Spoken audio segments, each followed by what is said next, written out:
that the AI holds no legal responsibility. But the data... This doesn't add up. Just deal with the AI. Priority. Protect company assets. Valve closed. You destroyed our home!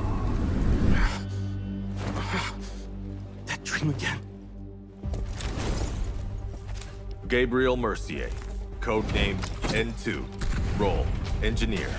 As a former nuclear facility engineer, N2 was removed from his position following a major incident that escalated into legal proceedings. He later returned to military service and was reassigned to Arctic deployment under CBR and related units. With the originally designated technical specialist unable to fulfill operational requirements, and following assessment review, N2 has been approved as a replacement operator for the subsequent operation. Stun out.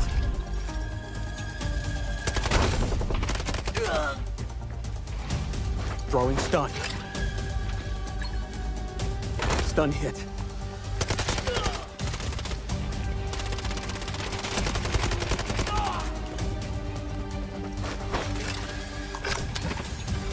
Freeze right there.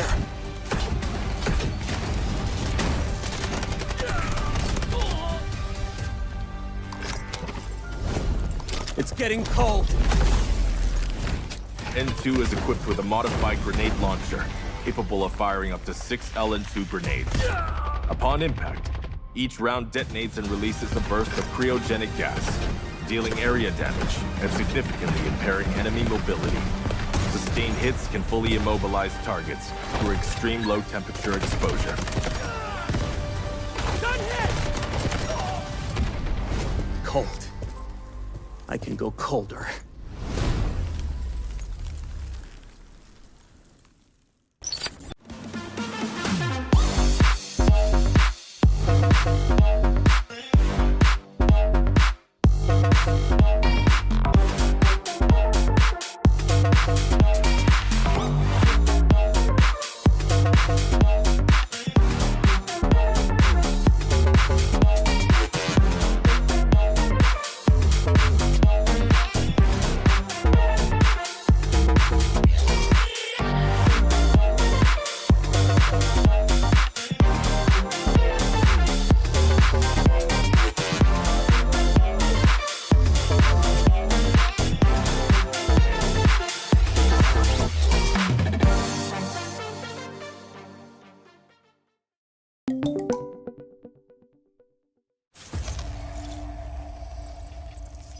Received an emergency transmission from Hadawi, a Havoc nuclear engineer. Patching through. This is AZ-3 facility. Reactor 2 has been sabotaged. Havoc internal forces can't handle this threat anymore. You're all I've got left. Running blind on intel for the AO. This region is at high risk of a nuclear incident. Keep the following in mind. Shoot, loot, then time to scoop. The signal is clear. Take action. It's okay here. Not too cold. Experiment 66 is projected to conclude in T-minus 3 hours.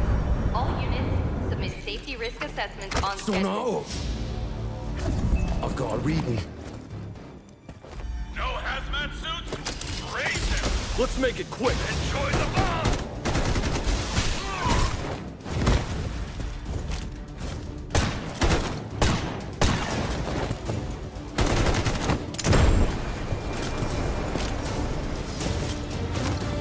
So eager to die.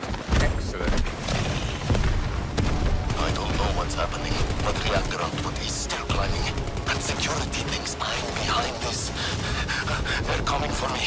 GTI, move it, now! Key verified. Access granted. Hostile signal detected. Lethal action authorized. Damn it! Someone take control of this piece of junk! Entering manual mode. Executing command. Those bastards in fusion research won't authorize shutdown because of their experiment timeline. I know better than anyone how important this research is. Hold this position. Once I finish calibration, use that console to insert the control rods immediately. Data set. Follow me. I know somewhere the signal can get through. Steam explosion at reactor 2. Incident level confirmed. ISDS scale 5. Estimated contamination radius. Careful! Don't fall! We're outside the signal blackout zone. Upload the data package to Skynet immediately. Encryption keys in the archive. Just send it! Critical alert. Reactor power output has critically exceeded safety thresholds. Core meltdown imminent. All personnel evacuate immediately.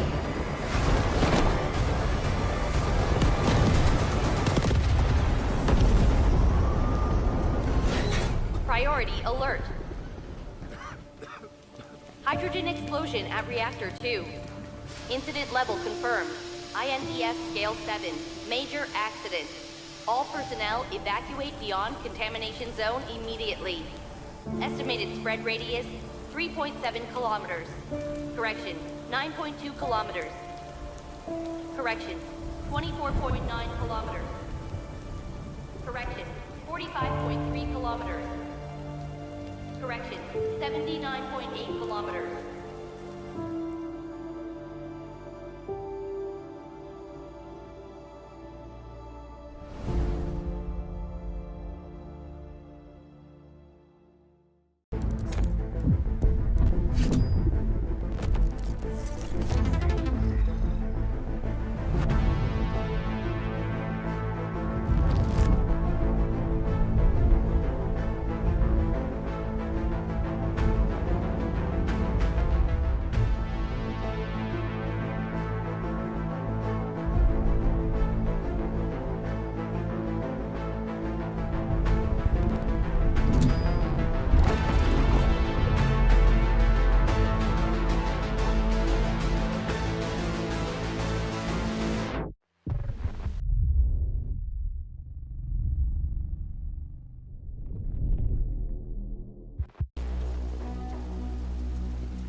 court finds that the AI holds no legal responsibility. But the data, this doesn't add up. Just deal with the AI. Priority. Protect company assets. Valve closed. Destroyed our home! That dream again. Gabriel Mercier, codenamed N2, role, engineer. As a former nuclear facility engineer, N2 was removed from his position following a major incident that escalated into legal proceedings. He later returned to military service and was reassigned to Arctic deployment under CBR and related units. With the originally designated technical specialist unable to fulfill operational requirements, and following assessment review, N2 has been approved as a replacement operator for the subsequent operation. Stun out.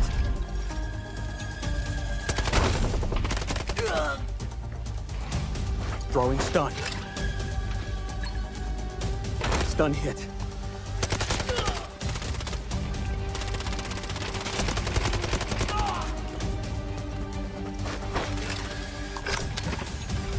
Freeze right there.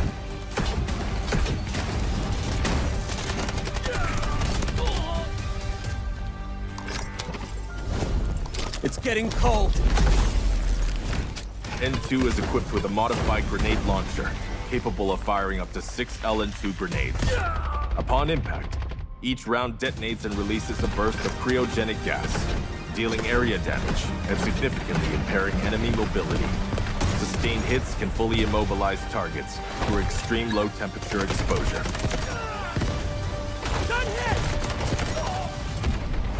Cold. I can go colder.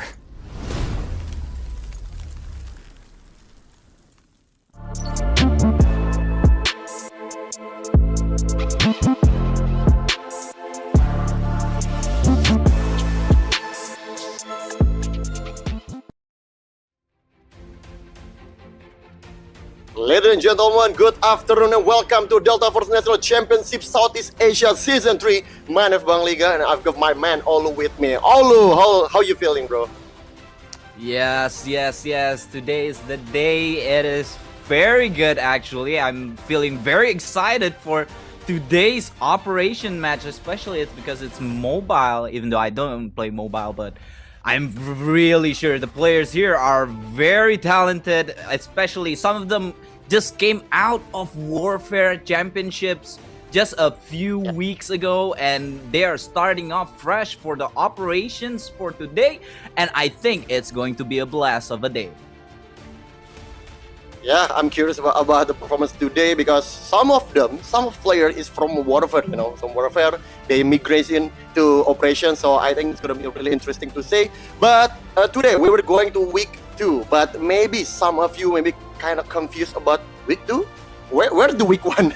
Where the week 1? Because week 1 is more like a placement match. So in the day 1, in the week 1, there's an off stream to become a placement match. So we're already start in the last week. So today we're going to the week 2. But yeah, let's say day 1. Okay, let's be agree about it all. Okay, this is whatever day 1. Yes. Because we already got a placement match and we're gonna match up because we have 2 groups.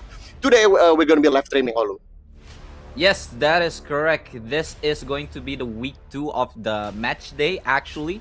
We have our first match day last week. They were playing for placement matches, which concludes with 12 teams that we are going to have heads on today, facing each other to have the next placement match for the next week. For week 3 and week 4 and so on and so forth. I think it is going to be an interesting day because mobile has gotten a lot of attention, especially from the community, Bang Liga. I see that some of these teams are not defending championship. They came from all the way from the community qualifiers, which has a lot of teams from different regions. From Indonesia, we have from Malaysia, Singapore, and also the Philippines, which are going to be a really interesting matchups to see all these teams go fights heads on with one another. And of course, if you see about the progress, the journey from this team itself, really long road journey to become a today match. So interesting to see about today. Of course, we will explain you later about the placement match. What the meaning of placement match? But don't forget for all of you from Malaysia, Singapore, Philippines, or maybe in Indonesia, you watching us, don't forget to log in today because we will get free Delta ticket for all of you. And of course, we have a free bundle like a Morning Blossom. And of course, you don't forget to play the Treasure Hunt. And of course, you can get all of them today. So don't forget to log in today. You watching us? Okay, it's good. But don't forget to log in today because you're gonna get free Delta ticket. I mean, 2.6K Delta ticket is huge, Olu. Now, that's a lot of Delta tickets, especially if you want to get some knives or some Uluru skin. The new Uluru skin, which looks very, very interesting. So don't forget to log in for the day. But as for today, I think the teams that are playing today's match are the best teams, you could say, for they could go the distance from the community qualifiers until now, and the formats are very, very long.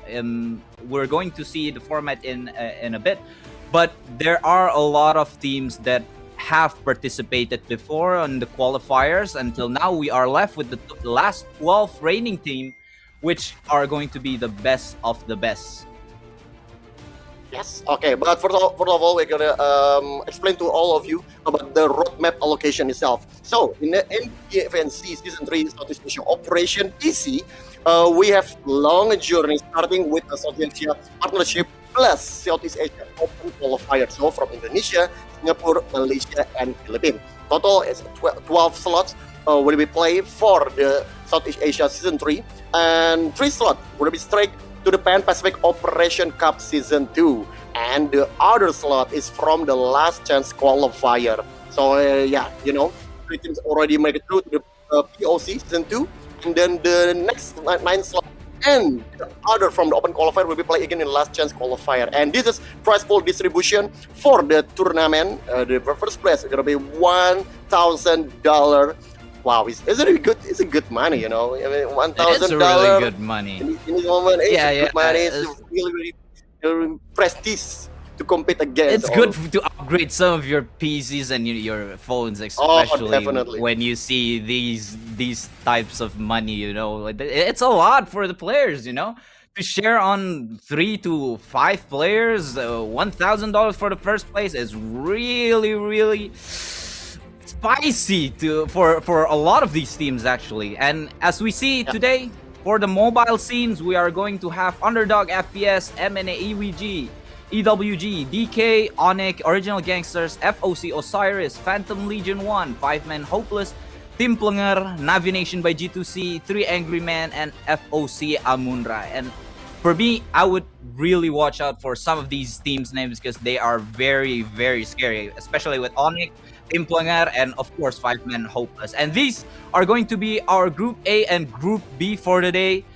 Group A consisting of Team Plenger, FOC Amunra, Phantom Legion, EWG, DK, and Origi. While Group B has Onyx, Underdog FPS, 3 Angry Men, FOC Osiris, Navi Nation by G2C, and 5-Man Hopeless. And as I said, Bang Liga, from a couple of scrims that I actually see, some of the past tournaments, 5-Man Hopeless seems pretty scary, especially they have a couple of warfare plays that just hop into operations. But from the clips that I see from social media, oh my god, their players are cracked. Yeah, but in other side, I don't know if you last week in the placement match we can count on that, because 5-Man Hopeless actually in the Group B in the last week is 5th place, you know. So for the result itself, actually it's not that great. But like I said before, last week it's just a warm up, you know, just a warm up. Yes. Just you know, adjustment to other team, and we'll see about the 5-Man Hopeless. But if you look at the group, let's start from Group A first. Group A first. We have Team Plunger. Team Plunger is the first place in the Group A, and like I said before, the last week is a placement match. So, what's the meaning of a placement match? So we have like a ban and pick about a team in the group stage itself.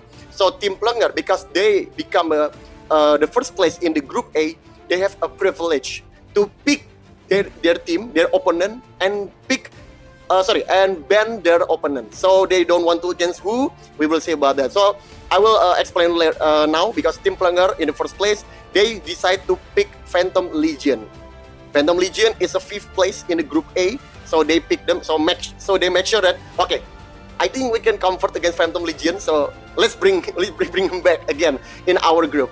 But they ban one team, and they ban 3 Angry Men. That's the curious one for me, because 3 Angry Men, when I saw the name, yeah, I know they are great player. But in last week, they in the 4th place in the Group A. So the result is not bad, but it's more like a mid-table. So I kind of curious why they ban 3 Angry Men. I don't know about that. But let's talk about the Group B. Group B, Onyx have a privilege, because they become the first place in the Group B, so they can pick their opponent and they can ban the opponent. And they pick Underdog FPS. That's the question for me, because how on earth you pick Underdog? Seriously? I mean, you know Underdog, right? There's a Dragon in there, Rick in there, Haze. And don't forget, in last week, Underdog FPS is a 2nd place in Group B.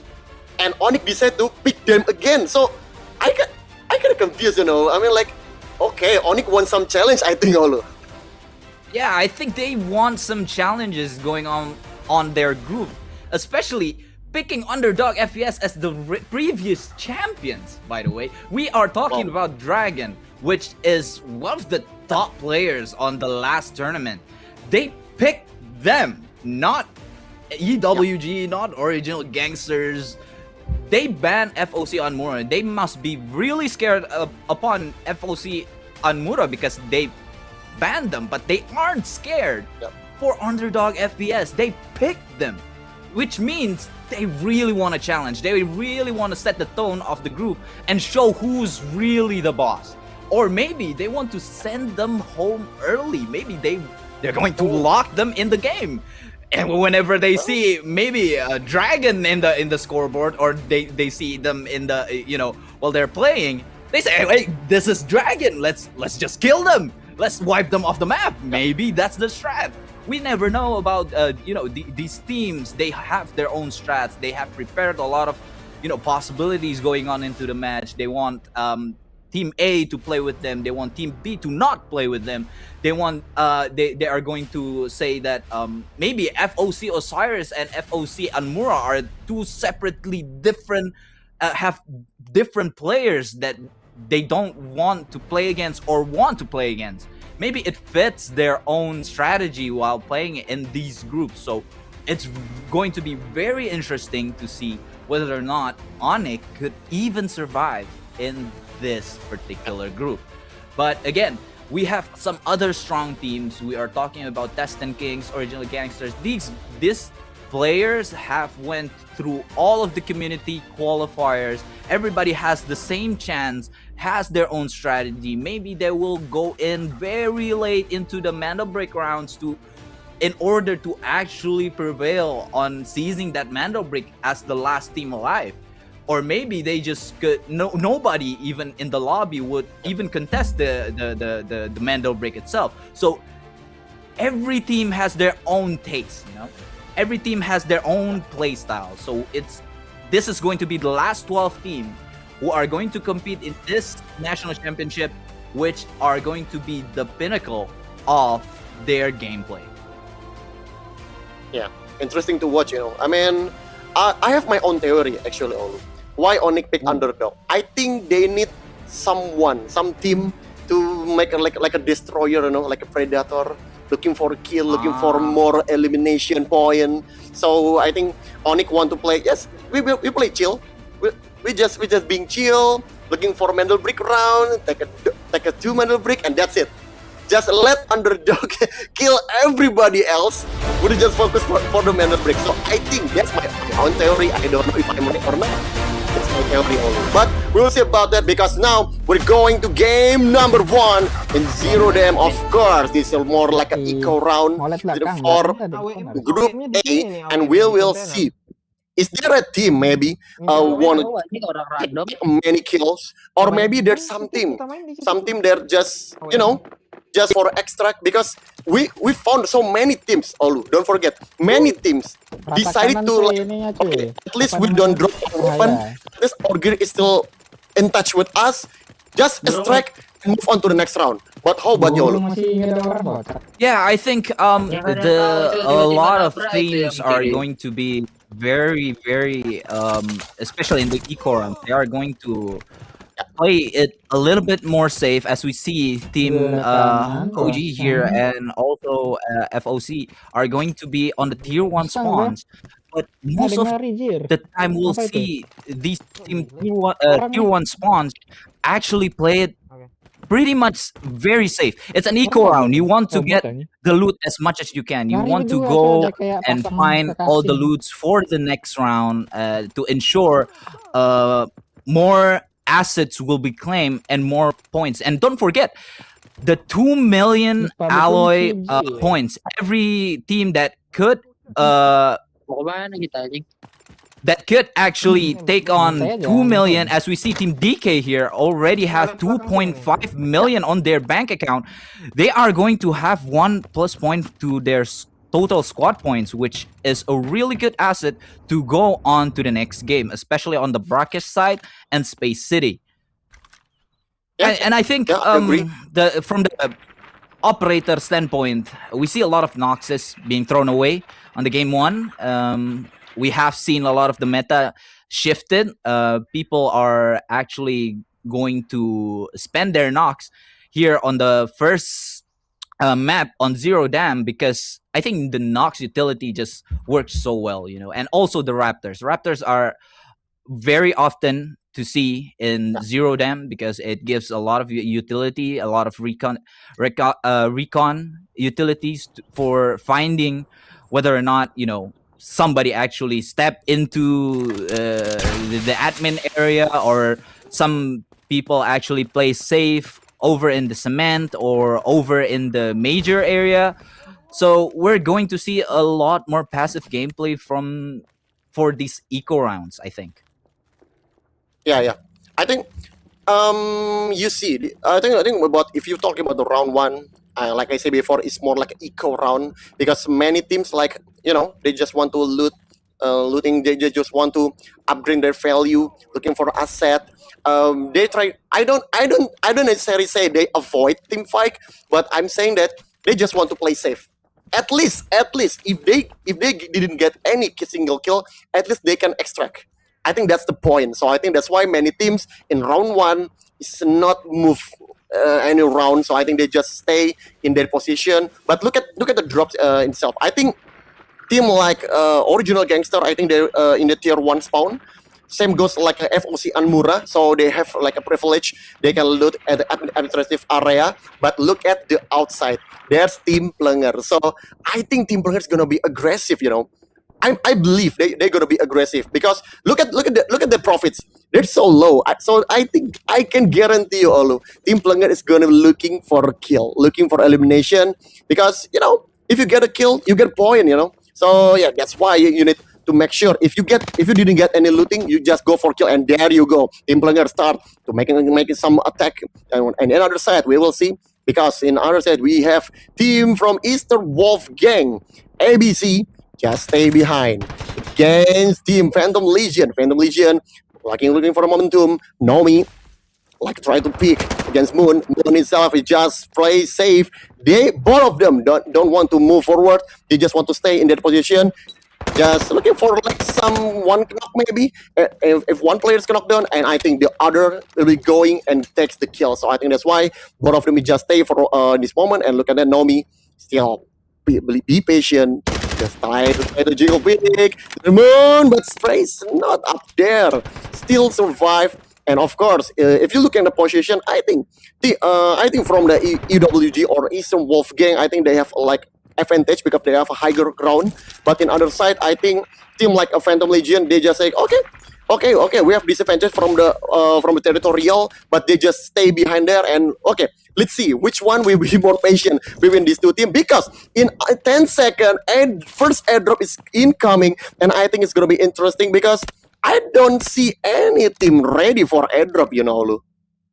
I think Team DK is going to be the most prepared for the airdrops because they spawn all the way in Visitor Center and they are going to have that whole side of the map for themselves. Especially looking at the profits here, 2.5 million only on the side of DK.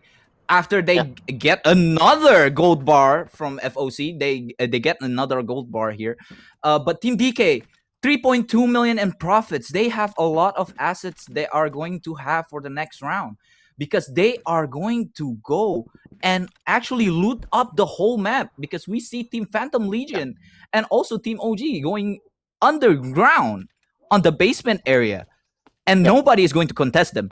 But now, the airdrop spawns around the admin area, which means the admin teams over in FOC, also for OG and also for Team Plenger, going to fight it out for this first airdrop, which contains, of course, the gun that we all know and love, the AWM. Who is going to have this AWM for the next round? Or maybe they are going to actually use it to wipe out a whole team in the admin area. As we see, Team Plunger still standing on the outside containers of admin. We have Team FOC on the eastern side of the admin area. Still haven't made any move.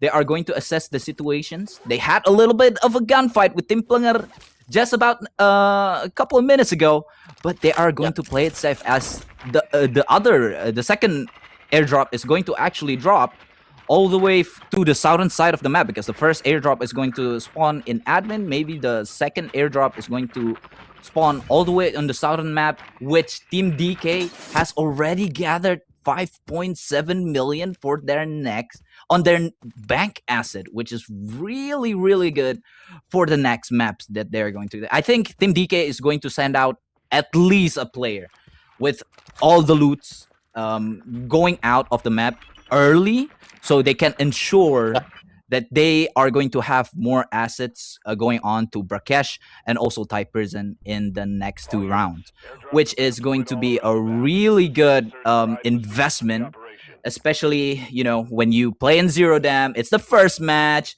you want to get the KP. You want to get those loots and assets going up.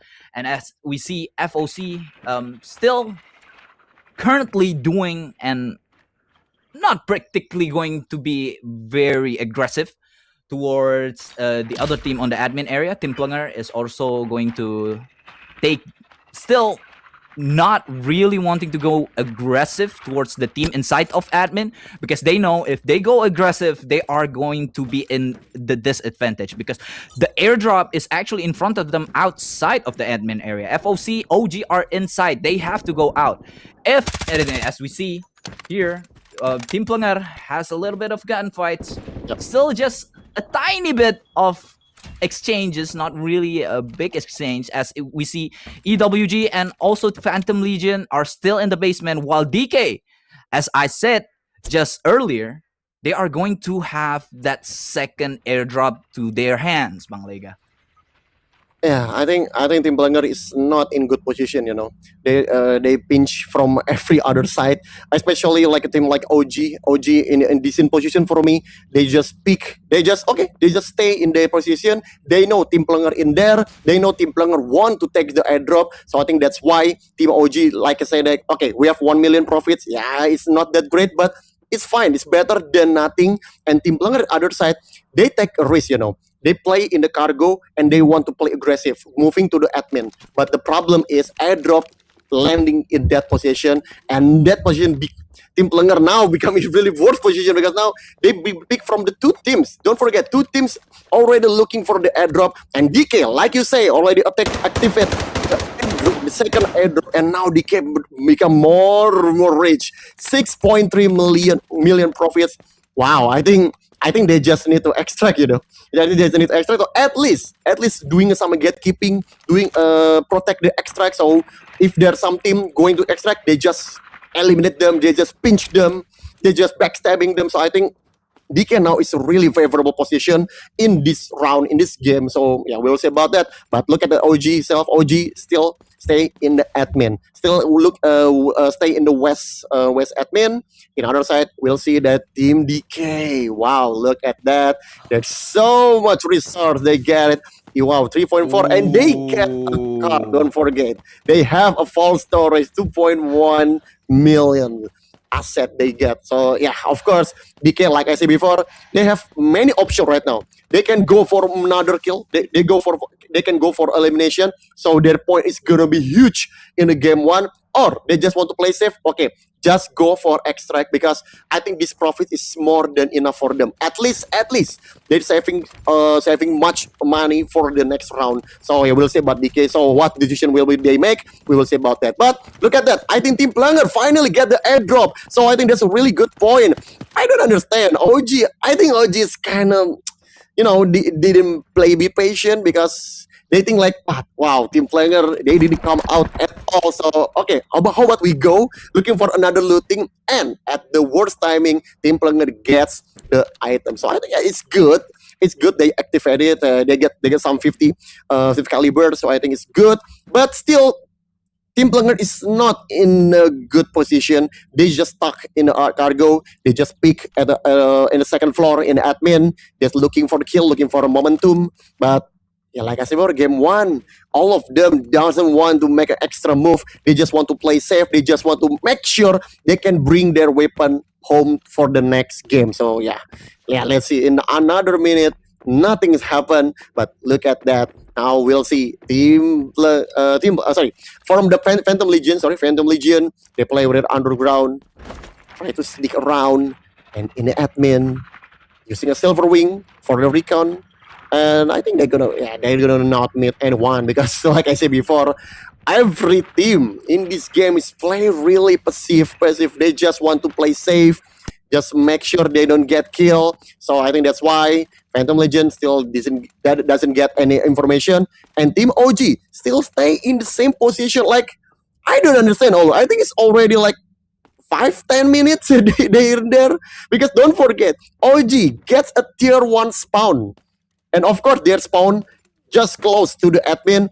And look at the timer right now. Only 5 minutes remaining, and they still in this position, Olu.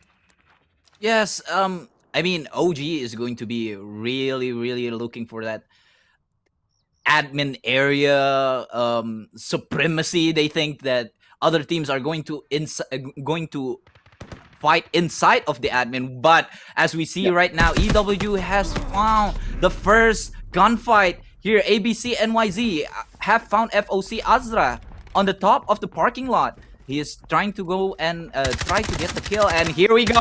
Here's the first gunfight we are going to see. And Azra, ABC is going to drop. And Nomi on the trade kill are looking for FOC. And 2 are down. Azra, oh my god. How did he get the 2?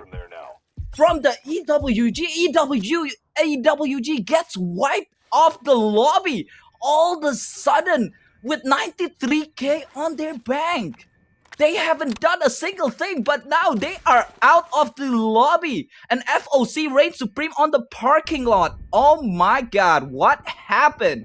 Azra successfully got his 2 kills and went out with 2 dog tags, which means the KP for FOC is going to be the most out of this lobby. And you know, the last 5 minutes of Zero Dam is going to be where the actions are going. Everybody is going to look for the extra kill, of course, for the KP, for everyone, for their total squad points. As we see Penjas, OG coming in, going to contest over for Phantom Legion, and with his gun, he's going to drop down one player. Moon is going to go down. Rule goes down. Moon and Phantom Legion. OG still with one last player, and he drops down. EWG. OG has been eliminated from this lobby, with Phantom Legion actually getting all the kills over to OG side with 400k in their bank accounts. This is going to be bad for OG and EWG, even though Phantom Legion technically had their kills, but on the extraction side, we have to see another player goes down. Nesta has contested FOC from actually extracting here. FOC down to 2 players. They are fighting for the extraction, which, to be honest, we don't really see people actually try to fight in the extraction point, but they are actually going to fight over in the extraction point. Shamil Plunger here taking the fight.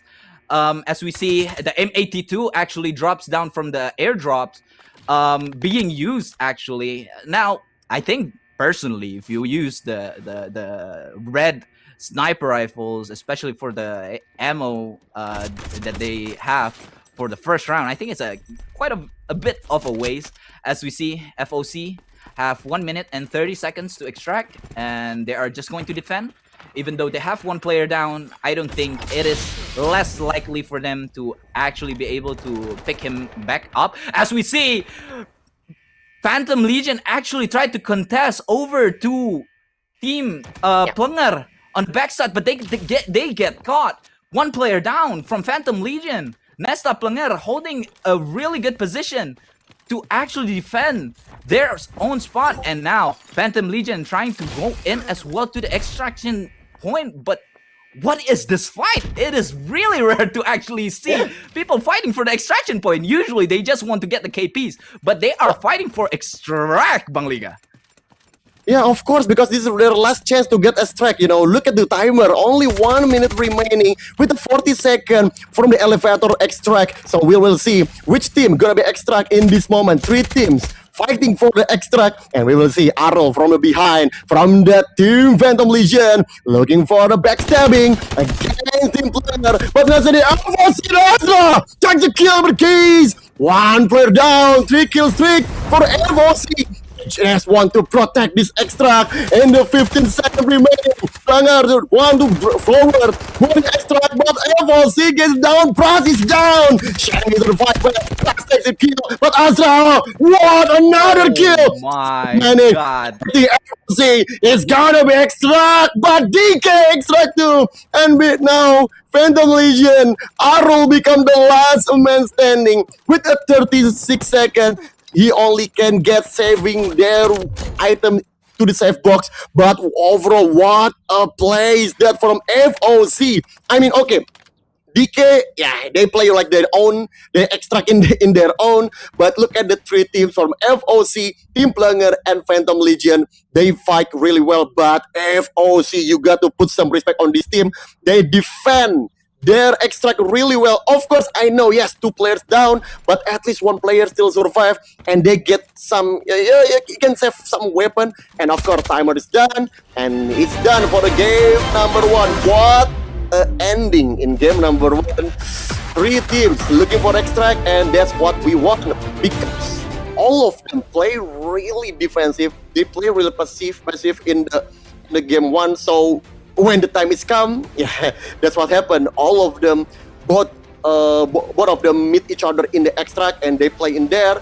And I think FOC is the winner, maybe, because okay, FOC, yes, they get extract, but only 1 player extract. So yes, he's still winner. They're still a winner in that fight. But overall, I think Team Plunger, because I think they want to play aggressive. You know, they want to play aggressive.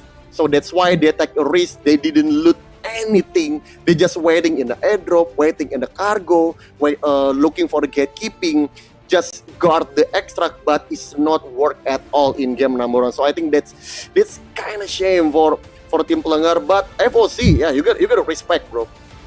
They really play with patience, looking for the good timing, and they get executed well. Yes, that is correct. FOC does get a KP really well, and now we are going to go to a break.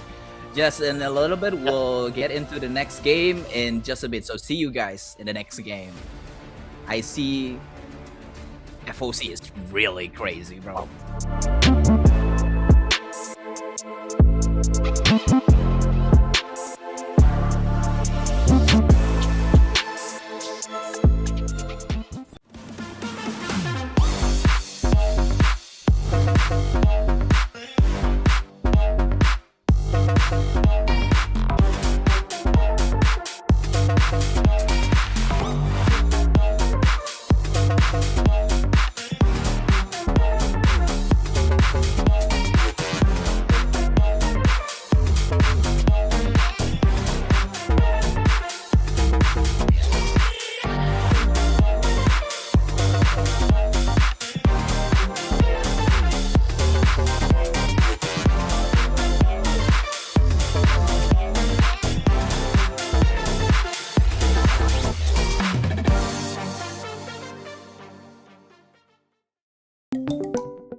We've received an emergency transmission from Hadawi, a Havoc nuclear engineer.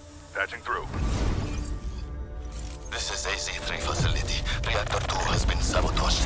Havoc internal forces can't handle this threat anymore. You're all I've got left. Running blind on intel for the AO. This region is at high risk of a nuclear incident. Keep the following in mind.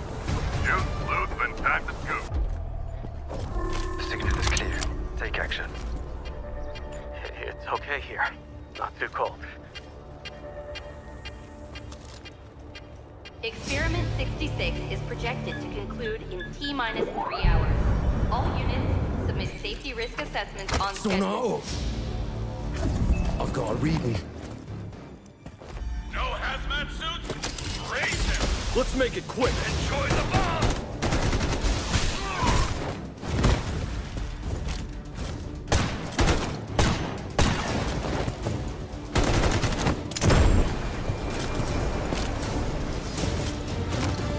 So eager to die. Excellent. I don't know what's happening, but reactor output is still climbing. And security thinks I'm behind this. They're coming for me. GTI, move it, now! Key verified. Access granted. Hostile signal detected. Lethal action authorized. Damn it! Someone take control of this piece of junk! Entering manual mode. Executing command. Those bastards in fusion research won't authorize shutdown because of their experiment timeline. I know better than anyone how important this research is. Hold this position. Once I finish calibration, use that console to insert the control rods immediately. Data set. Follow me. I know somewhere the signal can get through. Steam explosion at reactor 2. Incident level confirmed. Estimated contamination radius. Careful! Don't fall! We're outside the signal blackout zone. Upload the data package to Skynet immediately. Encryption keys in the archive. Just send it! Critical alert. Reactor power output has critically exceeded safety thresholds. Core meltdown imminent. All personnel, evacuate immediately.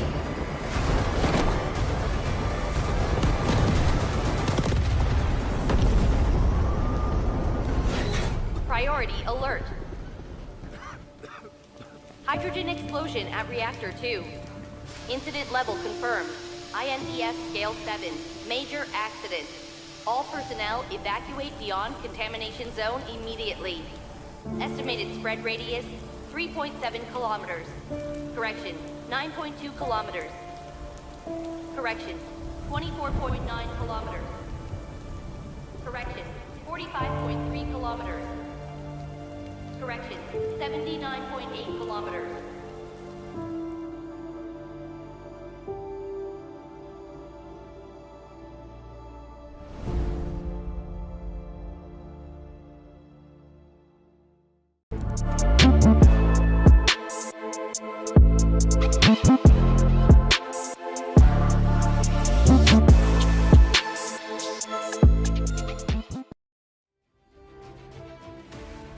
Yes, welcome back to Delta Force National Championship Southeast Asia Season 3. And of course, we meet again with Bang Liga and of course my man, Olu. So, Olu, wow, what a game. Game number 1 is really interesting at the end because there's some, wow, what a fight at the last 2 minutes, last 3 minutes.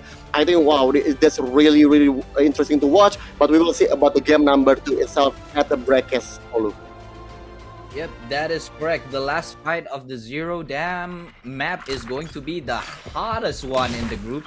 Of course, because we see FOC coming out as the probably one of the most had the most KPs in the whole match. Because DK, they went out with 6.2 million in their bank account, but they didn't get a single KP. They just went out with a total assets of a whopping 6.2.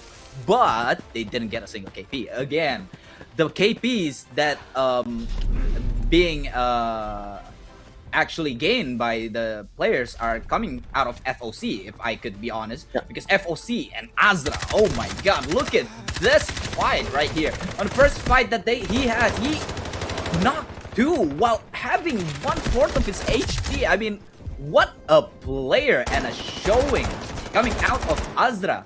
Phantom Legion also came in late from the underground area of admin, trying to go and wipe OG in the admin area, but they have failed. Phantom Legion actually wiped OG, and so they got 3 kill points for the side of Phantom Legion. But this is the crucial fight for me. I mean, Timplanger had their first airdrop, which drops an M82 Barretta 50 cal. But they dropped it because they overextended. Here is the fight. They overextended into the extraction area. And again, Azra with the 2 kills over to Timplanger enables him to extract with saving a lot of his resources. And as we see right here, 7 kills actually gained by FOC and more, and puts them on the first leaderboard for this first match with a total score of 13, with the loot having 12.72 million, followed by Phantom Legion, of course, after wiping out the original gangsters, and Timplanger with 6.2 with 3 kill points and 6. I mean, I see a lot of potential here. I see a lot of gunfights happening on the last minutes of Zero Dam. I could already foresee the future that it is going to be a great fight on the manual break rounds, Bang Liga. Yeah, I'm looking forward today too. I mean, in the game too. So yeah, we will see about that. But let me explain a little bit about the table right there, because maybe some of you are still like confused about how you decide the point. So about the looting point, it count like every 2 million. Every 2 million value, it will count like 1 point, one loot point. So when FOC get a 12 million, so it become a 6 point, and they get a 7 kill. So that's why their point is 13. So I think, of course, I hope you guys understand about the point itself. So every 2 million, okay, and it will be round down. So if you get some like 1.9, maybe 1.9. It will count 0. It will count 0, not 1 point, but 0, because you didn't get a 2 million. If you get 3.9 million, you get only 1 point. So I think, I just want to explain. So for all of you, maybe you just still don't understand about the point itself. So I will explain about that. So okay, let's focus about the game 2. Let's talk about a tier 1 or tier 2 or in the spawn prediction. Because in the Zero Dam, correct me if I'm wrong, I think the tier 1 spawn is OG and FOC. Correct me if I'm wrong. Yes. Yeah. I think FOC. So I think, of course, in the Brakkesh, they're gonna be get like a tier 2 or tier 3 spawn. So I think that's gonna be tricky one. FOC, yes, they're leading in the point, but they sacrificed their tier 1 spawn. So yeah, we'll see about that. Can FOC play really well? Not in the tier 1 spawn, but in other side. Let's talk about OG, Olu. I mean, this team, I get it. They're really patient. They don't want to make an extra move. They just want to play discipline. I totally get it. But my problem with them is they stay in there for too long. I think 15 minutes. They stay in the admin. They don't go anywhere, and they just want to going to extract. And of course, it's not gonna work. I mean, live is not work like that. I mean, you need to make something. You want to looting, just go for looting. You want to kill, just go for kill. But like that. But in the game one, I think OGs play like a 50-50. So I don't get it about OG, but I hope so. OG can play well in game 2. So here we go. We're going to game number 2. We're going to Brakkesh, and as you can see, of course, like a team like OG and FOC, they spawn in the tier 2 or 3 spawn. And I think it's gonna be Team Phantom Legion, yes? Team Phantom Legion and Team Player become a tier 1 spawn. Tier 1 spawn. Yep. Yes. And as we see, FOC had the tier 3 spawns, while OG and EWG is actually on the tier 2 spawns over in the Tower of Babel. Phantom Legion will obviously going to be the first team going to be able to get their hands to the Mandel bricks right now, because they spawn inside of the museum, and also Team Plenger also had that spawn with the tier 1 spawns. As we see from the operator's standpoint, this has been a lot of meta. Have been a shift of metas. A lot of teams actually like to run Gizmo on Brakkesh, but if we see right now, there's only 2 squads that are actually running Gizmo.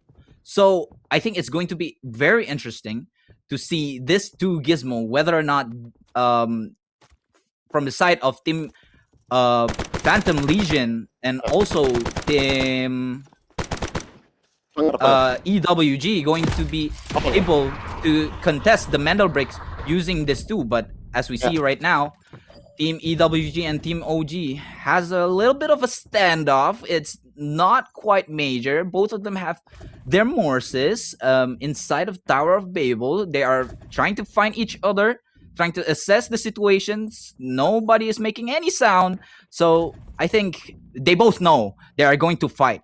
One team will be able to go out of this Tower of Babel alive, while the other, I don't think they're going to survive. There's less likely of a chance both of them are going to go out, except if they actually want to contest for the Mandel brick. But it looks like both of them are actually looking for their own KPs and not for contesting the Mandel bricks.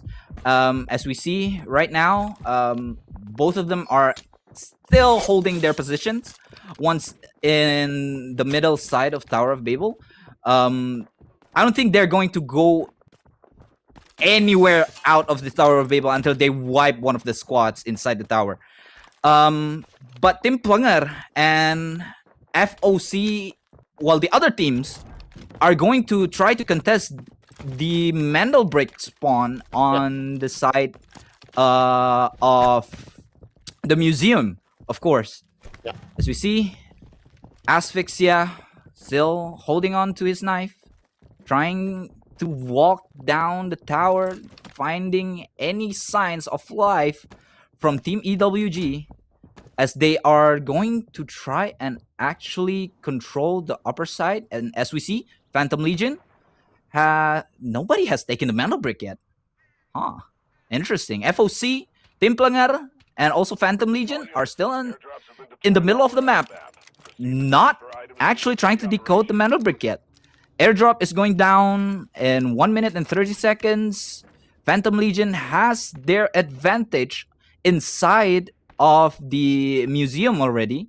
They have their angles. They are trying to assess the situation, maybe, probably, because they don't know whether or not Team Plenger or FOC is going to contest over to the Mandel bricks yet, as Team DK also playing really passively on the market area.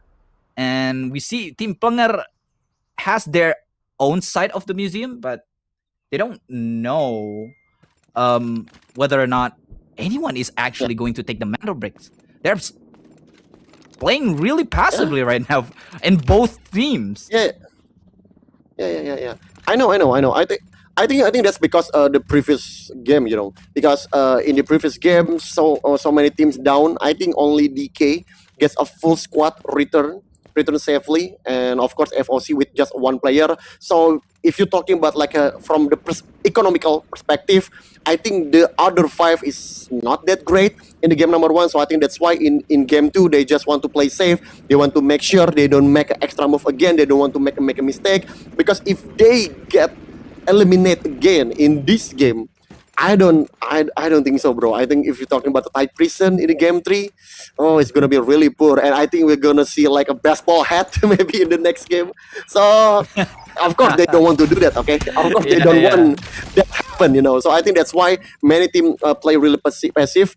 Just like the previous in the game 1, they just want to play safe. And look at that, there's smoke in there.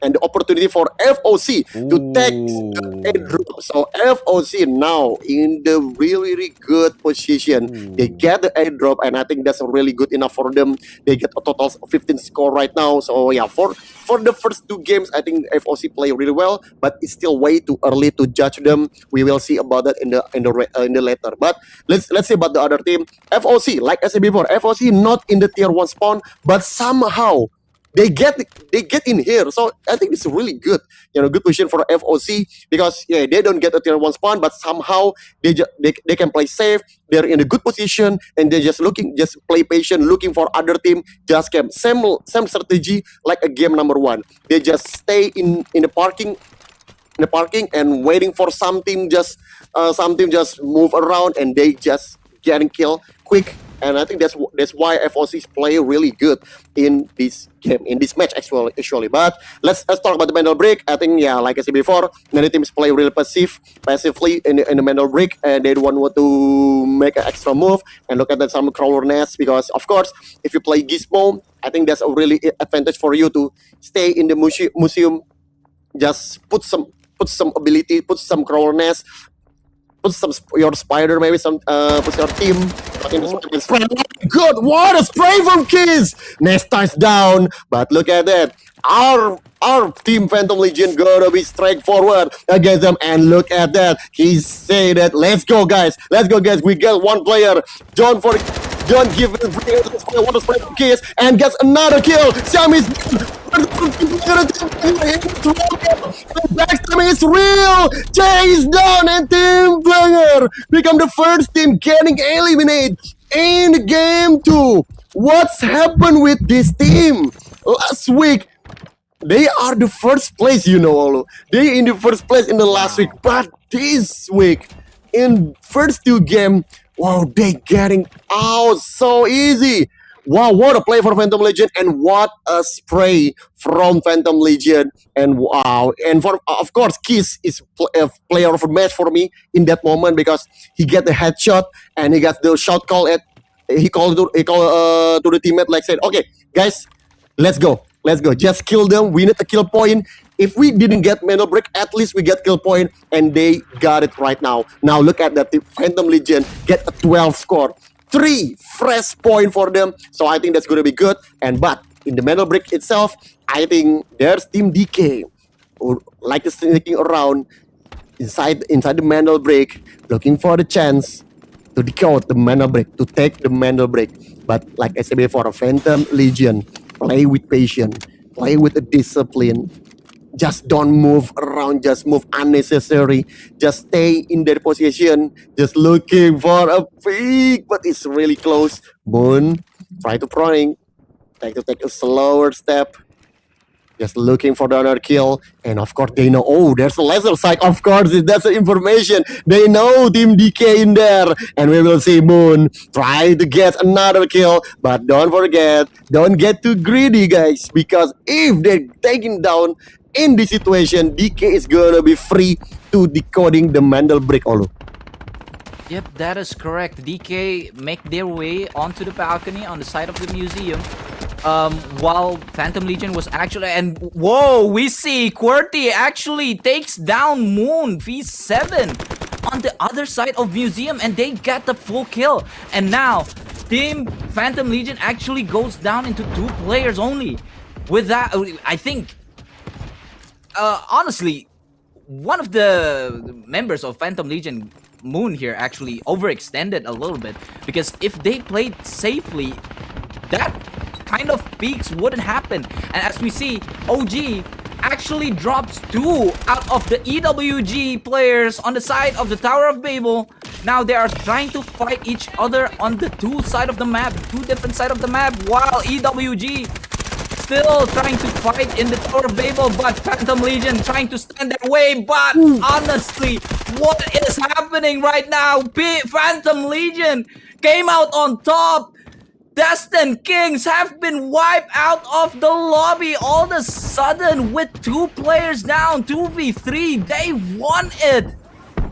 What?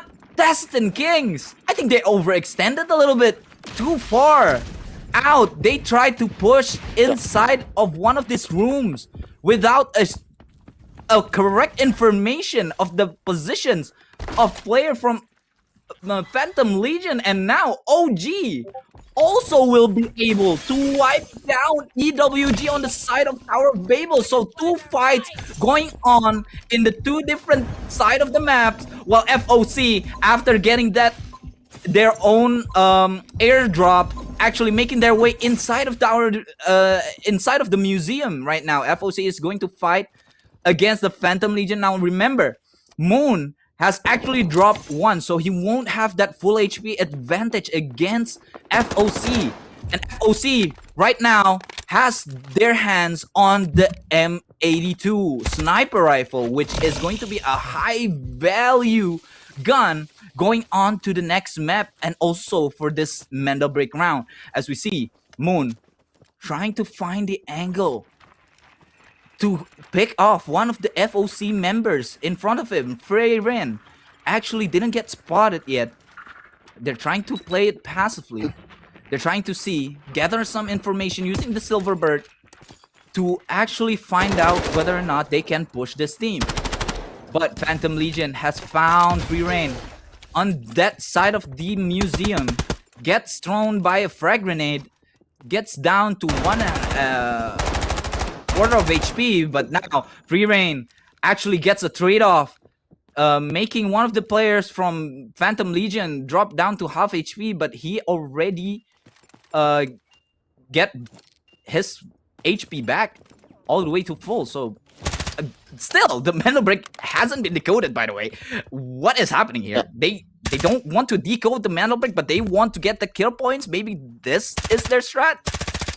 As we see a pick-off trying to make it happen. Moon versus a sniper from team FOC, trying to find the angle. Free Reign could possibly do a backstep here over the Moon, and boom!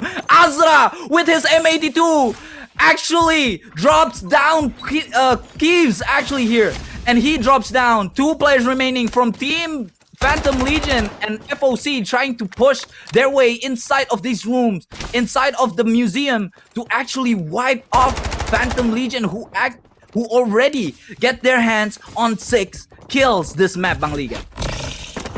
Yes. Look at the Dragonfly Swarm. It's real. And FOC takes another kill. Easy down. And Phantom Legion getting eliminated. What play for FOC? Once again, play with unbelievable round. And they play with really patient, looking for the opportunity, become the third party. And that's what happened. FOC gets a 3-point kill. But look at the Mendel break. OG or a pick, but I think that's not enough, Tyler, bro. Oh no. I think there's gonna be no Mendel break in game number 2. Wow, what a group is this? I don't think they want Mendel break, you know. They just want to get a kill. That's it. That's it. I think they just want to save their alloy. They just want to save their asset, because look at the timer. Mendel break is not enough. So there's gonna be no Mendel break in this game. And look at that. Can they put it on? And I think no. Okay, of course not, right? Of course, yeah. There's no time enough. Yeah, there's not enough. There's not enough time. It's not enough time actually. like a split 7 second, I think 7 second split. So yeah. It's kind of shame, you know. Many teams didn't even take the mental break, and of course in the last, not the last minute, you know, last second, they just try to bring the mental break, try to decoding, but not enough time. So I think right now they just want to secure the weapon, give it to one player, and just go extract in the back. Let's extract. So I think that's the point. Or maybe they want to extract in Babel, but I think there's not enough time if you want to go to Babel. So I think they want to just extract in the backlist. So make sure at least one of them bring home some weapon. So at least from the economical perspective, in the next game, they're still okay from OG. But look at team FOC, yeah, and of course they just stay in their position, just play safe, and I don't think there's gonna be any kill in this game because both of them just saving for the next game. They just want to extract, so I think that's the point. But okay, let's talk about that team fight. FOC doing the same thing like a game number one. They look at their progress, how they move, how they going to the location. They just play chill, you know. They just play chill. They just want to play slowly, take a deep breath, and when the moments come, they just grab it. They just grab it. They just kill it. And another point, because don't forget, Olu, it's not just about a kill, but it's about how you destroy your opponent economy. That's the really important, because next game is going to be tight prison, and of course tight prison, you want to make sure you have your best operator with the best weapon, best fast. But I don't think that's going to be happening in game number 3, because look at that now, 4 teams getting eliminated, and yeah, OG is not enough for mental break. So at least because there's no mental break in this game, so at least it will be a 5 game Olu, and I think it's going to be interesting. But look at the asset, I think it's good. You have a graphic card, so it's fine. From OG you have 3.5, but I think you need more, because in terms of the point you need more than that if you want to at least move up in the leaderboard. But FOC, no mental break, but no problem for FOC like now, Olu. Yeah, they got what they came for, you know. FOC got their kills over in the museum.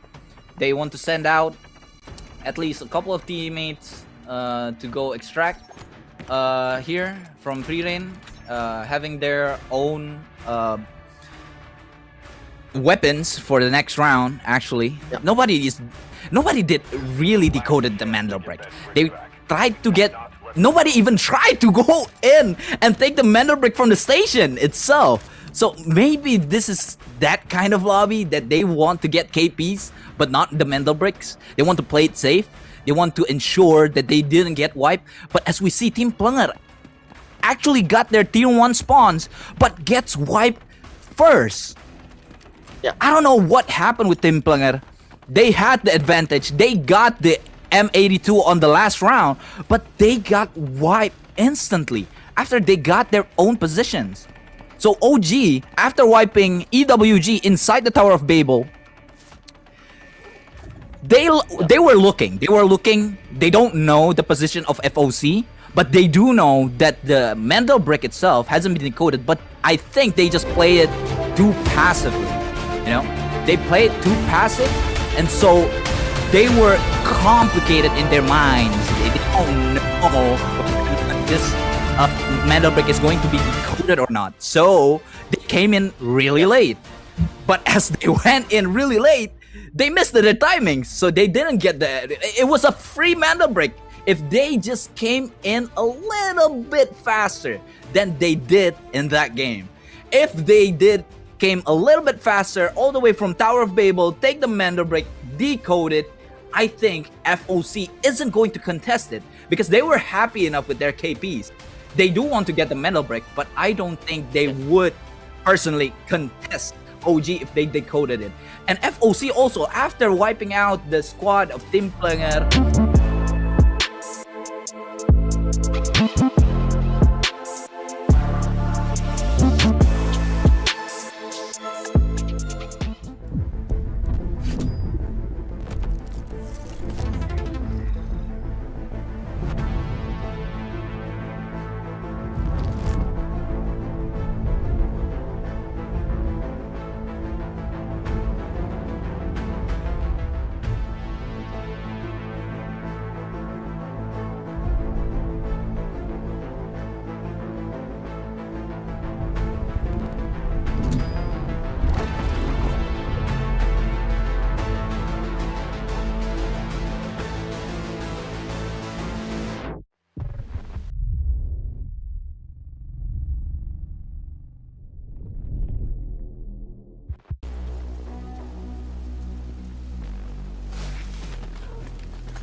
guys, welcome back to Delta Fortnite Championship Season 3 Southeast Asia.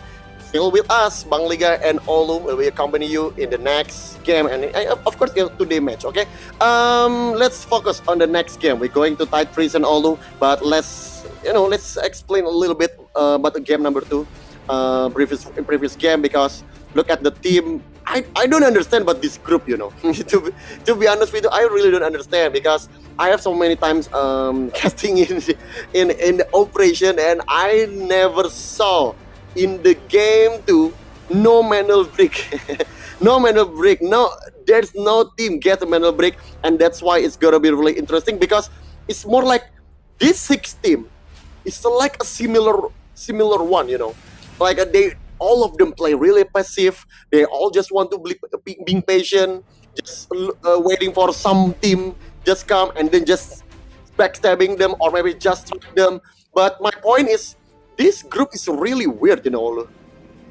Yeah, I mean, they all want to have their own fights.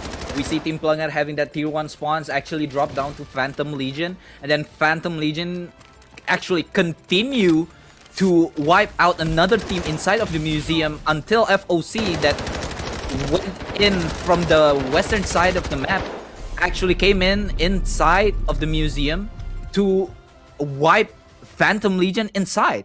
But as we see, nobody decoded the matter break. After EWG gets wiped off the map from Team OG, OG came in really late after their fight in the Tower of Babel to actually come and tries to decode the Mandel break. But it wasn't enough. The time wasn't enough. The timer was 4 minutes. They were down into possibly 3 minutes and 53 seconds, and so they have a 7-second time differentials between the decoding and actually copying the manual break. So it wasn't enough time. And as we see right now from the overall leaderboard, FOC Anmura again with the total of 10 kills actually reigns supreme on this leaderboard, and Phantom Legion on the second side, on the second, Original Gangsters on the third, and Destin King on the 4th. Team Plunger and EWG is on the 5th and 6th, and I think EWG needs to really step up. They got their tier 3 spawns and tier 2 spawns already, so I think EWG is going to have the tier 1 spawns right now, and I think they need to capitalize on this advantage for them. They need to get their points up. They need to get their kills or their lootings up. Don't get wiped on the first engagement you have, because EWG went in on the first map going against FOC on the parking lot. They get wiped. Now they spawn in the Tower of Babel on the tier 2 spawns. They go against Original Gangsters and instantly get wiped. So I really want EWG to step up their game and actually gain some points on the on this round 3 on Tide Prison. But still, FOC with their gameplay, with their patience, not passive, patience coming out of them, they are still going to be the top of the leaderboard. And it's very hard for Team Plunger, Team DK to actually go and try to be the top leaderboard, because they are very in a disadvantage right now. But I would like to see the tier 1 spawns getting capitalized by the teams that are going to get it, because we see Phantom Legion and also Team Plunger get that tier 1 spawn, but both of them got wiped. Also, but when FOC and OG were spawning in the first map, they got their T1 spawn, but FOC came up on top. So, and please, guys, the mandal breaks, okay? The mandal break. Don't forget about the mandal breaks, guys. Try to decode it. You want to, if you decode 2 mandal breaks, you won the game. If you're going for KPs, I don't think it's going to be a long game right now. So Team OG had their hands on the mandal breaks, but they are just a little tiny bit late on the decoding process, so they didn't get it. I would like to see on the next map on this eco rounds, I would like to see more of that action. but it's tight prison. You're going to loot. It's an eco round. You're going to find that KTs. I think it's going to go down to the middle hack area and also the warden's area to have a fight, or either the outside extraction point will be the most contested area. Yes, of course, and we're gonna get to game number 3. We're going to the tight prison, and let me recall you why I say this group is really weird. Because game number 2 there's no middle brick. That's why this round is really important, because you need to save many resources in this game. In game number 3, you need to get the airdrop. You need to at least to bring some weapon back for the Mandel Brick round, because you didn't have Mandel Brick at all. But in other side, it gives you chance to team like EWG, like you said before. EWG need to step up. Of course, we know about that. About the placement, yes, they're in the 6th place right now. But no one get a Mandel Brick, Olu. So I think that's why, because there's no Mandel Brick in the game number 2, it will bring a chance, bring some hope again for EWG, from Team Plenger. So I think they have a chance right now to at least make something in this game. So I think that's why, because no middle brick in game number 2, game number 3 is really important to make sure you get many resources as you can, and you can get all in for the game 4 or maybe in game 5 in the middle brick round in the Space City. So let's see about that and look at for the tier spawn itself. I think that's what I think FOC right now get a tier 1 spawn again. Wow, it is really good situation for FOC right now. They get a tier 1 spawn, and the other side, I think is, like you said before, EWG gets a tier 1 spawn too. But look at the medical, in the medical lab, I think FOC already in there. So I think that's gonna be a good opportunity for Team FOC to get so many resources right now. But look at that from Team OG. They just want to step slowly. They just want to be patient. Once again, play patient, play with the patient again. 3 games in a row. Some of the team play with a slow tempo. I mean, like I said before, I know they want to play discipline. I know they don't want to make a silly mistake. But come on, bro. I think in this game you need to make some move. You need to make some kind of game changer, because you cannot play like this forever, right? I mean, you need to do something. You didn't want to FOC become a first place with no middle break at all, right? I mean, that's gonna be weird. If that's gonna happen, it's really weird, because I never faced that situation ever in my life. So yeah, we'll see about that. But yeah, let's focus on the game. Let's focus on the round 3 in the tight prison. Now look at that. EWG get a tier 1 spawn, and they just want to just want to play with a slow tempo. Of course, they know there's something in there, and of course, there's FOC. I think they're gonna be made. Astra, take the first hit, take the first shot.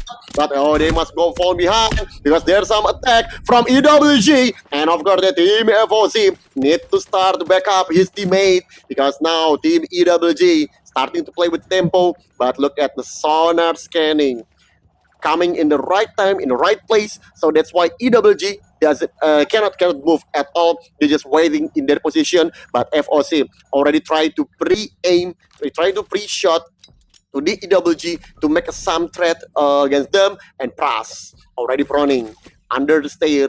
He just waiting for the momentum. He's just waiting for EWG come to him, and Pras takes the kill. I think that's the scenario that FOC won. But look at that now. FOC have a huge chance to make many asset again, getting a score again, getting asset again. And other side, EWG, I feel no. I hope EWG consistent to play aggressive, but after that one moment, EWG I think decided to fall back. I think they decided to just stay in the back, just looking for another area. So it will bring a space for FOC. But look at another set from Phantom Legion. Already start to fight against Team OG. Monstex getting down. But look at that water spray for Papa Just. What a kill! But Arul from behind is down. He's in from behind. Let's kill 1 against 2. Aski playing in the lower ground, and Phantom Legion become the first team getting eliminated in game 3.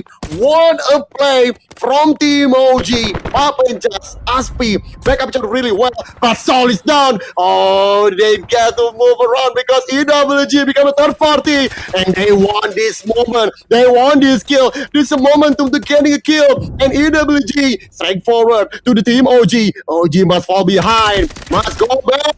No, it's not gonna happen because MBC takes the kill. EWG gets a 2 kill, and Team OG getting eliminated in game number 3.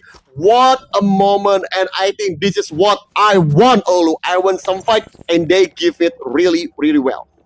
Yes, that is correct. This is what EWG really needs right now. The KPs, they need to rack up more KPs in order to stay on the leaderboard. If not, they are just going to be on the bottom. But now we see EWG getting pushed by FOC from the outside area of the cargo holding docks. I think it's a really good move from EWG. They needed the KPs. They heard the sounds, and so they came in for the kills. And as we see, FOC Pras gets knocked down by J Plunger on the other side of the map, on the other side of Warden right now. Free Reign saw Team DK trying to take up some positions, but they are down to 2-player. Pras, where was he? Where did Plugger actually got him from? Azra, right now, we see it's a tight prison match. Of course, 2 Noxes would be the most advantageous. As we see, another gunfight being accumulated here by Team DK. Running the Sineva, of course. Team DK notices that they didn't get a lot of KP on the last 2 games, so they want to go in aggressive and bring in the Sineva, the Mr. Door himself, into tight prison to ensure they could possibly play a little bit more aggressive than the other teams. Even though they have a lot of Noxes, the other teams do bring in a lot of Noxes, but they have their own Noxes and also their Sineva, so they want to play aggressive. And as we see, your Roar here trying to use his R93 to get a pick off the players from FOC that is down to 2 players right now. DK trying to get a hold on to the middle of the map, to the hack position, to find the teams that are missing. They want to get these KPs because DK, they were rich, but they weren't rich because of KPs. They were rich because of their assets. But their assets, every 2 million counts as 1 point. Every kill points count as 1 point. So the more KPs you have, the better. Because you need to actually accumulate 2 million before you get 1 point out of the asset loot points, right? So you want that KPs right now, especially in a tight prison, the most complicated map in the game. You really need to use the advantages you have. You have the Morse, you have the Sineva, you also have the Nox to actually be a little bit more aggressive than the other teams, because the other teams usually uses 2 Noxes. You know, it's tight prison. There are steps everywhere. Using Nox, the ultimate of Nox completely abolished that sound of your footsteps to go in, so it's a little bit more stealthy using 2 Noxes. But I think Team DK got a hang of it. They want that KP, so they run the Sineva. As for right now, Azra, our leading kill leaderboard right now with, I don't know, probably like 7 kills probably. They are in the near the pole area, of course. Yep. They're waiting if somebody is actually going to go down the zip lines to go to the middle side of the group, the map. But nothing is really being done by any of these teams. I would like to see the loot value that they have right now, because Team DK, even though they are running that Sineva, they haven't done really anything. And if we say about FOC actually, EWG, oh my god, they actually came up on top. What did they find? I would like to see EWG. What did they find? They went from 4th place all the way to the 1st place, and now they're on a looting standpoint, because they wipe off Team Phantom Legion on the other side just now. So I think it's a game of patience. As Team Plunger right now is going to be close to EWG. They heard them coming in. They heard them walking towards them. So J Plunger, who has gotten the full kill of Pras, actually, a couple of minutes ago, actually is holding that angle. EWG, they don't want to fight that. They know the angles are really hard. If they push in, they will die. So they back off. They just simply back off. So yeah, I think it's just a game of patience actually. Yeah. EWG is trying to find another angle from the first floor, while Team Plunger actually holding down this angle quite literally on every side of it to ensure nobody kind of sticks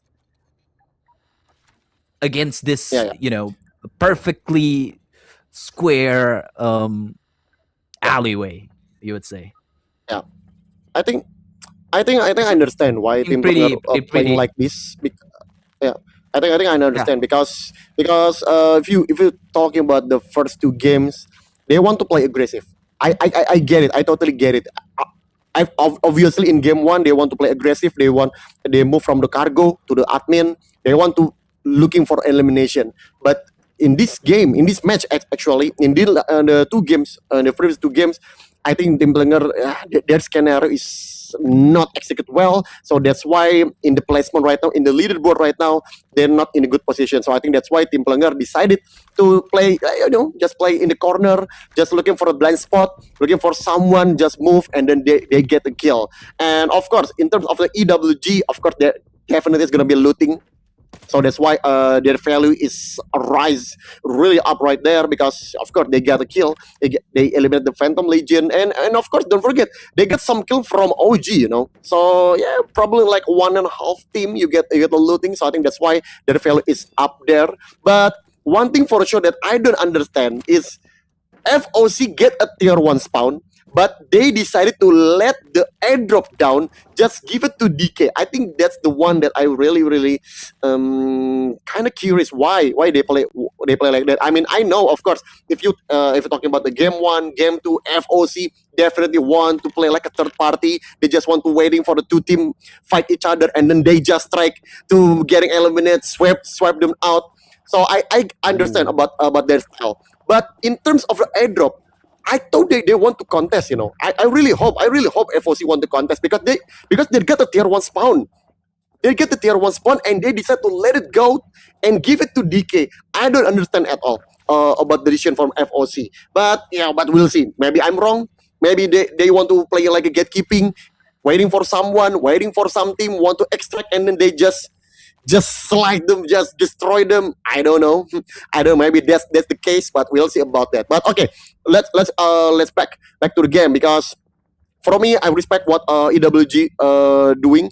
I think you say that in before the game that EWG need to do something, and I think they do, and they do really well. They go for the kills, and that's the best way to get your economy up. Because in terms of economy, EWG, I think that's they are the worst one in this group. So I think that's why they need to get an early kill and get some some economy. So I think for the next round or the next game, they can fight more balancing. So I think that's the point. And look at for Team Plunger, Nesta. Wow, he didn't move at all. He just stay in there. Okay. There's some connection in there. Sami know there's some team in there. Okay, he's looking for a high ground, but EWG say, "Oh, I want to fight," And of course, sonar scanning once again. It's back. Jay just looking for the chance. Last peek in the window, but look at that. You want to some kill, and Jay just look around, but in the behind, EWG want to fight against the Team Plunger. Team Plunger waiting for the moment. Sami spray, but not enough. Not in good position. But Nesta is down.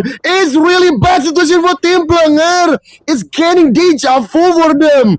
They want to strike, but at the same time, they're getting down so early. So now they fall back. Of course, they want to revive his teammate. But look at the EWG. I think that's the moment. This is the moment for EWG to start forward. And what a great game from ABC. Shami gets down. Team Plunger in trouble again. it's really same like a game 1, same like a game 2. They want to play aggressive. They don't get it. Okay, game number 2, they want to play passive, but they don't be patient, and that's why they're getting down again. And of course, in this game, another same moment again.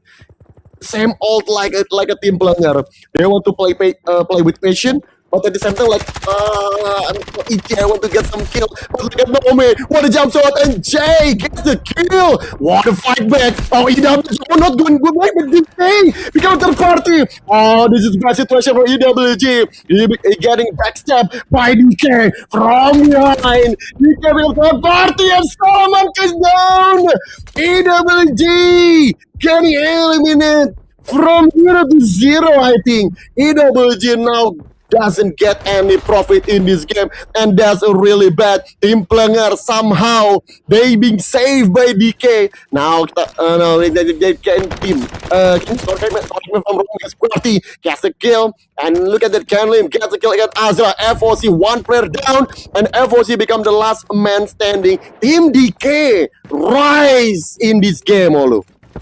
Yes, that is correct. This is what I said. They want to use that Sineva. They need to use that Sineva for an aggressive play, and this is their time. And as we see, QWERTY able to find that kill, and Aurora also wiped off the whole lobby.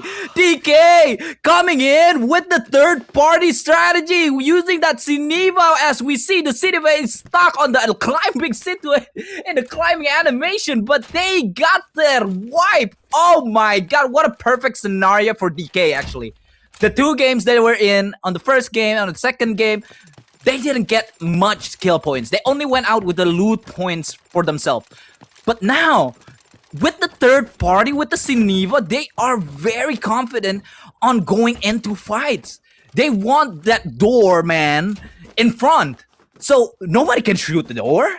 Yeah, sure, the Sineva man is going to go in first into the fight because he held the biggest door in the whole game. Nobody can shoot that door. And so, whether or not you're going to have fights, DK is going to come. When they hear the players are having a shootout, they are going to go into third party. And most of the team probably don't know they have a Sineva, but they know that with the Sineva, they are going to be able to third party safely because they have a frontliner that is going to cover them in those scenarios. And as we see, while Team Planger was fighting with FOC and also EWG gets the first shootout with Team Planger. But then DK, when they heard the gunshots, they went in instantly. They know they are going to fight, go in aggressive. They know if they come in pretty late, they're going to have a wipe at least on the 2 teams. And they heard that the 2 teams are fighting in the middle of the map, so they went in. FOC, after having such a good game on the first 2 maps, they went out with, I think they just overextended to the library, actually. We see Pras getting picked off first, and then the 2 last remaining members tried to go for a third party, but they didn't know that DK also went into that third party. And so after DK kind of assessed the situation that, oh, these 2 teams are fighting, probably the third team is going to come. We have a Sineva. Let's go in. Let's just go in. And the fourth party, this third party. So the fights are just very easy for them to actually go in because not a lot of people utilize Sineva in this meta because a lot of the maps are very open. So that's it. That's the third game on Tide Prison. On the Tide Prison, which are going to be Team DK. They successfully eliminated a lot of the teams. Probably 3 teams that gets wiped there by DK, which is really good for them after looting around the map for the past two games. They went in and they swing hard, Bang Liga. Yes, of course, and that's gonna be interesting. But we're going to head for a very short break. When we come back, it's gonna be Mandel break round. It's gonna be fun. So stay tuned, don't go anywhere.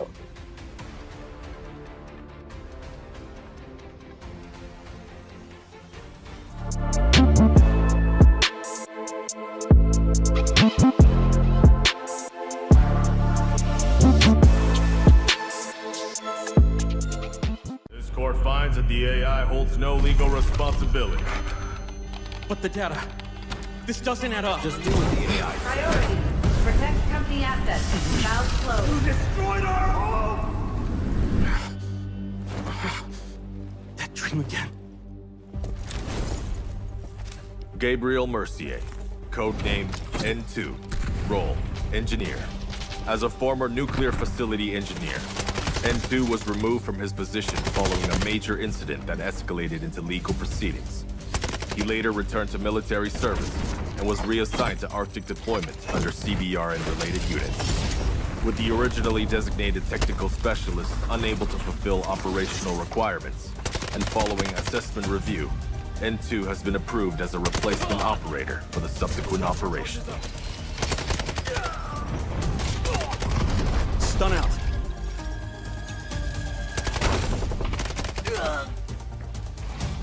Throwing stun. Stun hit.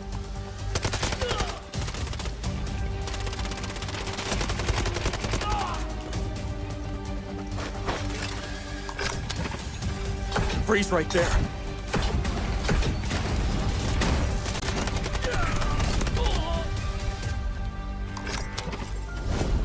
It's getting cold. N2 is equipped with a modified grenade launcher, capable of firing up to 6 LN2 grenades. Upon impact, each round detonates and releases a burst of cryogenic gas, dealing area damage and significantly impairing enemy mobility. Sustained hits can fully immobilize targets through extreme low temperature exposure.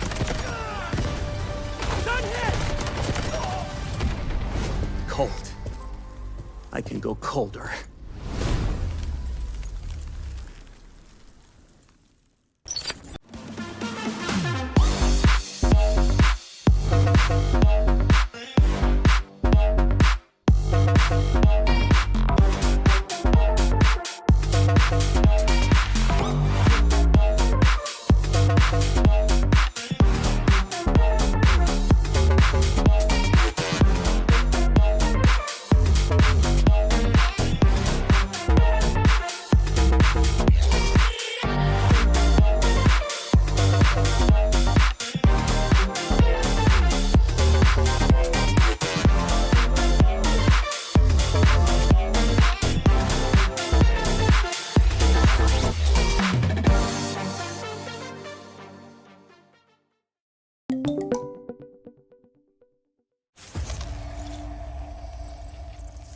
Received an emergency transmission from Hadawi, a Havoc nuclear engineer.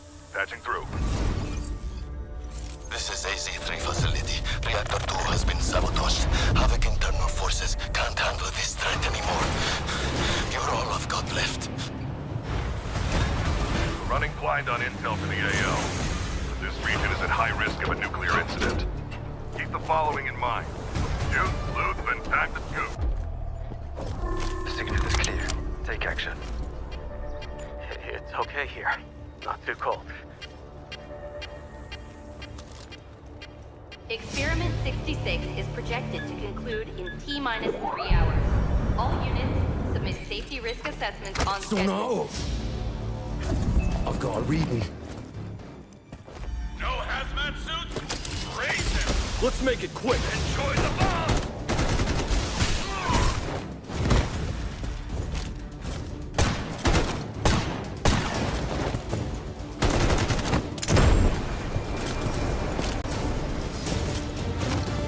So eager to die.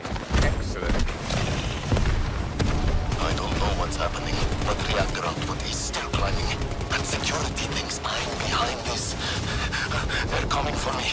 GTI, move it, now! Key verified. Access granted. Hostile signal detected. Please Personal action authorized. Damn it! Someone take control of this piece of junk! Entering manual mode. Executing command. Those bastards in Fusion Research won't authorize shutdown because of their experiment timeline. I know better than anyone how important this research is. Hold this position. Once I finish calibration, use that console to insert the control rods immediately. Data set. Follow me. I know somewhere the signal can get through. Steam explosion at reactor 2. Incident level confirmed. INTS 5. Estimated contamination radius. Careful! Don't fall! We're outside the signal blackout zone. Upload the data package to Skynet immediately. Encryption keys in the archive. Just send it. Critical alert. Reactor power output has critically exceeded safety threshold. Core meltdown imminent. All personnel evacuate immediately.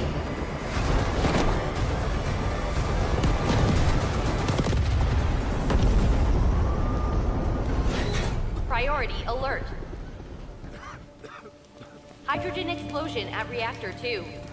Incident level confirmed. INTS scale 7. Major accident. All personnel evacuate beyond contamination zone immediately. Estimated spread radius 3.7 kilometers. Correction, 9.2 kilometers. Correction, 24.9 kilometers. Correction, 45.3 kilometers. Correction, 79.8 kilometers.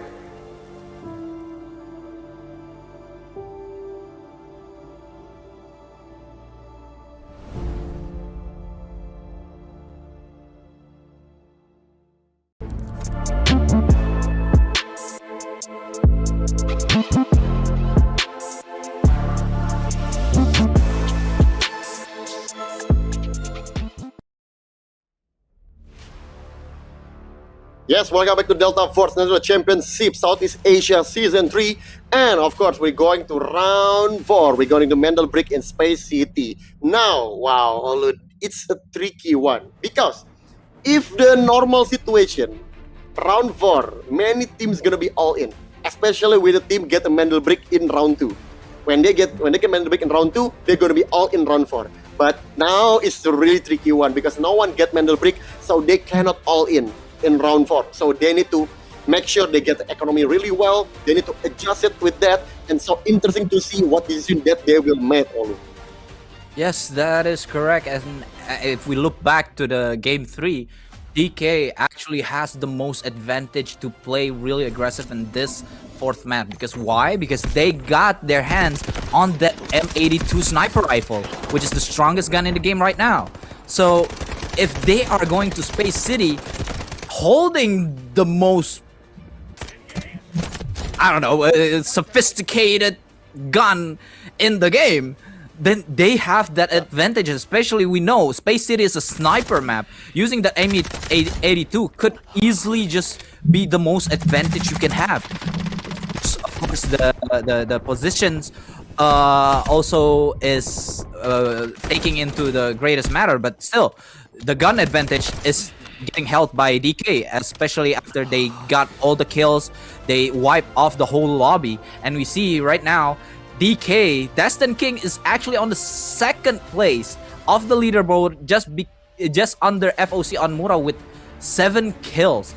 FOC Anmura gets picked off in the middle of the game. Even though they tried to go third party, Team OG, Team EWG and Phantom Legion, they didn't succeed. They went out after finding out that Destin King actually have the easy way into the game, you know?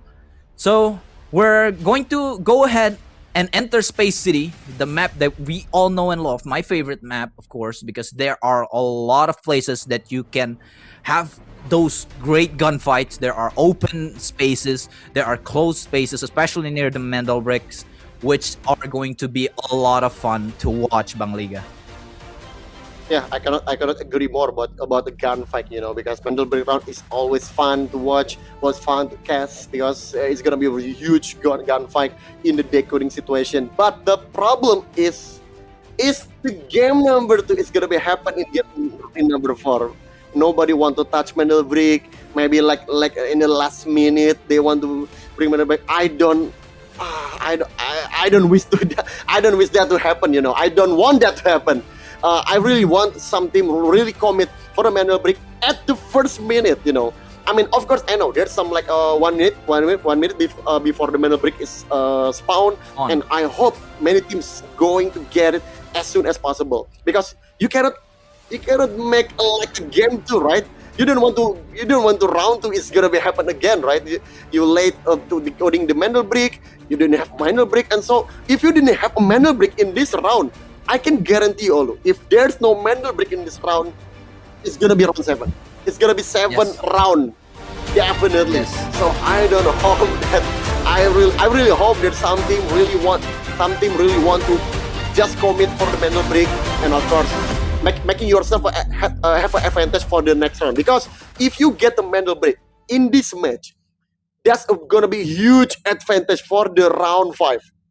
And that's why, and look at that, I think FOC and DK, they starting to all in this match, because they bring a tier 5 armor. And of course, I'm really looking forward to that for FOC and DK. Both of them have a huge chance to get a Mandel Brick. But the problem right now is FOC now in the tier 3 spawn. So, but what a start! What? Okay, I just say that FOC get a tier 3 spawn. They're gonna be a disadvantage. But look at that, he getting killed. But don't worry, his teammate is gonna be revive him again, and of course, it's still gonna be complete player again. But the problem is now FOC already open fire, so I think that's why teams already know there's some opponent in there. So I think FOC need to be careful if they want to strike to the Mandel Brick. Yeah, FOC having that tier 3 spawns actually was kind of an advantage in a way, because Phantom Legion having that tier 1 spawn in the employee center, they went in and swiped the card and tried to cross the bridge, but FOC already assessed that someone is going to open up that door and try to cross the bridge. So they instantly went in, pull up their marksman rifle, and tried their best to spray down that bridge. But it was successful, but they didn't get the full kill. Even though they get the full kill, probably Phantom Legion will still stay up with the 3 squad members that they have.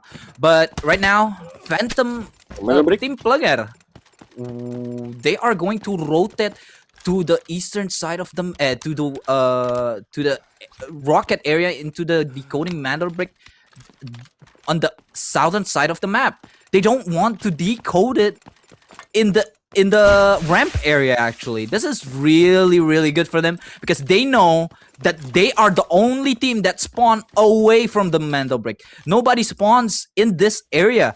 The closest one that spawns in this area is FOC with that printing spawn.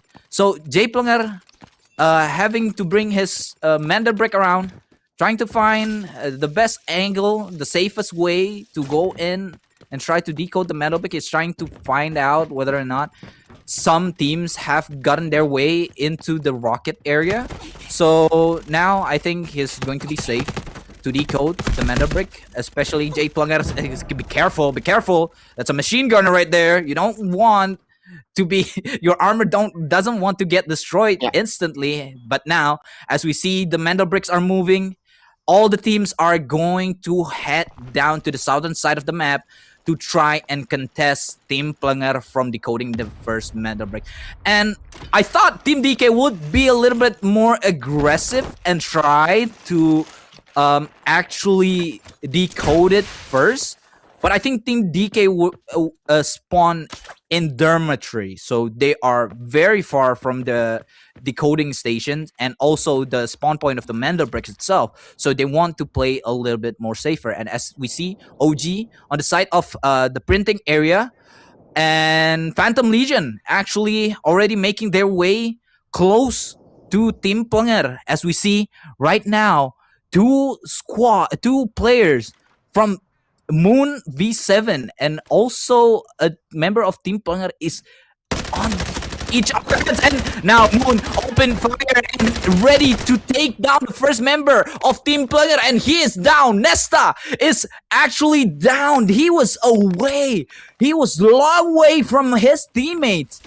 Nobody was there to defend him. He was playing alone in this full of KP squads. Oh my god, he was really away from his teammates. And now, as we see, after that gunfight, Phantom Legion actually making their way closer to the Mandel Bricks, while Team DK actually having the other side of Team Plunger and Team Plunger and Team OG actually. So we are going to see another fight breaking in from the right side of the map and the left side of the map. OG on the bridge, trying to find an angle, trying to find a defensive position for themselves to be able to find an angle to actually strike onto the decoding stations. But right now, Phantom Legion is still trying to assess where is the rest of Team Plunger. Team Plunger is currently under the bridge area, close to Team DK. Team DK should be able to find an opening and try to seize the Mandel Bricks, but the decoding station is really open, so one of Team DK's might get caught off guard, as we see Kenlim trying to go in and seize the Mandel Bricks. Is he going to be able to seize it? And he is. Now, decoding is Team DK. Went out with his Tempest. He took away the Mandel Brick from the hands of Team Plunger. And as we see, Team Plunger also down to one player as their Tempest tried to contest Team DK from trying to seize it, but he was unsuccessful. And so now, DK is holding the Mandel Brick in their hands. But remember, Phantom Legion has a really great spot on the southern side of the map, on the southern side of the Mandel Brick station. So they have the power to actually be the last team to survive and fight the Mandel Bricks team if they play this right.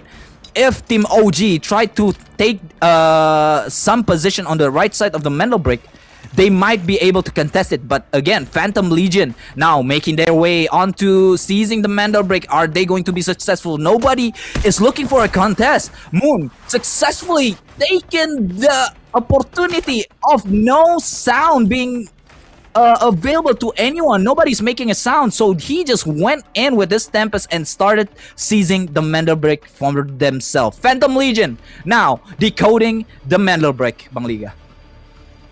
Yeah. I think that's really important for Phantom Legion. He got that. I mean, if you're looking at the composition, I think that's fair to say that Phantom Legion has the advantage to make some move, because obviously, if you want to Mandel Break, you need Stinger, you need Tempest, definitely using E device and the smoke screen. What a combo if you want to seize the decoding, if you want to seize Mandel Break. So I think that's a really good composition. And I kind of question. I really have a question, for a team player, because I don't understand why they defend the Mandel Brick like this. I mean, they really open, as you can see. They just waiting for the opponent to come. I think that's fair, because you put the Mandel Brick in this place. This place is really open field, so obviously there's many teams gonna be watch about the Mandel Brick. But the problem for me is that if you know this is open field, why you defend the Mandel Brick in the open space too? You're making yourself uncomfortable, So I think I really don't understand what the team player is doing. But look at the side, FOC already start to move forward. Just play slowly but surely. Still 1 minute 30 seconds for the decoding, so there's still time for all of them to seize the Mandel Brick for the intro of the decoding. But we'll see about that. Azra try to move forward a little bit, slowly but surely. But don't worry, Azra, he bring a tier 5 armor, so I think that's why I think it's gonna be advantage in terms of the reserve, in terms of their firepower. But look at that. Is it gonna be worth it? Let's see about that. But Pras stay behind, looking for a moment. Okay, smoke screen is on. DK want to seize the Mandel Brick, but it's not gonna happen. Move. already in there, and it's so predictable. DK one player down, and he cannot do anything. Still 45 seconds. Momentum in Phantom Legion. They in the good position, and this is moment for them to take the lead in the game number 4. And look 30 at that, seconds. Sovereign in this moment. It's a really good spot to defend the. But look at that, Silver Wing try to scout, try to recon in the Phantom Legion, and look at that FOC. Oh, somehow FOC come, and he gonna be sitting, and he gonna get it. What's going on, FOC? No one interrupted him, and Azra gets the mana brick so easy. No one gets a kill, no one interrupt that, and no one at least fire that. And of course, that's a really mistake by Phantom Legion, because they getting distracted by the Silver Wing, from OG, and that's the momentum FOC looking for the timing. But look at that, Phantom Legion, they want to getting again a mana break, but it's in the air and not enough.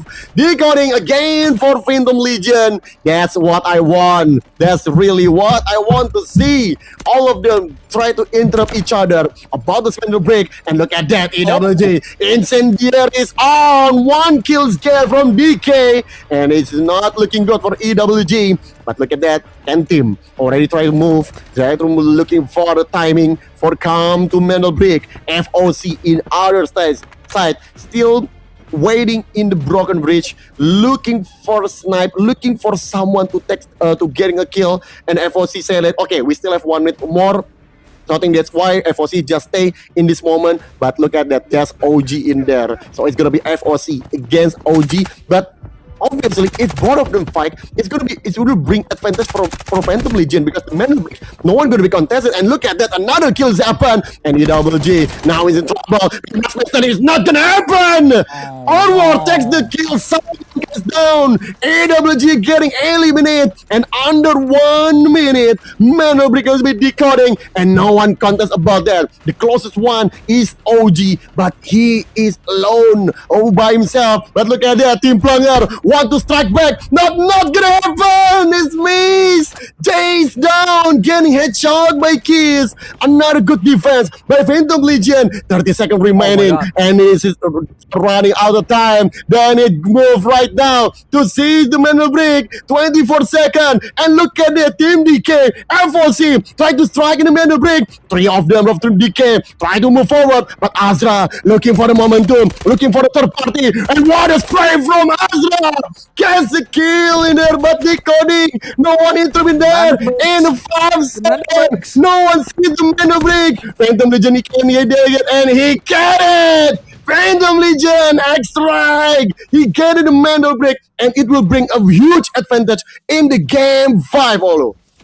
Yes, that is correct. I told you that Phantom Legion's position, if they didn't get contested, they had the winning the winning conditions to win this match. Because why? Because this is a very hard side of the map to actually push, because there are only 2 options to get in to Phantom Legion's side of the map. There's only 2 alleyways that they can be contested, but nobody from Team OG, FOC, or either DK wants to challenge them. And so Phantom Legion gets out of this game with the mana brick in their hands. As we see Team EWG again, they went in so late. They wanted to get that KPs from the backside of Hudson, but they get caught by Team DK. And Team DK successfully get a full kill on the 3 of the EWG players.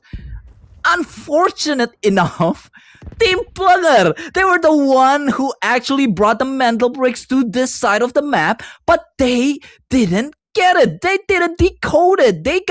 It got stolen by Team Phantom Legion because they did not have the correct places or the best positions to actually defend it. They went in and just leave the mana bricks to be decoded by other players, especially when Tim Plunger puts on 1 player on the side of Phantom Legion and he got caught instantly. He didn't realize that one of the that Phantom Legion were actually going in to the southern side of the map.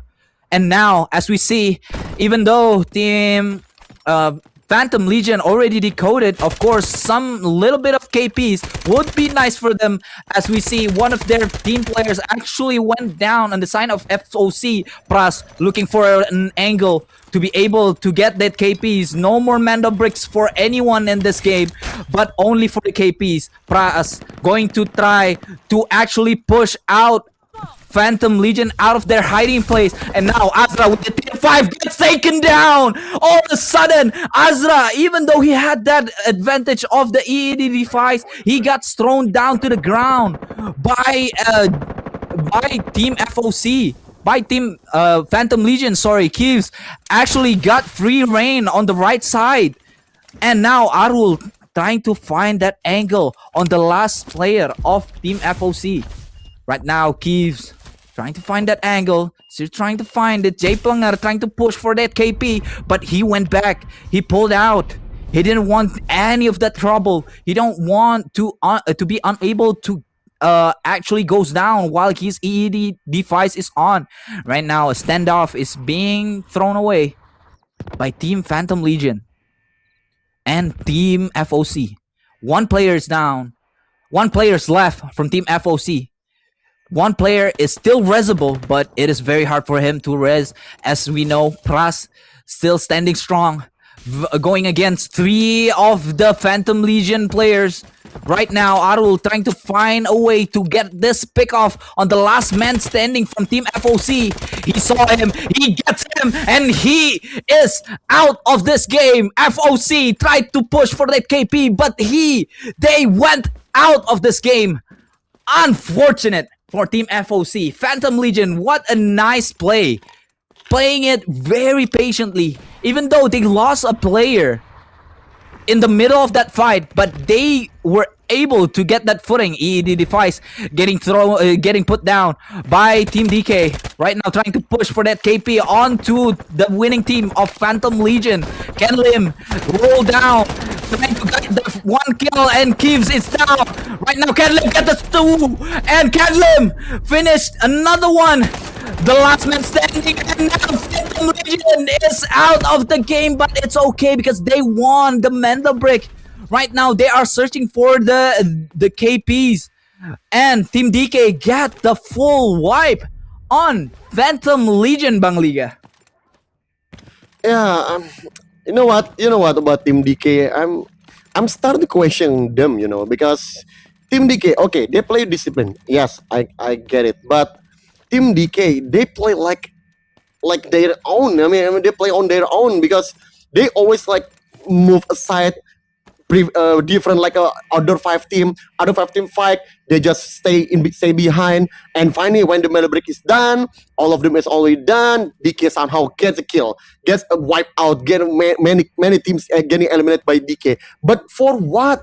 I mean, of course, in terms of the economical, in terms of the resource score, okay, DK is good because they still survive. They getting much kill, become a third party. But my problem is, you cannot play like this forever. I mean, okay, I know you want to play discipline, but at the right moment, you need to step up the game. You need to step up the tempo. Right now, okay, DK get a kill. Now they are the complete squad right now. Different like Team Planger. I don't know. I know more about this team. Okay, I will talk about this team later. But for Team DK, I think yes, it's good. Yes, it's okay for them. They play okay, but you cannot play like this forever. I really hope in the next game, in the round 5, DK want to play more aggressive, getting mana break as soon as possible. Because in terms of the survivability, okay, we all get it all. We know they can survive. They have a good positioning. In terms of the team fight, they play really well. So we have no doubt about that. But my problem is, this is a Mendel brick round. It's not about getting killed. It's more about a unit to contest. And DK, I think this only one didn't contest at all. But look at it, there's some kill, but I think that's unnecessary. And there you go in the game number 4, and it's done. Team DK once again, like I say, yes, he getting killed, but I don't know, man. I really want to see more about this team. I really hope so. I really hope Team DK want to play more aggressive in this game. But congratulations once again for Team Phantom Legion, finally get a Mendel break and get the huge advantage for the next round. But before we going to round 5, I think we're gonna head to a very short break. When we come back, I think it's gonna be a huge round for Phantom Legend. Is that gonna be match point, or is that gonna be another round? So, don't go anywhere. We'll be right back after the break, so stay tuned. Yes, that is correct. We'll see you guys in a bit. Whether or not the teams are going to fight for their lives in the next round. See you guys.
Yes, welcome back to Delta Force National Championship Season 3 Southeast Asia, and we're going to round 5, another Mandel Brick round, and it's going to be really interesting because this is going to be an advantage for Team Phantom Legion for the Mandel Brick round. We will see about that because they get the Mandel Brick, so it's going to be match point for Phantom Legion. But Olu, I want to talk about Team Planger. Let's talk about this team. Actually, I'm okay with their decision, Actually, I'm okay with the decision to decode Mandel Brick in that position. I think I'm okay with the decision because in the previous round, all of them play really passively. So if you decoding in the open field, I think maybe they think no one gonna contest the Mandel Brick, but turns out it's not because Phantom Legion came in the right place in the right time and he get the Mandel Brick. But Team Planger, wow, I think they need to step up really much, in the next round.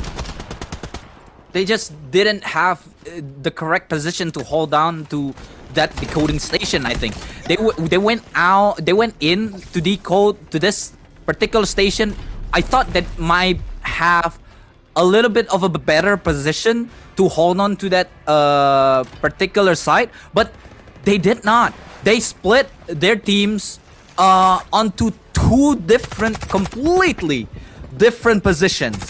And so when the one player from Team Planger gets picked off, the other two cannot defend him. The other two was away under the bridge. The other one was on near the backpack extract, So it is very, very hard for them to actually defend that particular decoding station. So they need to find a better position for themselves, and also Team DK really needs to get their hands on the Mandel Brick because they had the advantage of a lot of the teams, but they didn't capitalize it enough. They did get a lot of KPs. They are now currently leading with 14 KPs. They are going ahead of FOC Amunra, but they have a total score of 25, but they didn't get the Mandel Bricks. Phantom Legion actually decoded the Mandel Brick, so they are now on the match point. Even though DK, of course, they have a lot of loot values, they have a lot of in their banks, and they are leading in the total score point. But they need to be able to get their hands on their Mandel Bricks, because if you are going to play this game purely on KPs, you're not going to win because Phantom Legion already tops you with one Mandel Brick. So either you get that one Mandel Brick and win over Phantom Legion, or by score KP, or you decode the last two Mandel Bricks. I think DK is probably the greatest contender to Phantom Legion actually. And for this next round, I'm really hoping FOC, the ones that has been destroying the whole lobby on the game 1, game 2, and game 3, I need to see them step up also. And EWG, of course, I cannot forget about EWG and OG.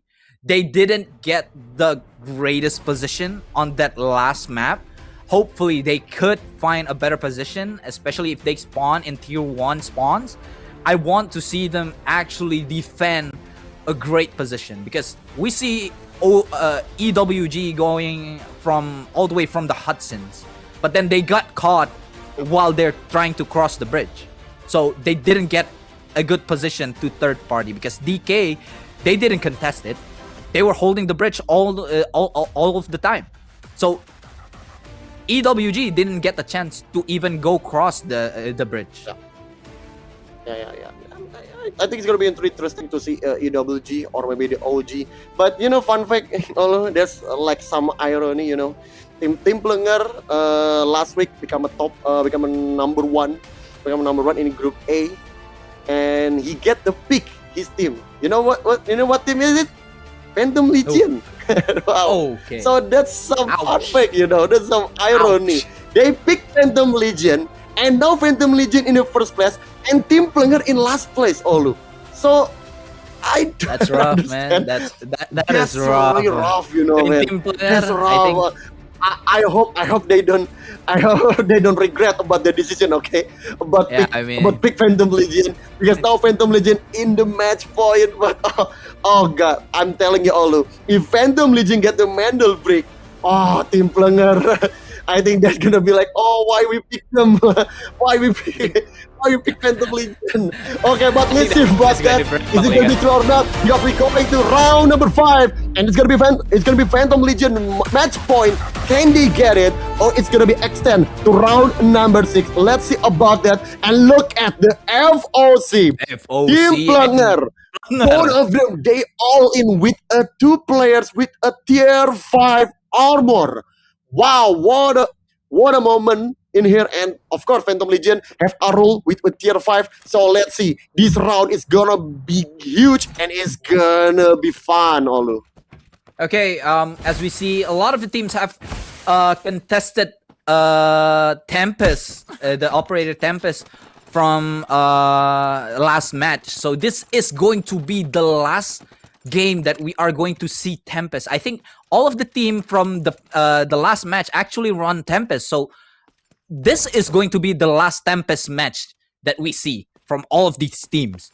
And correct me if I'm wrong, but if it is going to be the last Tempest match that we're going to have, I am very curious whether or not this is going Phantom Legion is going to take it away home, the last Mandel bricks that they have as a match point, or they are going to contest the Mandel bricks without Tempest, because we know for seizing the Mandel bricks, Tempest is a really strong operator, especially with her EED device. Going in and out of that Mandel brick station is going to be crucial. And without having Tempest on your team, it is going to be a real gunfight. As we see right now, OG, as we say before the game starts, they really needed to step up and try to get their hands on the KPs. Oh, but unfortunately, DK Can Lim actually get the kill on one of the on Asphyxia from OG, who's holding the Mandel bricks. Oh my god! And DK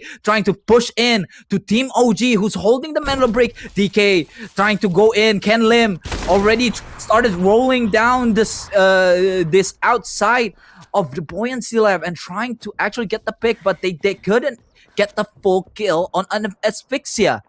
Now they are trying to go ahead and look for that decoding station from Team OG, and they are going to have the advantage on the decoding station and find the best possible way to defend that station. As we see QWERTY right now trying to find a new way to go inside this decoding station right in the buoyancy lab. Actually, this is going to be a hard one because it is a close quarter fights, unlike the decoding station that we see on the last match, which has a lot of open field, and we see Phantom Legion actually winning that particular Mandelbrick station because they had the advantage on their position. But right now, it's OG who has that position on lockdown. They are holding the stairs. They are holding every single doorway they could find to be able to defend it with their lives. And DK trying to go in, trying to see whether or not there are possibly entryways to go in. But Jay Planger, he found QWERTY from up top, from the 3rd floor of the CEO, and he goes down, but they weren't able to get the full kill. And now Nesta hanging on his EED device, trying to find a pick, but unfortunately, he couldn't get that angle to finish off QWERTY from Team DK on the bottom side of this building. Jay Punger, even though he got that kill, he couldn't finish it. Unfortunate enough. And now, right now, they are just going to reset. Team DK going for a reset. Full heal, full time to be able to assess the situation again. They weren't getting pushed, so it is all good on the side of Team DK right now. And as we see, Team OG has 2 minutes on the clock. Decoding station is still ticking, guys. Some players need to be able to take the seize of this metal brick. Come on, we want to see those fights, everybody. And Uluru being thrown out by Team FOC from the extraction point, and now Team OG Free Reign actually tried to go in but get instantly finished out. FOC down to 2 players right now. Oh my god, where is Free Reign? Where did he came from? Which angle did he force to go? 2 of his members are outside, but he is the only one that goes inside, and he gets the full kill. Oh my god, FOC, miscommunication happening here. And right now, FOC is in the middle of Team DK and Team OG, who's currently decoding the metal bricks, and now Team DK trying to go in and find their positioning. But here you go, Phantom Legion actually on the Hudson side trying to get another pick off from the DK. FOC might have a chance to go and third party this fight. As we see right now, Uluru getting thrown out, getting destroyed. Arul in a really bad position. They are getting pinched by 2 squad, and now Uror get 1 kill down to 2 player. Keeves has been taken down into a full kill. FOC and Team Phantom Legion down to 2 players. Right now, DK is on the advantage with 3 players in mind. But again, decoding station is only at 15 seconds remaining. Nobody is trying to contest. Team Planger from the CEO side trying to go down, but OG is doing such a great job holding the stairways. Team Planger cannot go in, and OG have decoded the middle brick. Oh my god, the team that has not shined now has decoded the mental brick. Bang Liga, what happened in this game? What is happening in Slavi? I don't know about this group, you know. I mean, they play really passively. I think I really have happy. I'm really happy when I saw in the round 4, in the game 4, when they finally play aggressive, contest a mental break. I think I'm happy with that. But in game 5, they become like the same like the first 3 games. I don't know why they didn't contest at all. But let me say this first. OG now has a huge advantage. You know what? And you know why? Because I think, correct me if I'm wrong, I think OG is the only one who still can pick Tempest in the next game. Oh, really? Because if you remember in game 4, OG doesn't pick Tempest. He picked the Wolf. Oh my god, that is such a huge advantage. And other fighters already picked Tempest, and so that's why in the game 6, I think OG have a huge advantage because he now have Tempest, and of course you guys all know, if you want to manual break, you need Tempest. Definitely, you need the EE device. So I think that's why I think OG is really smart. They don't want to bring Tempest early in the game 4 because they know game 4 no one get manual break. So even if OG didn't get Mandal break, it's totally fine. We can fight back in the next game. We get a Mandal break, and the game 6, we're gonna be execute well in this game and this group at all with a 2 Mandal break. So OG now is really in a good position. They have Tempest in the next game, so we will see about OG in game 6. But right now, let's focus on game 5 because we still have a 10-minute remaining, and of course I don't understand why no one contests in a minute break. And obviously I'm gonna say about this team DK. Once again, like I said before, this team is good in terms of team fight. They play really well, but look at that now. Let's first focus on the team OG because team OG still survive inside, but only 2 players left, and he device from Papan Jas juga pakai coba fight lagi. Dia kena fight in window. Dia kena Jas. So, why will fight? Okay, he want to bring his team 8, but look at the Jay spraying there, but not gonna enough, not gonna found anybody, and Jay still can get and kill anyone. And Team Planger, look at that, Team Planger just, I don't know, they just stay in their position, and look at it all. I really don't understand about this team because Team Planger always in the weird position, as you can see, because Team Planger, when we saw the first one, okay, we say that, okay, I think this team gonna be aggressive. They want to fight. They want to contest. But when they get in the position, they do not move forward anymore. They just stay in this position, in the weird position actually, because now you're in the nowhere. You want to contest against OG. OG said, okay, we get mental break. So even if we get down, it's totally fine for us. But Team Planger, like I say before, Team Planger is all in this game. They bring a tier 5. In the armor. So I think that's why, for me personally, I don't understand why Team Planger doesn't contest at all against Team OG, because you have your resource, you have the momentum. Look at Jay with the tier 5, and he stay behind. So I don't understand about the decision about Team Planger. I don't understand what happened with them today, because last week is their moment, but this week is definitely not their moment. But look at that, Shamil takes the kill. Yes, it's gonna be a good kill for them, but is it enough? Of course not, because you need more than this. You need Mandel Break, you need resource, you need more kill about that. And I hope Team Planger can play with more confidence again in the next minute, because of course this is okay, it's good. You eliminate OG is getting eliminated, but like I said before, OG gets done with the Mandel Break. So Team Planger need to do something about this. You getting eliminated OG, it's good, but you need more than this. You cannot play like this. You need to at least extract first, because I can understand in the next game, if Team Planger doesn't extract, I think in round 6 or in game 6, their economical is not looking good. So yeah, so we'll see about that. But look at that ELG, because he's going to fight in the Broken Bridge against Phantom Legion. But Moons takes down, headshot good by ABC. What a aim, what a shot in the through smoke. And it's more momentum from EWG, but I think they don't want to move anymore. They don't want to contest anymore, because it's become more greedy. And don't forget, it's a Tempest who knocked down, so I think that's fine. Phantom Legion can fall back again, just reset. And I think they just waiting, because Phantom Legion now play with the gatekeeping. They want to make sure no one getting extra in the rocket. So now Phantom Legion, in this few minutes, they just want to stay in this moment. They just want to stay in this spot, and just to make sure no one getting extract at the rocket, Olu. Yeah, I mean, now it's all about the KP. Everybody is looking for the KP. Nobody really cares anymore. OG is out. OG couldn't care less. We got the Mandela Break, okay?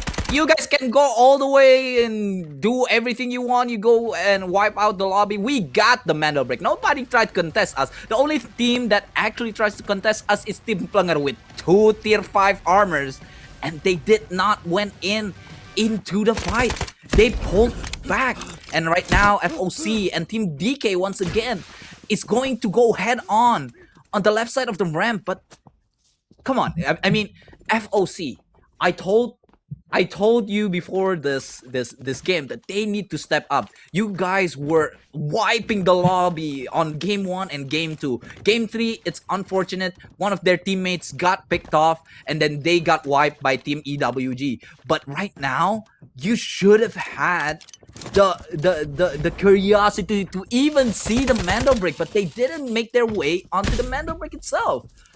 Even though they brought in one tier 5 armor, they still are not confident enough to actually go in and contest the Mandel Bricks. So is with Team DK. Okay, now you were right, Bang Liga, that only Team OG didn't get their hands on Tempest on the last match, so they have the advantage of Tempest on the 6th match. So the other teams doesn't have Tempest. Only OG has it, so they have that advantage if they want to play aggressive with Tempest. But right now, on the other teams, they don't have anything to actually, be able to ensure the contest. But right now, Nesta Planger actually takes down one of the players from Team FOC, left with one last player. Team FOC trying to revive Pras, trying to revive his teammate, and his teammate goes up. Right now, Team Planger trying to find an angle to wipe down and get this KP on the rest of FOC. Gets one. Jay Planger right now trying to find the second one. Jumping up and down, and he goes down. Pras is out.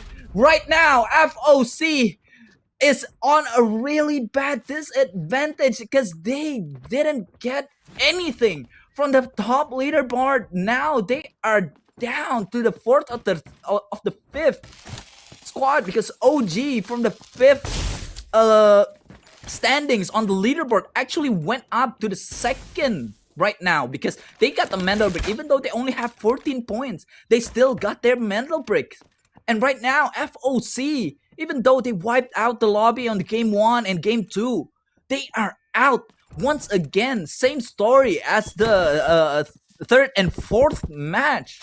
They need to step up the game. And right now, Phantom Legion also need to step up their game. They didn't came in for the Mendel break. They didn't contest it. I think they want to play a bit passive, even though they brought a Tempest, but they didn't get the chance to actually cross because they were being held down by Team DK and also Team FOC on the near the extraction point on the map.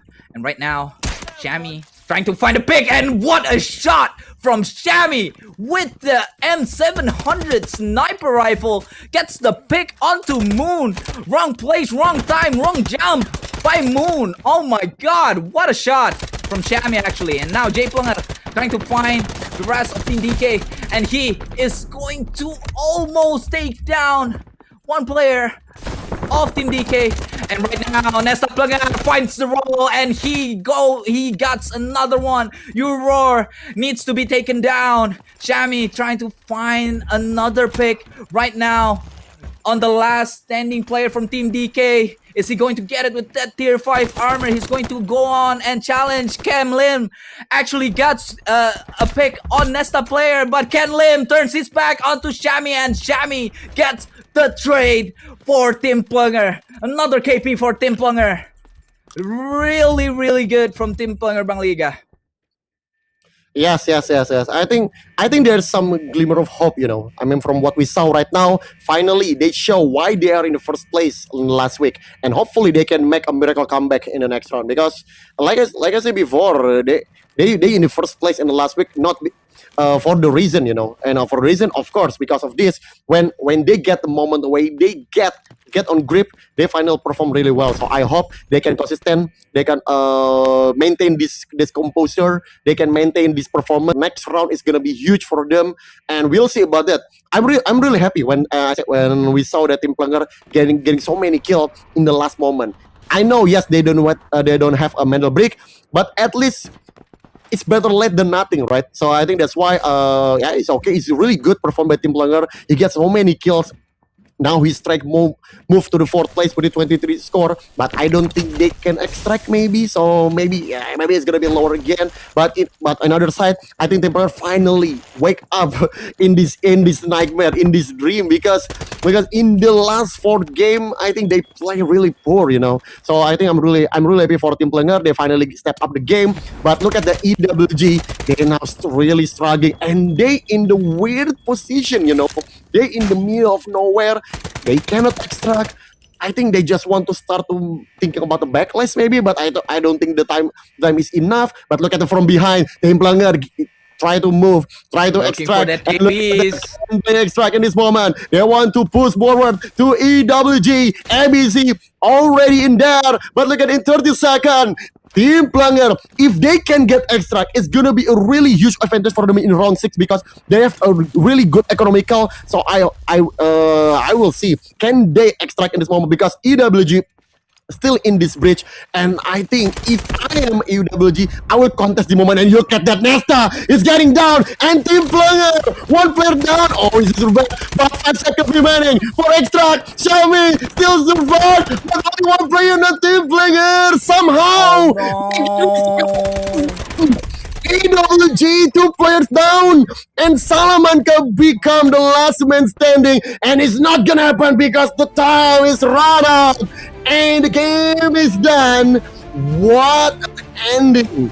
Wow, is it gonna be start for Team Plunger? I really do hope so.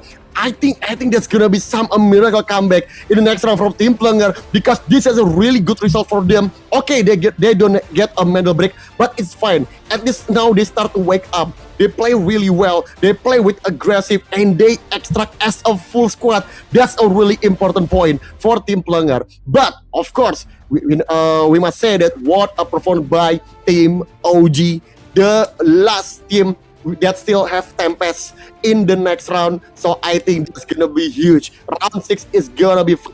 I'm really looking forward to that. But we're going to head for the very short break. So when we come back, it's gonna be round 6. So it's gonna be fun. So don't go anywhere. We'll be back after the break. So stay tuned. Yes, sir.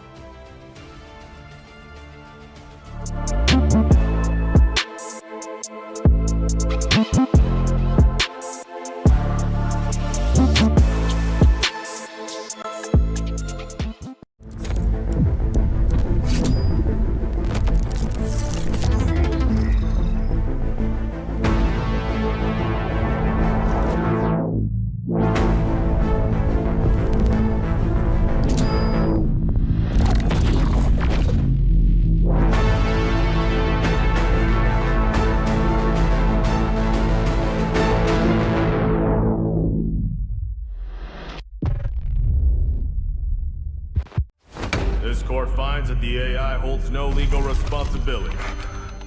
But the data... This doesn't add up. Just do what the AI says. Priority. Protect company assets. Valve closed. Destroyed our home! That dream again. Gabriel Mercier, codename N2, role engineer. As a former nuclear facility engineer, N2 was removed from his position following a major incident that escalated into legal proceedings. He later returned to military service and was reassigned to Arctic deployment under CBR and related units. With the originally designated technical specialist unable to fulfill operational requirements, and following assessment review, N2 has been approved as a replacement operator for the subsequent operation. Stun out.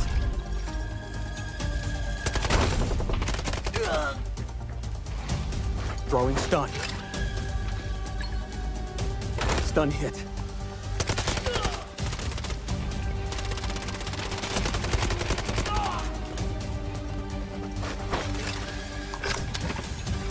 Freeze right there.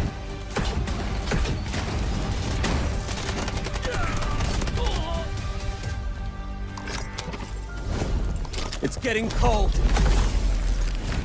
N2 is equipped with a modified grenade launcher, capable of firing up to 6 LN2 grenades. Upon impact, each round detonates and releases a burst of cryogenic gas, dealing area damage and significantly impairing enemy mobility. Sustained hits can fully immobilize targets through extreme low temperature exposure.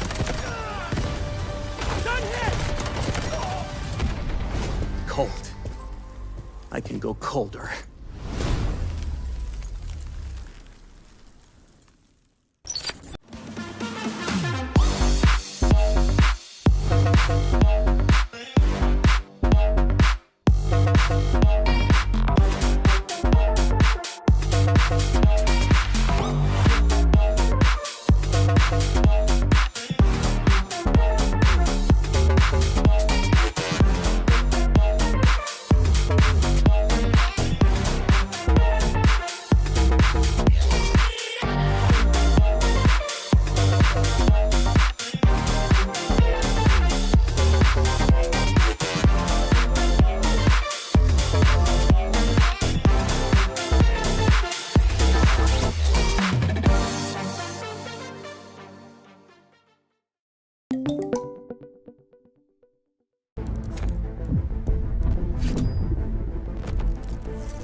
Yes, welcome back to Delta Force National Championship Season 3 Southeast Asia. And wow, we're already going to round 6. And I think it's going to be a really interesting one, Olu, because I think there's some hope from the 3 teams. I think, of course, definitely Team OG now gets a really important round. They the only one who have Tempest in this round, so I think it's gonna be a huge advantage from them. And of course, don't forget Team Plunger finally. Okay, they didn't get mental break, but at least they play well, and I'm really happy about that because in the previous 4 games, Team Plungers play really poor, you know. So I'm happy. I'm happy that they wake up in this moment, but we'll see about the round 6 only. Yep, I couldn't agree more. Team Plunger step up their game and they got those KPs on a lot of teams. They successfully wiped OG and then EWG, of course, on that last remaining seconds of the game near the extraction point. And EWG and Phantom Legion were fighting it out in the bridge, but they don't really have a clear idea on what to do. They EWG cannot cross. EWG cannot pull the lever to extract. They wouldn't send one person just to extract. And Team Plunger just came in and destroyed FOC, OG, and EWG in the same game. They got so many points, kill points on that game. They must feel very confident going into the 6th match. But again, they haven't got their Mandel bricks on their hands. OG, however, and also Team Phantom Legion is still on match point. As we see here, Original Gangsters is on the 2nd place, just below Phantom Legion because they are down on the total score points. They only have 8 kills. They have more loot out of Phantom Legion, but again, they didn't have that much kills on Original Gangsters. When they're decoding in the station also, Team Plunger didn't make their move. They waited until they have decoded the metal bricks because they didn't have a good enough position. They were coming down from CEO through the stairs when there are already 2 players of Team OG actually looking upon the stairs. So it was a really bad spot for Team Plunger to actually push. So Original Gangsters just got their metal bricks for free. So it is match point for the both teams. We're going into round number 6 on still on Space City, and they Team OG actually has 1 more Tempest to spare. And I think OG, even though with the total score of 14, one of the lowest in the lobby, they might have a chance to actually pull this round 6 win, Bang Liga. Yeah, that's true. I agree with you. But don't forget Phantom Legion. I mean, Phantom Legion, of course, I know in the game 5, I think they didn't see at all. They didn't see at all, but I think it's fine. I mean, because you have a mana break, so you have like a handicap. You have like some handicap for Phantom Legion, so I think it's fine for them in the game 5. But game 6, they need to step out of game 2. But let's talk about FOC. This team, I feel for them, you know, because they start really well actually. They really start really well, and I think in the 3 games they in the 1st place, so I think they looking good, but they start to regress, you know, in this moment, because after that they start well, but they don't know how to end the game. They don't know how to close the game. They didn't get mental break. They got in the weird position in the spawn prediction too. I think they getting a not at great tier in the spawn area, so I think that's why maybe FOC kind of struggling to move to Mendel break. But overall, FOC like I don't know, they kind of like shy, you know. They kind of like, okay, they start move in the one area, but after that they just like should we move any longer? So should we wait? So I think there's some like confused between each other, so I think that's why I feel for FOC. They start pretty well, but I hope so they can rise up again in this game, because this is game number 6. It's gonna be crucial for all of them. Is it gonna be match point, or game number 7 is gonna be unlocked? So we will see about that. But for me, if you ask me, I think that's it. I think game 6 gonna be the last game, I think. So maybe my prediction, I think it's gonna be OG or maybe Phantom Legion get the Mendel break. But still, watch out for Team Plunger and DK obviously, because these 2 teams I think is gonna be the huge obstacle for Phantom Legion, for Team OG to get the Mendel break to close this match. I mean, I couldn't agree more. I think this is going to be the last match of the lobby actually, because Team Phantom Legion, sure, they didn't get a good enough spawn on the last match, but I hope that they are going to have a better position to actually contest the Mendel bricks on this match.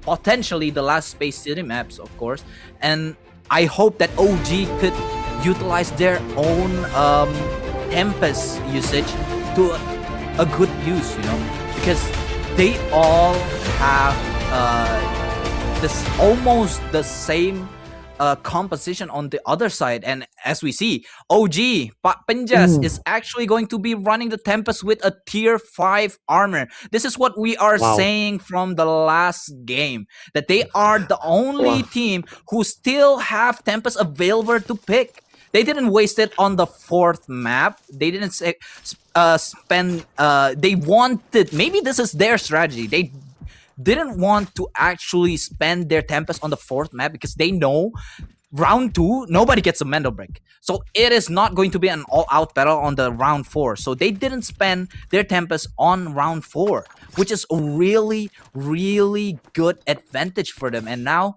as we see, every team is almost going to go to the middle side of the map to actually contest that Mendel bricks. As we see, Team FOC spawn in the sand dunes over by Central Command.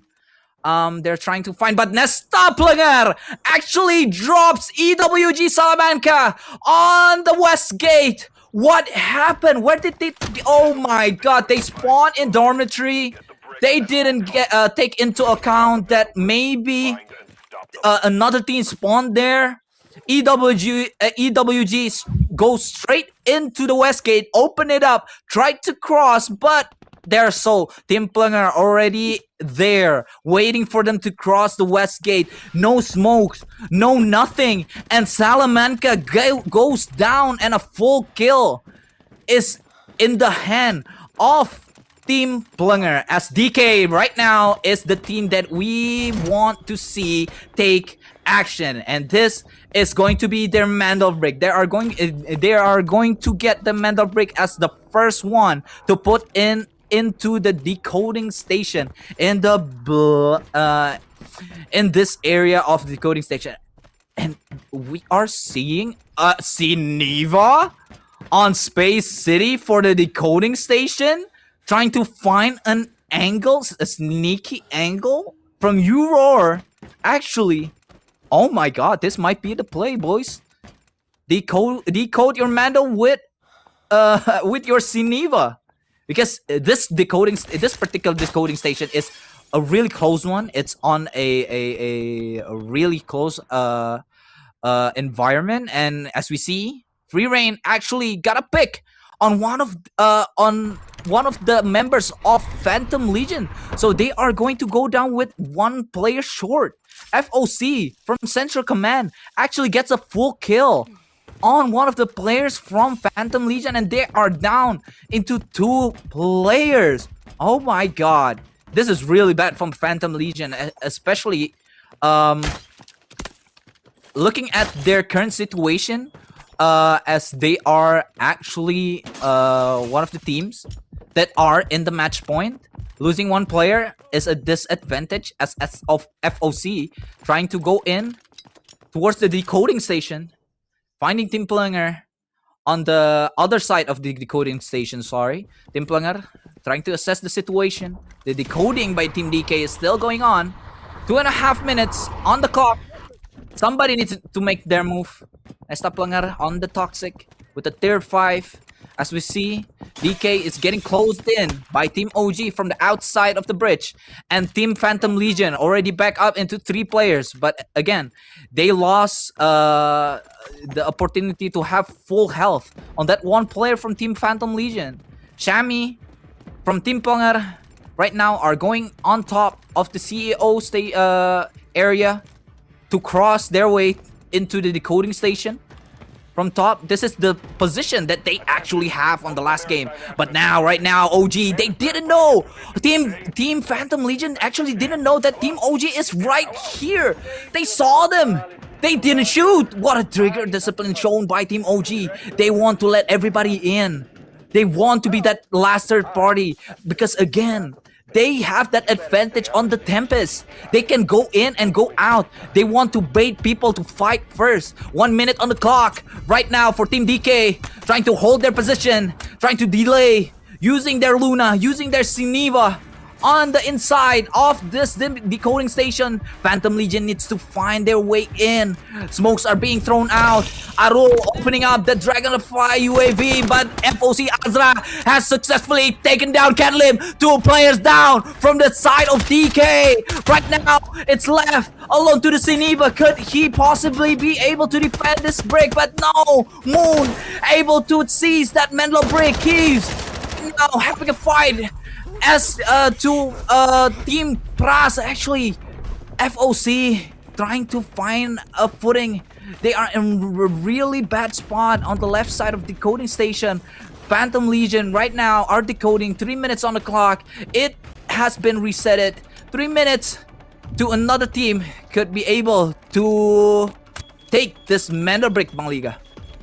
Yes, of course, and Phantom Legion come in the right place, and I think this is why I kind of not like using Sineva in Space City, because this map is really open, you know. I mean, of course, I know there's some hole in there. It's not like really open like before, like a game 4, but still, Space City using Sineva, wow, there's some opportunity, you know. They want to create, but I don't think so. Sineva is getting countered by so many things. You look at that, so many Ulur in there. So obviously Incendiary gonna be one. Don't forget there's Luna with a shock arrow. So I think that's why Sineva is not gonna work at all in this situation. And look at the Phantom Legion. Only 2 minutes remaining to final secure. Can they get the match point in game number 6? But Keys, so very fight, looking for the chance. Try to pick either forward, but in up there's FOC waiting for the chance, waiting for the momentum. They're waiting so long in there. Triple Blaster is on, but not gonna be hit. But look at that, free ran. Try to pre-aim, try to pre-shot through the smoke, but not gonna anywhere because there's no one in there. So free ran, it will be waiting. It's gonna be a waiting game, I think. And look at that, Nesta takes the kill, but Pras and FOC now in a bigger problem because they want to face Phantom Legion, but in behind there's Team Planger become the third party. And look at that, they try to pinch each other. So that's why FOC really in the worst situation. And look at the, can they survive in this moment? Azra try to jiggle pick. But not gonna find anyone. But in other side, Team Planger, another same position actually.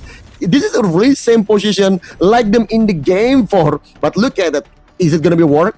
Is it gonna be work? Let's look at the bat there because Xiami try to move forward, try to looking for the kill, looking for eliminate, looking for a spray. But look at that, under 1 minute because Jay now straight push in the Manor break. But look at that, EWG become the third party too. Phantom Legion survives already longer. But look at the Dragonfly Swarm to holding the moment, holding 40 seconds for the Manor break. Or we can say Jay and move forward to the seas with the smoke slip.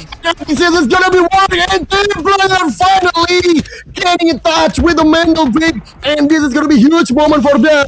Another 2 minutes more for the cutting. Reset the game. Team Player, wake up right now. Finally play really well. Play like they usually play in the last week. And look at that Nesta. Try to move, try to looking for a kill. And Azra down, but Nesta's down. Want the headshot, but Sami in the behind become a super system, and FOC is down. Can he wipe out by Team Player? Triple Blaster.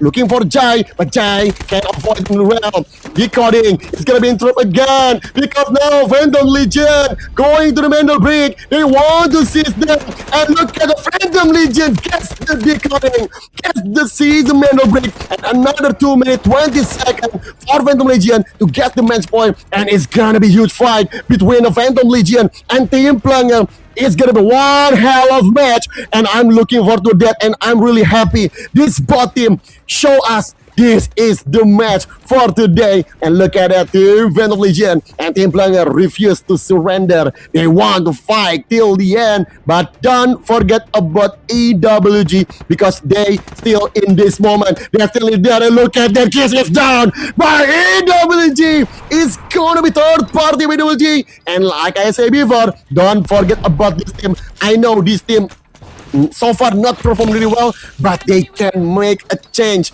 in this game. And look at that, because it's still on by the Phantom Legion, but they now only 2 players remaining in the 1 minute and 30 seconds again, Olu. Yes, that is correct, but you cannot stay here for much longer. Team Phantom Legion is getting cornered from right, left, center. But if you see a little bit to the left, there's a team going out, currently located outside of this building, and it is OG. They are secretly waiting with the Tempest on the last ditch effort to go in after all of the teams here are going to wipe themselves off one by one. OG might be able to actually take this. They have a really good position. Everybody is inside of the building, but they are the only ones outside. They are waiting for their timing to actually go in and actually wipe all of the teams inside after the teams are going to fight each other. Right now, Phantom Legion is going up into full again after dropping 1 player inside, but they are back into 3-player squad, while Team Planger is still looking for some picks over in the right, left, and center. They are all pinched together in the same place. Phantom Legion, Planger, and also EWG is on the Mandelbrick. The only squad that are ready to go in and swing is Team OG, and here they come. Right now, the Tempest from Team OG is going to come and try to third party all of the teams here. Right now, trying to decode. Is he going to be able to seize the opportunity? And Papa Jaws actually goes and kill Shami, J Planger. Two of the members of Team Planger actually goes down from Team OG. Team OG lost 1 and 2 right now. Left only to Asphyxia. What happened, Team OG? It was your opportunity, but they left it. Right now, Team OG has the mental break. 1 minute on the clock. Team Phantom Legion is still trying to get their hands on the mental break, but they are being pinned down. EWG have a greater chance to actually take this one because they have 2 players on their side. Phantom Legion is inside, but now Team OG, last Asphyxia gets wiped, and OG is no longer on match point because they lost. They get wiped, and right now Team Planger actually is getting wiped also. Left to 1, left to 2, and Phantom Legion kind of overextended and tried to actually wipe Team Planger, but they couldn't. They lost 1. Oh my god, the gunfights in this lobby is crazy, Bang Liga. Wow, it's really crazy. And another matchup again. Phantom Legion against Team Planger. These 2 teams will be decide. Is it gonna be another round or gonna be that's it for this game? Because you look at that. Now Phantom Legion under 1 minute remaining. But Team Planger still with the complete squad. For this 2, looking good for Phantom Legion. But look at that. Is through the smoke. They went through the smoke. For spray by Arrow. But I'm not gonna hit anyone. But look at it. Long-term munition. And become a man of because it will be seized by Team Player. They don't want to give it to Phantom Legion. And next get the kill, but Kizzy still fight. And Phantom Legion is eliminated.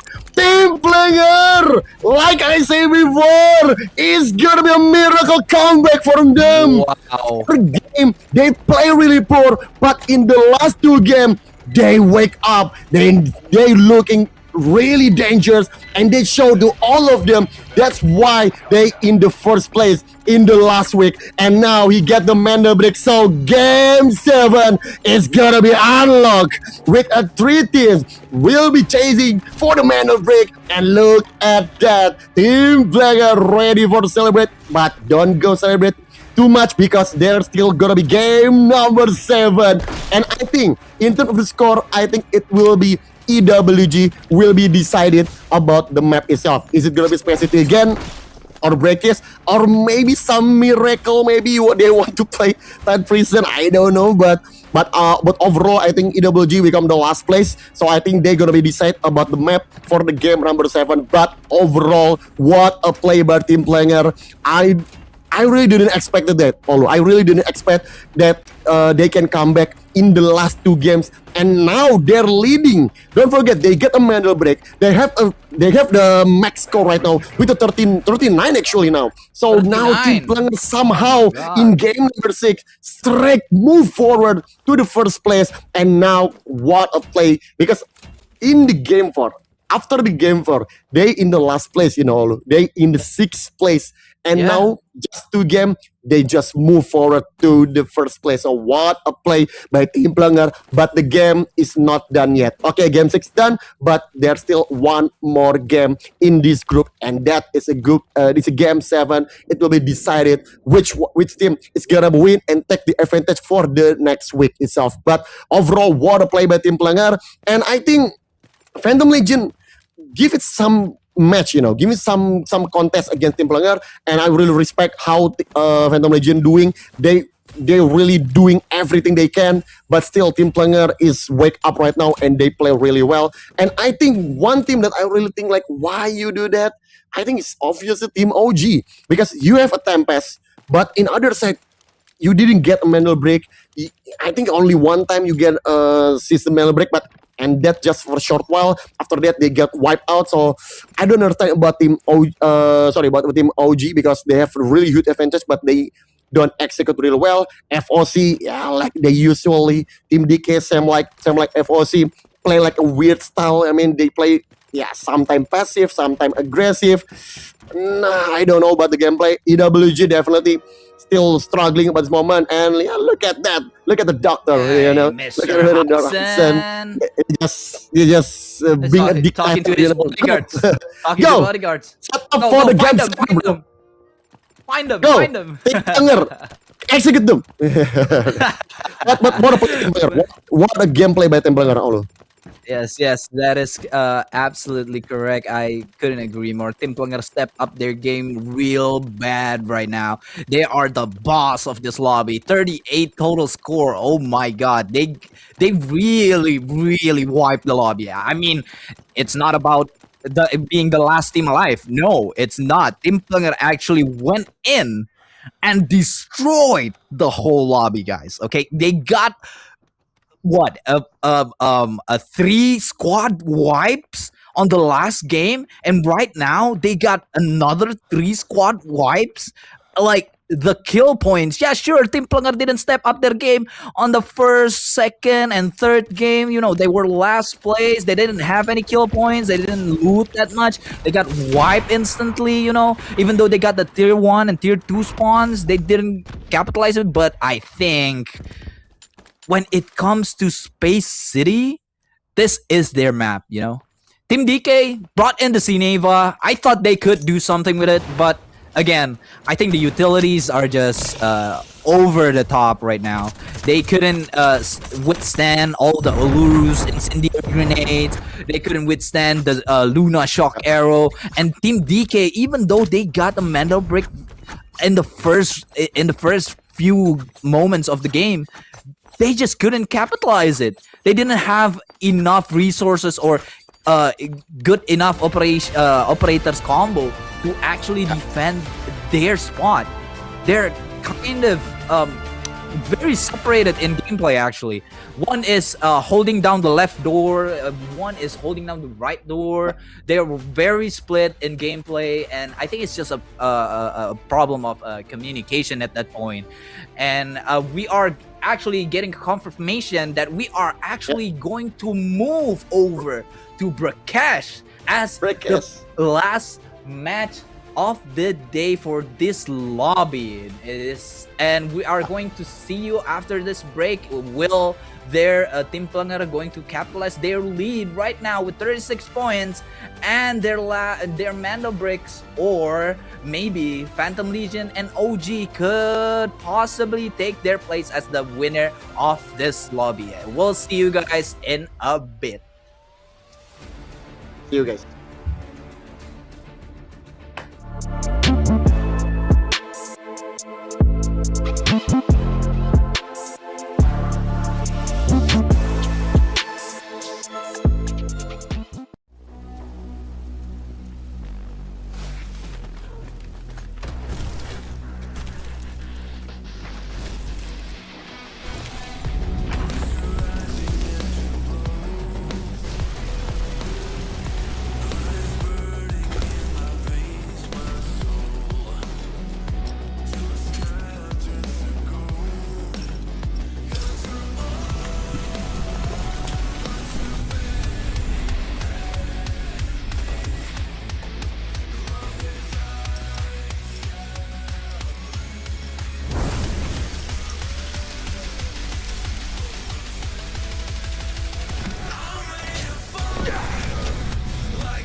Yes, welcome back to Delta Force World Championship Season 3 Southeast Asia. Wow, it's been a long match for Group A. Now we're going to the final game for Group A in the game number 7. And it's going to be Brakkesh, by the way. So I think it's going to be really interesting because if we remember in game number 2, nobody takes the manual break until the 4 minutes maybe. Finally one team. On the 4-minute mark, yes. That team eventually late to decoding the manual break, so there's no one to take the manual break. So I don't know about the games, but I don't think it's gonna be happen again. I'm really sure that in game number 7, I think all of them is gonna be all in. But don't forget all of game number 7, the operators is gonna be reset, so they can play any operator they want.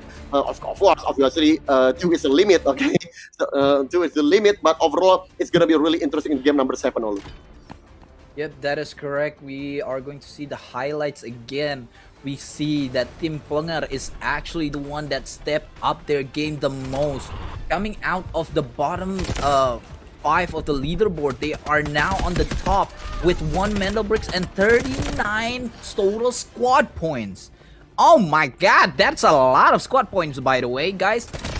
They got all of the wipes on all of the teams that came in to go that wants to contest the Mendel Bricks. They successfully wiped every single team, and it is just an incredible gameplay shown by Team Plenger that no matter where you are in the leaderboard right now, it doesn't really become the end product. You know, you can still be the best coming out of the bottom. And I think Team Plenger, even though on the week 1 they are still the first, they are the actual first placement. Now it is actually showing right now that this is going to be their game. I think Team Plenger will take this one. Well, we'll see about that, because actually Phantom Legion shows some promising performance, in the game 6. Of course, I know they lose against Team Plenger in game 6, but overall, I think Phantom Legion play really well. But I think the problem with them is in the last moment when they get a 2 versus 3, they're deciding to take the risk. They decide to take the initiative. They want to move first against the Team Plenger, and I think that's a really risky situation because 2 versus 3 is not gonna be really well for them, and obviously they lose against Team Plenger. But overall, this team I think it's gonna be really interesting to saw in the game number 7. Sorry, but don't forget too about Team OG. Because Team OG, this team kind of surprised us. So, I mean, in the early one we say that this team I'm not sure about this team, but somehow boom, you get the Mendel break out of nowhere. So I think that's why this team is a surprising one for me. So you cannot stay away from this team because I think it's gonna be unpredictable for the game number 7. But I agree with you with more about the favorable. I think now the favorite to win this match is Team Plenger because now the momentum in there. They have a bounce back from last place become the first place. So I think in terms of the mentality, I think they're really up the roof right now. So I think that's why I agree with Olu about Team Plenger now as a favorite to win this match. But we will see about that because don't forget about the other team, EWG. Don't forget they are the one who picked Brakkesh, EWG. So I think maybe they have some plan in there. Maybe they want to, I don't know, stack Gizmo maybe in the manual break. Just put some trap in there. Just don't make any extra move. Just trap using a crawler nest. Use team with the Oluru with the incendiary. So I think there's so many plans if you want to play in Brakkesh. Yeah, I think 2 engineers and 1 recon composition would do best in Brakkesh. Especially if you're going to decode your Mendel Bricks in the museum area. And as we see right now, Team Plenger is holding their breath on their match point with 38 total score points, 23 kills, the most out of the lobby. And of course, their loot accumulation goes up to 31 million. They got the most kills, they got the most loot, they got the most scores, they have 1 Mendel Brick. This is still potentially their last game. But even if they couldn't win this match and decode the Mendel brick and possibly wiping out Phantom Legion or Original Gangsters and let the other 3 teams actually decode the Mendel bricks, they still win the lobby. I think it's going to be really, really important that you, if you're playing as Team Planger, you do not want to let Phantom Legion or Original Gangsters get that Mendel brick on the station. It is very crucial for them to not let 2 of these teams actually try and contest. You need to be able to wipe them out of the map first, or let other teams try to fight them until they get wiped.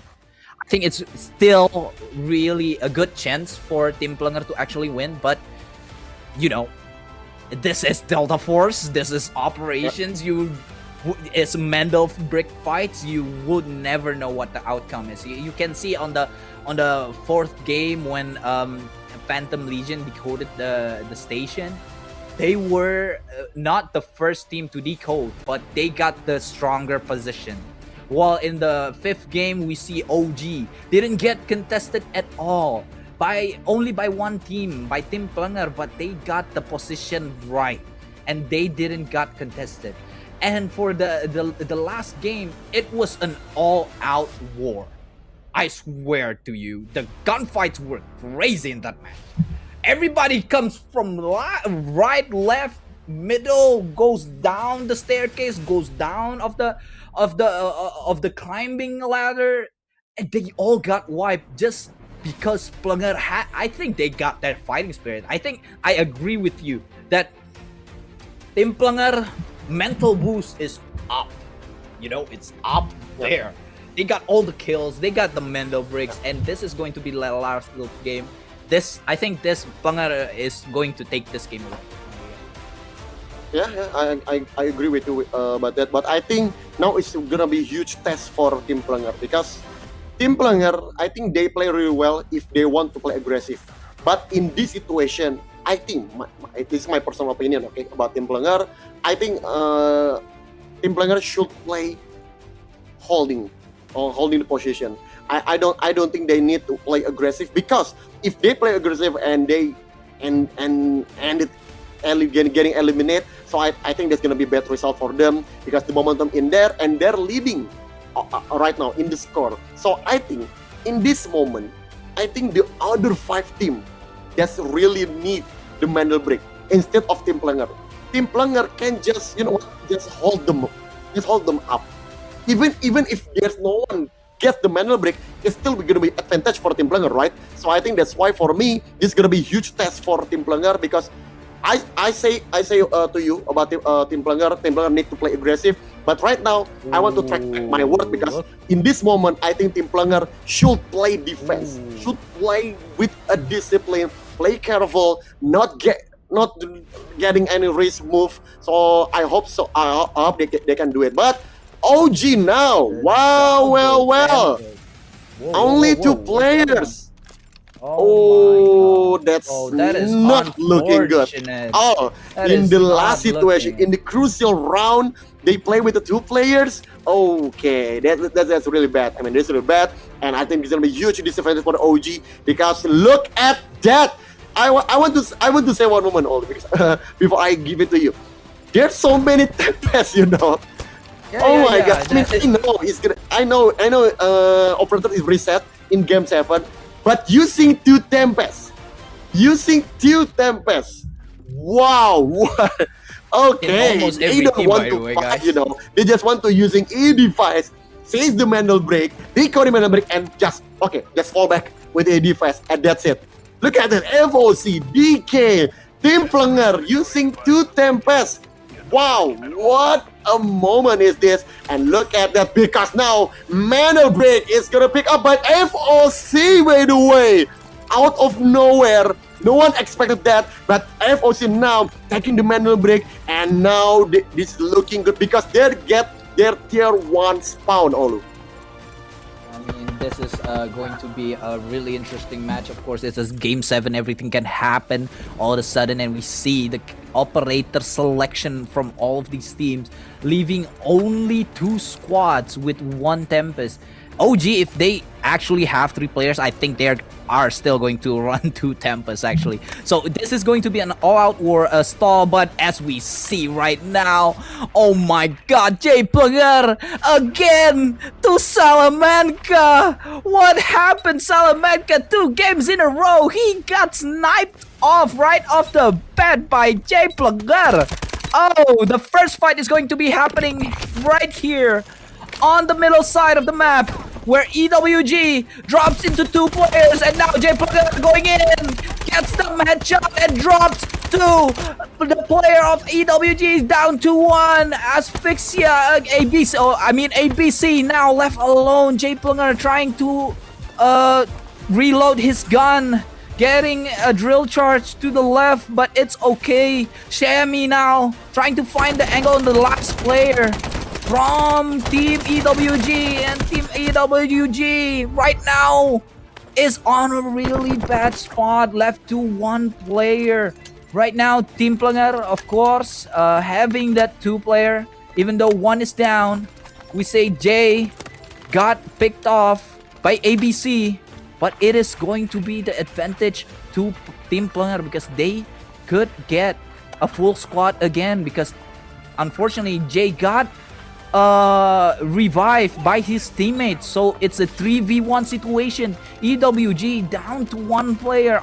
So unfortunate. They were trying to rotate to the left side of the map, to the right side of the to the left side of the map, but unfortunately nobody is going to the Tower of Babel. They just went out. But on the other side of the map, Phantom Legion actually finds one of the players from Team DK. Now Team DK is left to 2 players right now. Haven't got the full finish, but now EWG is on the verge of death, and they are out. Team DK with another trade on the right side of the museum right now. They are going to go on an all-out fight. Right now, it's a 2v2 between Team Phantom Legion and Team DK. They lost 1. They both each lost 1 player. And now OG on the basement, trying to find an opening to go up the stairs and actually try to seize that Mandel brick. As we see FOC now 1 minute and 15 seconds on the clock left with the delays using the drill charges, and FOC Pras gets his pick. No, says Pras, you cannot decode this Mandel brick that easy. We got the balcony. Nobody's going to contest this balcony. If FOC going to be contested, the only way they can go and be contested is actually to contest them from the balcony, from the right and left balcony. But we do not see any team going to contest FOC. The only team that is close enough to contest is only Team Plunger, now making their way into the side of the Mandel brick. Another delay coming out of the drill charge from another Tempest from Team FOC, but the seizing is continuing, but it's not enough. The 1 second is not enough time for Team Plunger to actually take the Pras. Right now, having the power position on this balcony of the museum to be able to pick off any players that are trying to take the Mandel bricks. FOC Azra right now trying to get a pick off, but he goes down to the hands of QWERTY, and QWERTY goes down to the hands of Shammy. But right now QWERTY still be able to make another player from Team FOC goes down, and FOC is left to 1 player only. Bang Liga, what is happening in this match? Well, I think Team FOC try everything they got, and they got the Mandel bricks, bro. So I think it's good for Team FOC. But remember, now he get the Mandel bricks, so it totally depend on the score. So FOC must do everything he can to revive the 2 teammates, because now FOC get the Mandel brick, but the score is not enough. They need more than this. And Team Plunger, like I said before, okay, yes, Team Plunger didn't get the Mandel break, but it's okay because the total score they're leading is really huge, you know. Yes. So I think that for Team Plunger, as long as they survive, as long as they maybe getting some 1 or 2 kill maybe, I think they're gonna be survive in the first place. So for Team Plenger right now, it's just watching the situation, looking for the momentum. If there's someone they can get to kill, just do it. But if you're not, then just go for it. Search for another looting, and maybe you can extract one player with a backlash extract. Maybe you can play like that, but you can get from the Phantom Legion. Moon takes the kill because right now 4 of them have mana break, so now it depends on their looting. It depends on their kill or their elimination. So right now, I think all of them, at least the 4th team is looking for another player. So I think it's gonna be really bloody match for this game number 7. Game 7 is not done yet, guys. It's still the moment. Dragonfly Swarm is found, looking for the Phantom Legion. Moon trying to back up his teammate, and now he's gonna be jump to the window maybe, right to pick and on across the building, but not so much because Moon, I think he will stay behind with his teammate. But in other side, Free Ran almost getting eliminated. Yeah, must be careful that from Free Ran, and Papen just stay in the corner. Just play safe for now. And look at that for Phantom Legion. Arul trying to jiggle pick in this situation, but Frost get the headshot against Team DK, but 2 players down because now Team OG become another party to against Team DK. Now DK, Destined Kings, not looking good for them, but Jai Planger is down by Frost. But before that, it's Connect against Free Ran, so it's gonna be trading kill 1v1. But look at that, Team DK now getting another kill for the Team OG. Team OG now only 1 player left because they already only play with the 2 players. So we'll see about that. But Azra looking for the momentum, looking for the chance. What a spray for Plus. Again, Connect against Nesta. Team Player with 2 players remaining need to play really careful because they need to maintain this situation, maintain this place. But look at that, Trust. They want to do something. FOC realize they need kill, they need elimination, they need to move right now. And look at that, but okay, Shammy gets the co-pilot in there, so I think they want to escape maybe from Team Planger. They want to escape in from the museum. But look at the Crow Nest is found.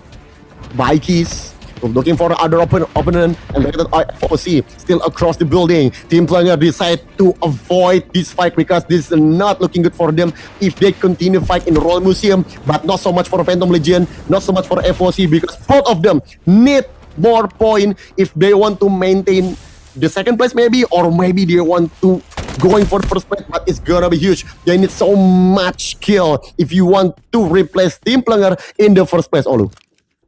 Yes, that is correct. Absolutely domination showed by Team Planger, even though they couldn't decode their last mana break in the last match, but they are still winning this group by a lot. I mean, Phantom Legion needs to wipe out all of the teams that are in this lobby, but I wouldn't say it's still enough. You know, it's not enough. You need to really have another way to actually win the game, but there is just none.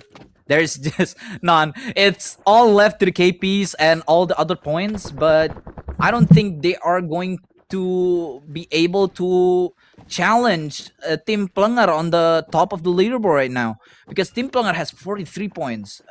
If you do the math, Phantom Legion couldn't even get to 40 in this match if they got the wipe on all of the squads.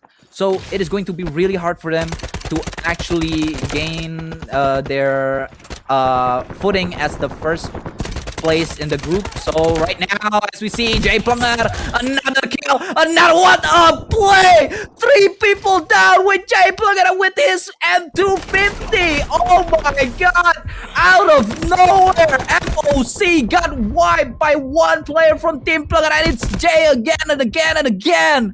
And right now, DK trying to find some KPs, but with that in mind, Jay has pushed Team Planger way above the clouds, and they are going to go as the winner of this group with no shadow of a doubt. Keeps trying to find another pick for their kill points and to have some things to be able to withstand the second place of this group.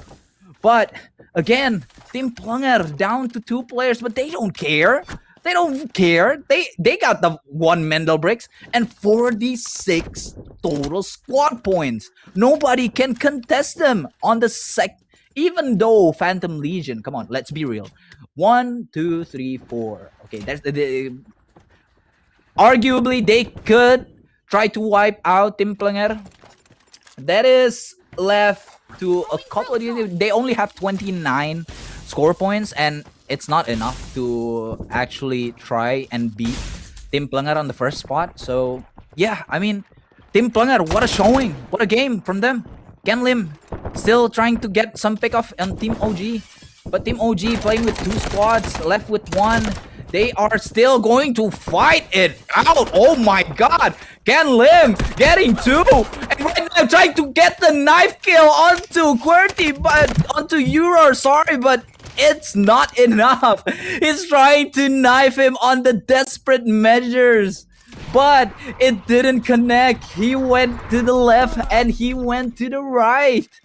It didn't connect. And so Team OG gets wiped with only 2 players playing this last crucial map, unfortunately for them. So now it's left to Phantom Legion, of course, with 3 players remaining. They're in still full health, full squad. Team Plunger still holding down their own room right now. They don't want to give this free picks for Team Phantom Legion as their one and only contender. And Team Phantom Legion cannot even, if they want to, if they tried to, they still cannot have the first leaderboard here. And as we see, of course, Team Plunger is just going to hold down every angle that they could.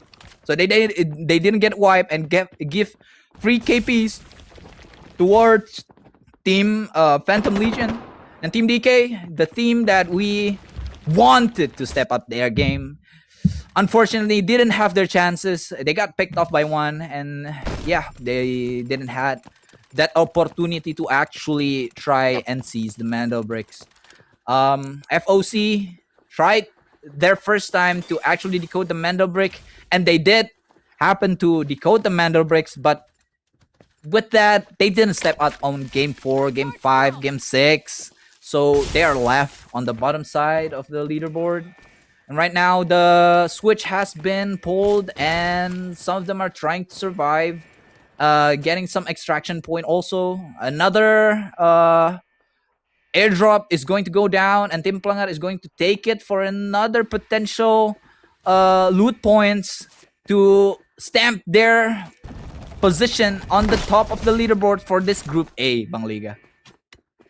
Yeah, well, I think Team Plunger just want to survive, and of course Team Plunger, I think they just gonna be send 1 player to backlash extract to make sure they secure the first place, because Team Plunger, as long as one of them can extract, I think it's good enough. And look at that, but look at our Phantom Legion, because Team DK refused to give up, but Keys takes the kill with the Crawler Nest. Wow, he's gonna be trading kill, but Arrow isn't there, and look, oh my god.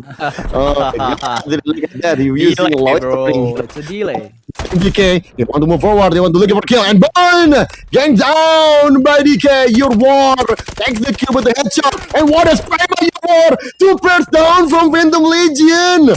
Oh no! They want to extract, but it's not gonna happen, and it's wiped out by Team DK, but I think it's already too late, because Team DK, yes, they get a kill, but what's the point? You didn't get Mendel break, bro. So I think from Team DK, yeah, that's like a consolidation kill. But overall, Team DK just stuck in 5th place. But Team Phantom Legion, I think it's okay. They still got a 2nd place. And Team Plunger right now, they can get home easily. And of course, they're gonna be safe, secure in the 1st place once again. I know the journey is really long. It need 7 games to make sure Team Plunger in the 1st place again, but no problem. Now twice in a row, Team Plunger in the 1st place, and they show the domination in this group. And I think Team Plunger deserves to win that, win in the group A. But yeah, Team Plunger itself, I think, like I said before, I'm really appreciate what they're doing in game number 7. They don't want to contest too much about the Mendel break. like I said before, because their score is really high. The point is, as long as Phantom Legion or OG didn't get mental break, I think it's a win-win solution for a Team Planger. Team Planger just need to hold up. And there you go, Shammy already extract, already go home with a backless extraction. I think that's more than enough. And Team DK in ourselves, I think. To be fair, I'm surprised your war didn't use Sineva again because because he loves Sineva, and I really hope we play Sineva. But yeah, now they're using Raptor. I think it's far too late. To be honest with you, although I think yeah, of course I'm saying that for a joke, but to be honest, I think it's fine. If your war want to play Sineva again, because of course in Game 7, many teams gonna be all in for a mental break, and in that situation, I think Sineva is gonna be work instead of Raptor. I think Sineva is better than Raptor in this situation in game number 7. So I think it's kind of shame, you're already been using this but they have 1 against 2, but J players down. He want to gatekeeping. He want to take down at least 1 player from Team DK, but it's not enough. And Team DK survive with the 2 player, and they can get extract. Actually, yes, I think they're gonna get extract, but like I said before, I think it means nothing because they didn't get any mental break. But nice try for Riven King, because at the end of the day, at least at the end, you showing us some promising performance. But I think it's not enough. I think you can try again in the next week. Yeah, that is, I couldn't agree more. Team DK, they have 35 points. They didn't get their hands on that Mendel break. Maybe on the next week they could try just a little bit harder to get their hands on that Mendel break and not get wiped as the first team that's going into a heavy gunfights with the other team. So I would like to say congratulations to Team Planger. They showed off a fighting power, that a fighting spirit that are actually admirable. Even though they were the first place going in the week 1, they didn't start off strong in this week 2. They had their imbalances on the gameplay. They didn't communicate enough maybe in the first 3 matches. The 4th match also didn't have a really good look on Team Planger, because on the 5th match, actually, they didn't really contest OG on the Mandelbrick station. And then all of a sudden in game 6 and game 7, they were able to wipe out the lobby, just like FOC on the first 2 games, which leaves a little bit of a question mark whether FOC is an early game team, whether or not they are supposed to take that Mendel break on the 2nd round. They were there on the museum, but they didn't decode that Mendel break. They successfully wiped out all the other teams, but they didn't get the Mendel break. That is a question whether or not FOC really wants to step up their game and actually fight for the Mendel breaks. Because as we can see right now, DK has a lot of potential to wipe out the whole lobby. We see the 35 score points from them. And Team Planger, of course, we see Jay continuously shooting out EWG on the back, while of course as the first gunfight, they always get the spawn near each other for some odd reason. We have to check on that real quick, because EWG, come on, this is the first real week that we're going to see them play, and I'm hoping that EWG can step up their game really good, get that Mendel break at least once to have that mental boost, just as like Team Planger on this lobby, on this Group A match on week 2 is going right now. And I think Team Planger going on to the next week is going to have a really strong mental boost for their players, for their strategies, pulling up some potential, toxic, and I think their toxic is really good. And of course, Jay with his aim is going to wipe out the whole lobby. For God's sake, oh my God, Jay is a crazy aim. I didn't know up until now, which is really good for us. We have a treat that is ongoing on Group A. Yeah. But yeah, it's really good in the Group A. I think of course we know in the early one, I think like a game 1 or game 2, we kind of like, what are they doing? Why they play so passive? We need something, we need something. We need some contest in Mendel Brick. We need some fight. We need some gunfight. We need some firepower. It's not happened in the probably 3 games, I think, because in the Tide Prison, I think that's the most passive Tide Prison I ever watched. To be fair with you. Of course, I know there's some fight in there, but I saw many match that Tide Prison is really bloody match, but not about that group.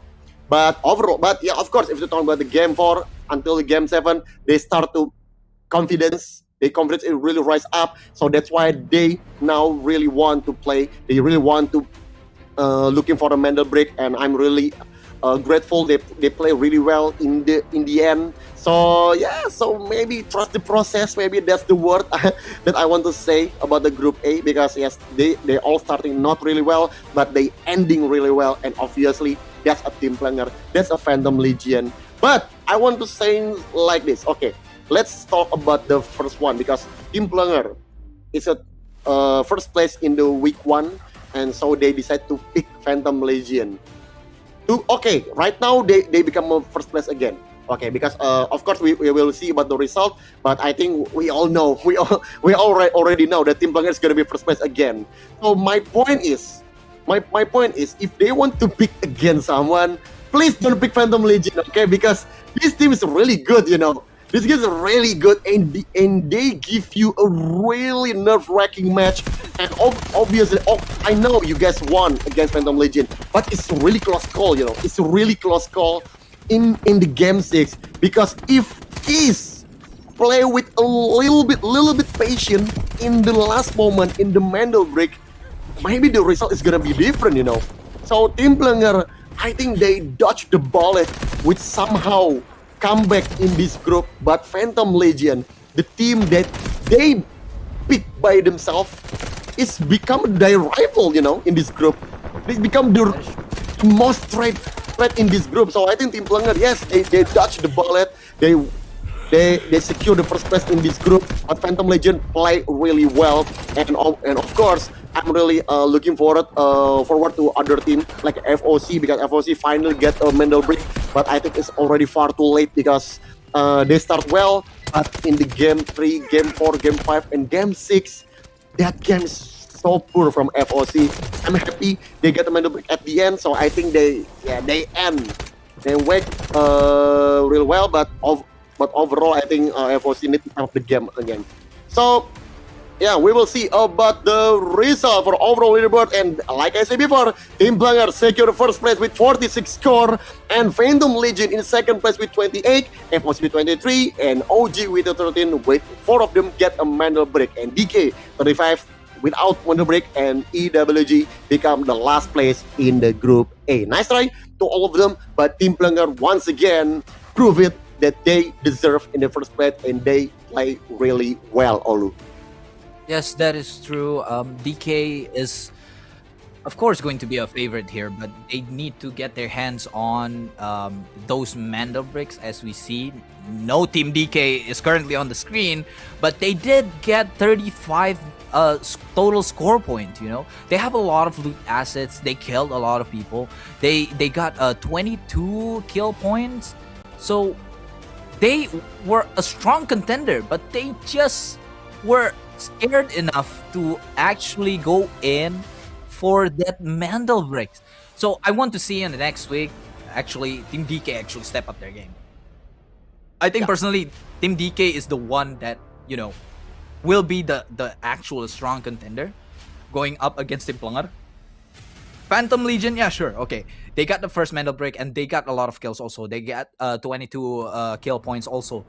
But I think Team DK cannot be undermined by Team Planger. So maybe on the next week, they will get some other opportunity to actually go up and try to better their position and to contest the Mendel Breaks, or even just hold on to correct position and without overextending any gameplays that we see Team DK kind of overextended in the first 2 Mandel Brick rounds. They were there, they overextended, and then they died. Or the second option that they do is they waited, they killed some of the players, and then they eventually just came out last without touching the Mandel Bricks. So I would really like for Team DK to actually step up their game and touch the Mandel Brick a little bit. Better position, better gunfights, and yeah, I think Team DK has a lot of things to talk about after this. Yeah, we'll see about that. But let's focus about Group B. So before we break, we're going to Group B, because Group B is a really interesting one, and I can guarantee you all this will be the whole different like a Group A, because this team is really aggressive. But before we talking about Group B, we'll be break for a while. So don't go anywhere. We'll be right back after break. So stay tuned in this channel, okay?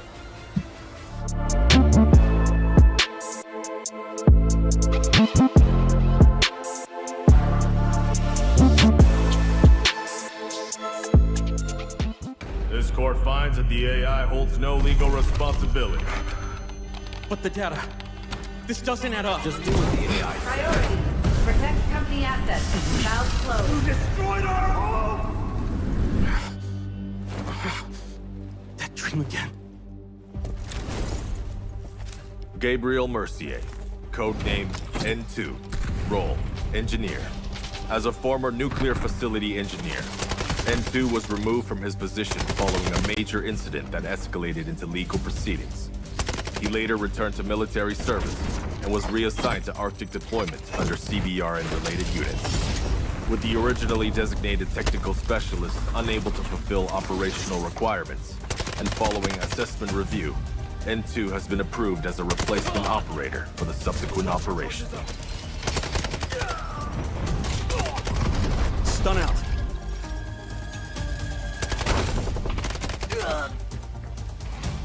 Throwing stun. Stun hit.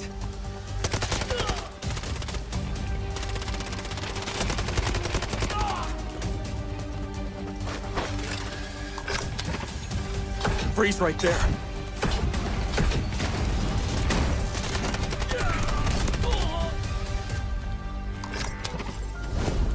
It's getting cold. N2 is equipped with a modified grenade launcher, capable of firing up to 6 LN2 grenades. Upon impact, each round detonates and releases a burst of cryogenic gas, dealing area damage and significantly impairing enemy mobility. Sustained hits can fully immobilize targets through extreme low temperature exposure.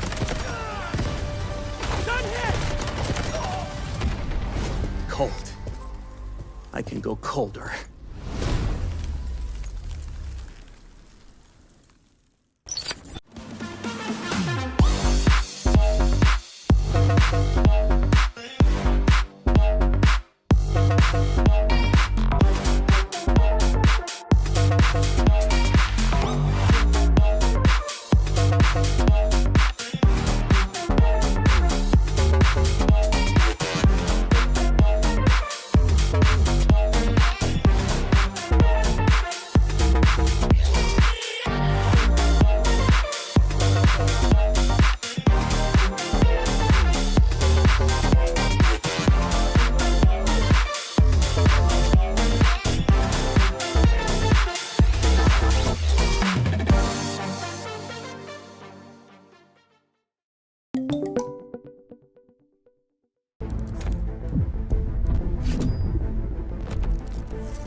This court finds that the AI holds no legal responsibility.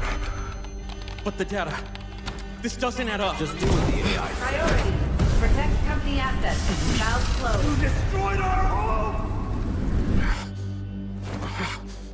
That dream again. Gabriel Mercier, codename N2, role engineer.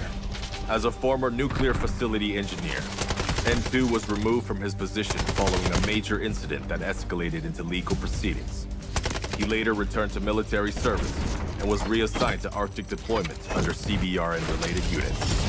With the originally designated technical specialist unable to fulfill operational requirements, and following assessment review, N2 has been approved as a replacement operator for the subsequent operation. Stun out.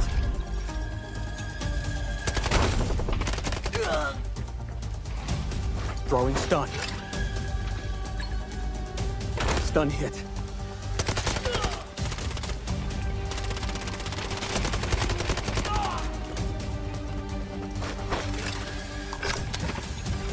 Freeze right there.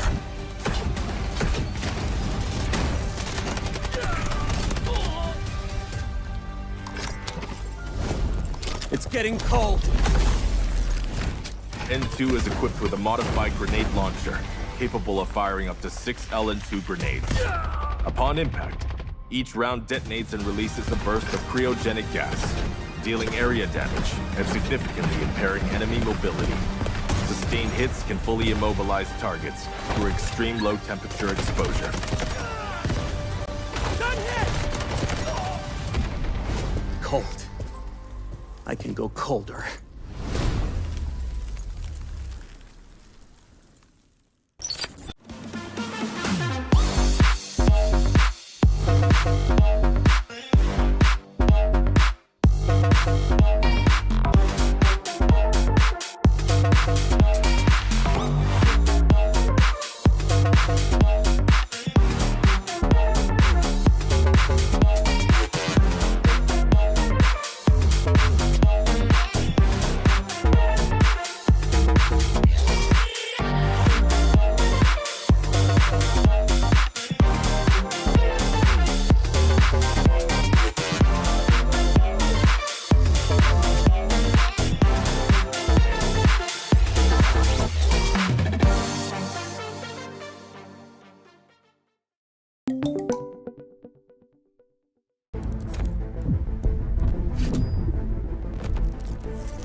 holds no legal responsibility. But the data... This doesn't add up. Just do what the AI says. Priority. Protect company assets. Valve closed. Destroyed our home! That dream again. Gabriel Mercier, codename N2, role engineer. As a former nuclear facility engineer, N2 was removed from his position following a major incident that escalated into legal proceedings. He later returned to military service and was reassigned to Arctic deployment under CBR and related units.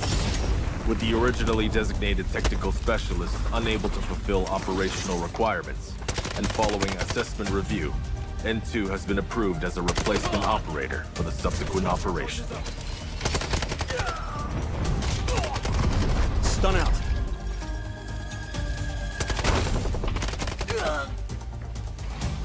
Throwing stun. Stun hit.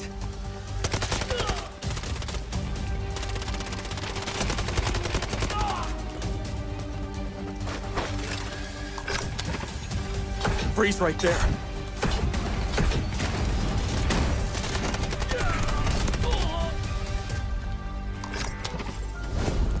It's getting cold.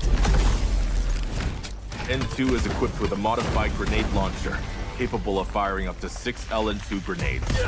Upon impact, each round detonates and releases a burst of cryogenic gas, dealing area damage and significantly impairing enemy mobility. Sustained hits can fully immobilize targets through extreme low temperature exposure.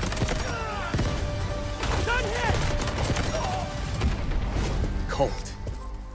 I can go colder.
Yes, sir. Welcome back to Delta Force National Championship Southeast Asia Season 3. And we're done for the Group A. Now we proceed to the Group B, which is more gonna be interesting match. It's gonna be C with me, Bang Liga, and of course with my man, Olu. Welcome, Olu back. Welcome back. So, well, it's a long journey in Group A, Olu, but now we move on to the Group B. Of course, in Group B, there's so many interesting teams. There's Onyx in there, Underdog FPS in there, and of course, don't forget, there's 5-man Hopeless with Navi Nation, FOC, Osiris, and 3 Angry Men. With completed this Group B. What do you feel about Group B, Olu? I think this Group B might be a more spicier one, I would say, because looking from the Group A, yeah, sure, there are not a lot of Mandelbrick fights happening, especially on the first 3 rounds of the Mandelbricks. On round 2, round 3, and round 4, there's not a lot of contestation happening. But I think on this Group B, with especially, there are some upcoming names, especially like the names of Antoy from a 5-man Hopeless, and then we have Onyx with Canada, and then we have Dragon, of course, the fragger of this lobby, which is going to be a highly contested Mandelbrick. I think we might not see the gameplay that we saw in round 2 of the Mandelbrick in this lobby. I think it's more of going to be a gunfight, a heads-on, a shootout going on everywhere in the map. I think it's going to be full of gunfights in this. We're going to get a real good treat to our eyes, witnessing this Group B, especially with Onyx actually picking the reigning champions of Underdog FPS as one of their group opponents, which is really interesting. Bang Liga also points out that what was Onyx thinking? Why did they pick the reigning champions as their opponents in this group? Bang Liga, what are your thoughts about this? Yeah, I think like I said before in the opening, that I think they want to pick Underdog FPS, so they have some team they're gonna be destroy the other team when they just waiting for the moment, become the third party, become the fourth party, and then when they struggling, only come from here and boom, something like that. So I think that's the point. I think that so because I don't have any other reason why you pick Underdog FPS. Underdog FPS is one of Predator team in this group, and I'm looking forward to this team because like you said before, there are many top fragger in this team. Of course, there's Dragon, Ricky, and Haze. Haze probably a little bit different because I remember in the last season it's Aikatsu will play. I think it's Aikatsu will play, not Haze, but right now it's Haze play to complete this team. So we will see about that. But don't forget about other team. There's 5-man Hopeless because this is a player like we know that they are migration from warfare to operation, and obviously there's some team they play really well migration from warfare to operation. If you remember Tuxedo, yes. In POC maybe 2 months ago, they play really well. They start struggling, I know they start struggling from NTPP and his teammate, but one step ahead they just growing in the tournament, and they play really well. So I think that's gonna be happen for my 5-man Hopeless. Maybe in the round 1, maybe they kind of struggling. But I think if you talking about him, I think like Ntui, like Sino, Karma, Chills, I think they're gonna be step up in this tournament. So we will see about that. And we're not gonna take it any longer because we're going to the game number 1 in Group B, and I'm really looking forward to this group because like always say, I think it's gonna be more spicier than Group A, Olu. Yes, and looking at the operators picks, it is already a lot different than the other ones that we have. We have a lot of Virons actually being utilized by the teams here, and also some Noxes going into the fray. So we won't see a double Nox composition from Navi and Onyx over in Tide Prison. So this is going to be a huge deal, especially I think Navi and Onyx is going to play a little bit slower in tight prison maps. Maybe they're going to play 2 engineers over in tight prison, but for now, FOC is going to try and go ahead and peek towards the cement plant area where we have 5-man hopeless running down, having found the first reds that we have. It's a little red, but it is a thing. 180k is not too shabby, of course. And FOC trying to find their way to go and challenge, probably, the team over in cement plants. As Bluhasa is trying to find an angle to kind of play it out. And over on the right side of the map, on the visitor center, we have Team 3 Angry Men and also the reigning champions. That is going to be Team Underdog FPS inside of the visitor center. And we are going to see probably a fight out because 3 Angry Men is actually pushing towards the inside of visitor center. Of course, they didn't know that this is going to be the reigning champions right now that is inside the visitor center, but I think they want to take that chances, circling around, trying to find their picks, trying to gather some information whether or not this visitor team is going to go out early or they are going to stay for a while we see a Silver Wing gets thrown out, and we see that 3 Angry Men is actually going to get figured out here by Dragon FPS and team that there is going to be a squad waiting for them outside of Visitor Center. Right now, there's nothing really going on. As we know, the fights that are going to take place mostly will take on place on the 5-minute marks, the last 5-minute marks of Zero Dam for teams who wants to get their KPs. Last group saw Team DK actually didn't came across any firefights. They just shoot, loot, didn't even shoot. They shoot the bots, loot, and they scoot out of the map.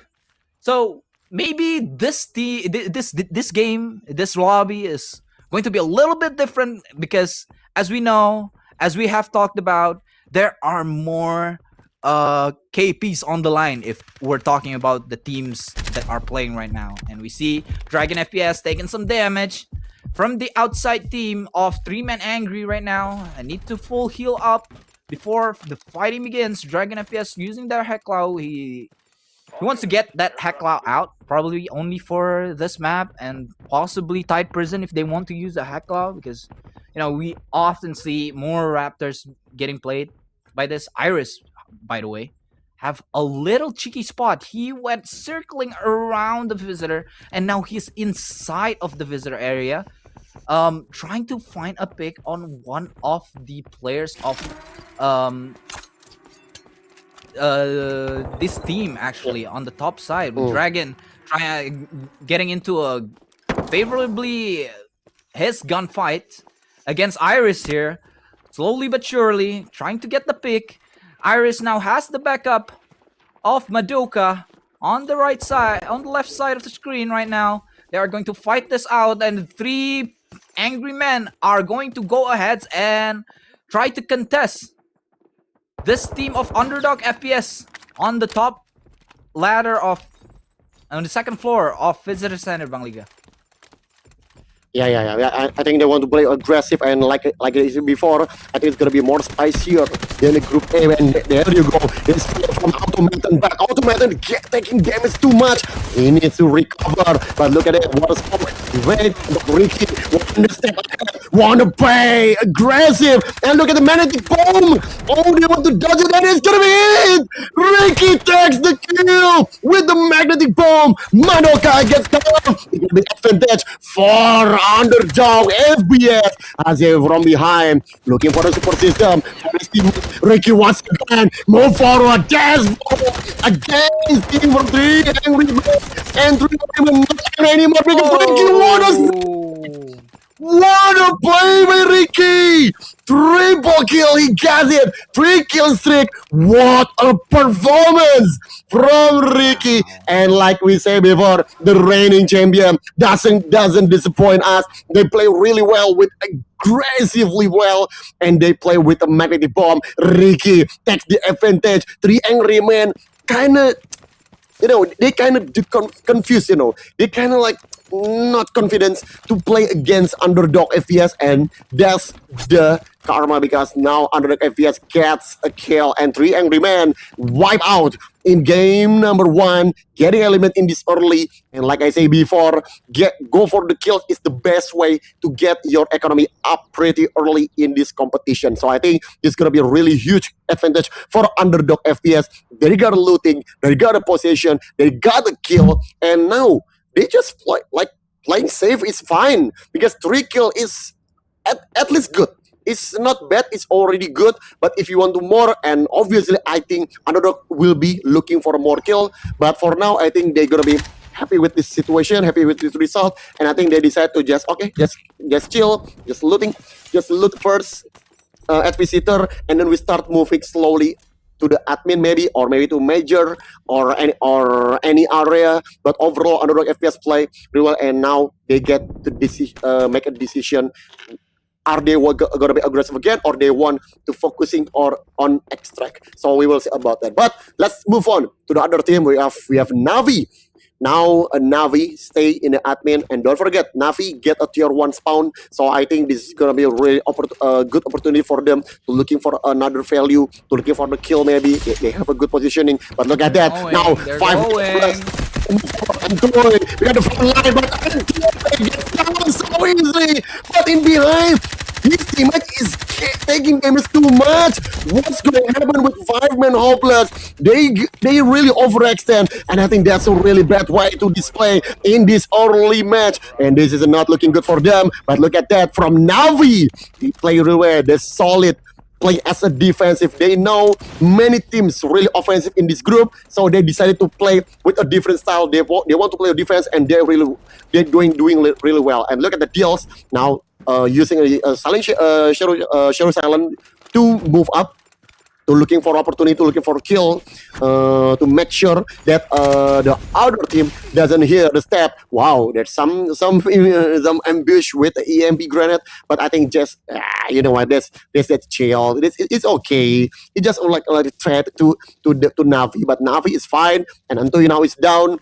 Now, team 5-man hopeless with a 2-player remaining. I think the situation is not looking good, because the 2-player left is both of them Recon, Hecklow and Raptor. So, no assault. even to rush, I think that's gonna be really hard for 5-man hopeless. But look at that, Silverwing try to recon, try to looking for the situation in outside in visitor, and I think Zero is not detected. So I think Zero is fine. Zero is safe. But look at the profit. They have a 2.2 million, and Evo Z get another asset with 180k. So yeah, it's good. It's good resource. They get it. Sorry, we will say about it. But Kanade, already pick at the door. They know someone in here. Onyx wanna fight, and of course, the one and only underdog is gonna be a really good matchup for them. Don't forget, Onyx pick them for this group, and airdrop is landed. And by the way, the first airdrop only get it, but the second airdrop no one waiting for too long. But Zero, his head is gonna hit. He better be careful. He's gonna be safe. But Zero try to move forward, try to move, looking for the opportunity.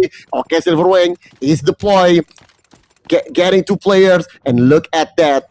Are only gonna move forward, but now 5-man hopeless getting eliminated by Navi, and Deals get a tier 3 kill streak. What a performance again! 2 teams down in game 1, still 8 minutes remaining, and Onyx looking for the opportunity to against underdog FPS. Olu.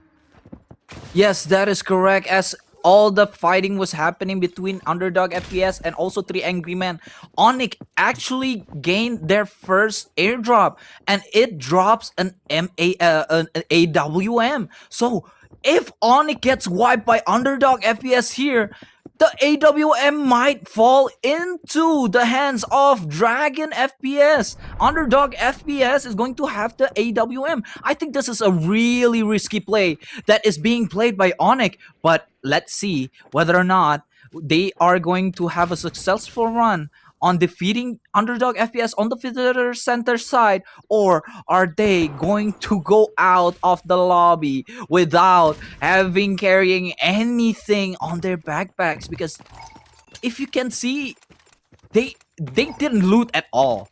They didn't have that much loot coming into the visitor center side, but they do have the AWM. So this is just between either you walk out with the AWM or you don't.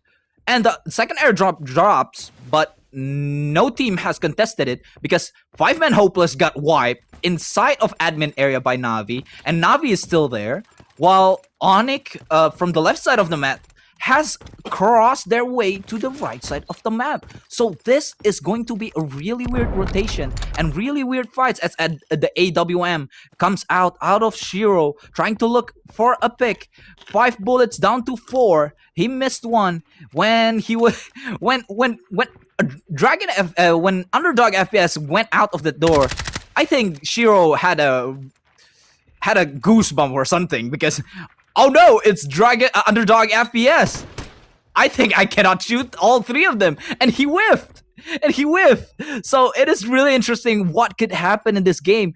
I'm pretty sure Shiro could have had that if he would just a little bit more focused on his aim, but unfortunately he didn't get any of them. And so now Underdog FPS and Onyx is still going to be on a cowboy standoff. One is on the second floor, just like we see with 3 angry men pushing Underdog FPS. Well, we'll have to see whether or not Onyx is successful, especially using this AWM, who can one-shot these players from Underdog FPS. Because if that one bullet connects, I'm pretty sure the lineup that Onyx has with 1 Viren and 1 Nox will instantly go for that push towards Underdog FPS. And as we see, Navi is still on the admin side of the map, and FOC actually trying to rotate over towards the southern side and might possibly go and take the airdrop that is on the southern side of the map. So this is going to be a huge advantage for them because there are loots. Remember, the second airdrop is going to drop a lot of reds and a lot of golds for the loot points for the teams who actually picks them up. But Hayes right now still searching for the angle, whether or not Onyx is going to push. But they are playing really conservatively. They don't want to be the first player to push. They don't want to spend their this match to be the end, the deciding factor for the second match for the Meta Brick round on the round 2. They don't want to go down here. As for 5 Angry Men and 5 Hopeless, is just game over for them. They might go down as the team that has a disadvantage going into the Meta Brick round, Bang Liga.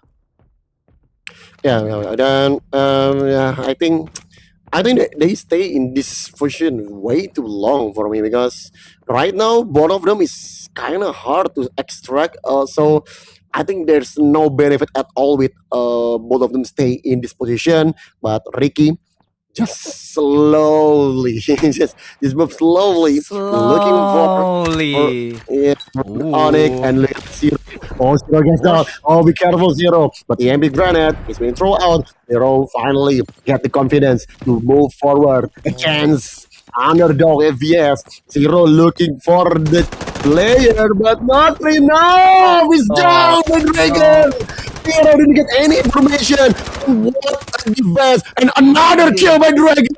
2 kills now for Dragon. Onyx become the last man standing. 1 player left. from Onyx. And like you said before, they have a drop. So if they take down in this moment, it's gonna be really, really bad for Onyx. Onyx, Messi boy, they become the last man standing. Looking for the chance. 1 versus 2. And what a play! Oh my god! Messi survived in that moment. Ricky and Reagan make a huge mistake. They didn't come together, and that's the risk. And Messi came in the right time and the right place with a hip fire, with the proning shot, and what a play by Messi. Saved the day for Onyx, and I think Underdog F is gonna be regretted for the rest of this day because they should won their fight. They should won their fight. That's definitely gonna be one. They fight 1 versus 2. How on earth Messi still survive in that moment? That's because the Underdog FPS kind of lose up a little bit and they move one by one, and that's a really huge mistake. That's a silly mistake by Underdog FPS, but yeah, the show must go on, and Onyx still survive with a 3 squad, still survive with a good leading. And in other side, there's Elevator Extract by Navi, because Navi is good enough in the tier 1 spawn. He gets a kill, he wipes out 5-man hopeless, and then he got some looting, and they can go home easily. No one gonna interfere that. But look at that, I think from FOC, I think 2 of them already go or extract. I think they're gonna be back. One of them is backlash, one of them any weightless extract, and the other one I think he's just waiting for the game is done. And I think Navi is gonna be easily extract in this elevator, and I think it's gonna be good enough for them. Get the looting, get the kill, and I think egg point in the game 1, not bad at all. They still survive, they saving their weapon. I think it's really good enough, and under 1 minute left, I think Onyx, it's just about time for them to extract. I think that's gonna be good enough for them. But what I'm gonna say is that okay, Onyx try to run. I think okay, they want to go riverbank. I think they want to go riverbank. They want to extract, but is it enough? Is it enough? I don't know, but because I don't know. I think the time is really close. Questionable. Enough. AWM, by the way, this is the AWM, guys. Yeah. I think that's not enough. I think 20 seconds. I don't know. Hey, it's enough. I think that's not enough. That's not enough. Yeah, it's enough. Yeah, there you go. That's not enough. And I think you must let it go, bro. You must let it go. The AWM. You're not gonna use it in the next game, and you should be done. Yes, you get a kill, but you didn't extract. So I think it's okay result, but not the best result for Onyx because they taking too long in the visitor. But overall, like before, this group, I think it's gonna bloody match. Yeah, I think Onyx realizes that their fight with Underdog FPS was the last fight they're going to have, and they were just looking for that KPs, especially on the side of Nessie, which we got a highlight from. I mean, oh my god, he went from a 3v2 to a 2v2 and then goes down to a 2v1, and he clutched it up. I mean, he went big. With the hip fire on Underdog went in very, very late. I think he didn't double swing on Nessie. That's why Nessie was able to get both of them, and it was a really well played fight from Nessie. Onyx took the biggest gamble of their lifetime, I think, and yeah, it paid off. Even though they didn't have it, it's still okay. But right now we're going on to the break, and I'll see you guys in the second round. See ya.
finds that the AI holds no legal responsibility.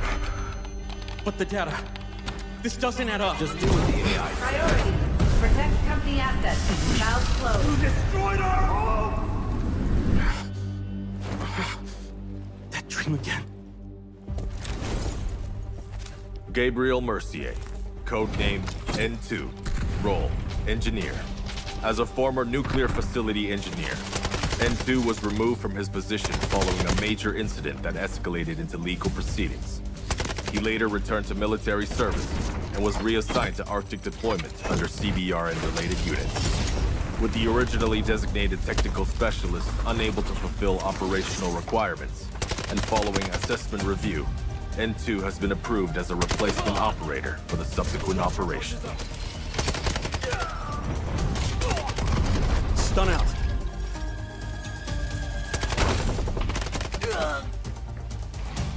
Throwing stun.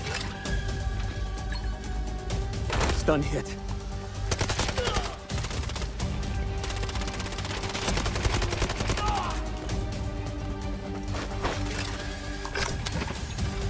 Freeze right there.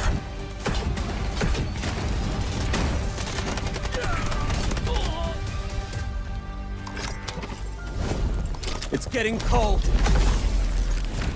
N2 is equipped with a modified grenade launcher, capable of firing up to 6 LN2 grenades. Upon impact, each round detonates and releases a burst of cryogenic gas, dealing area damage and significantly impairing enemy mobility. Sustained hits can fully immobilize targets through extreme low temperature exposure.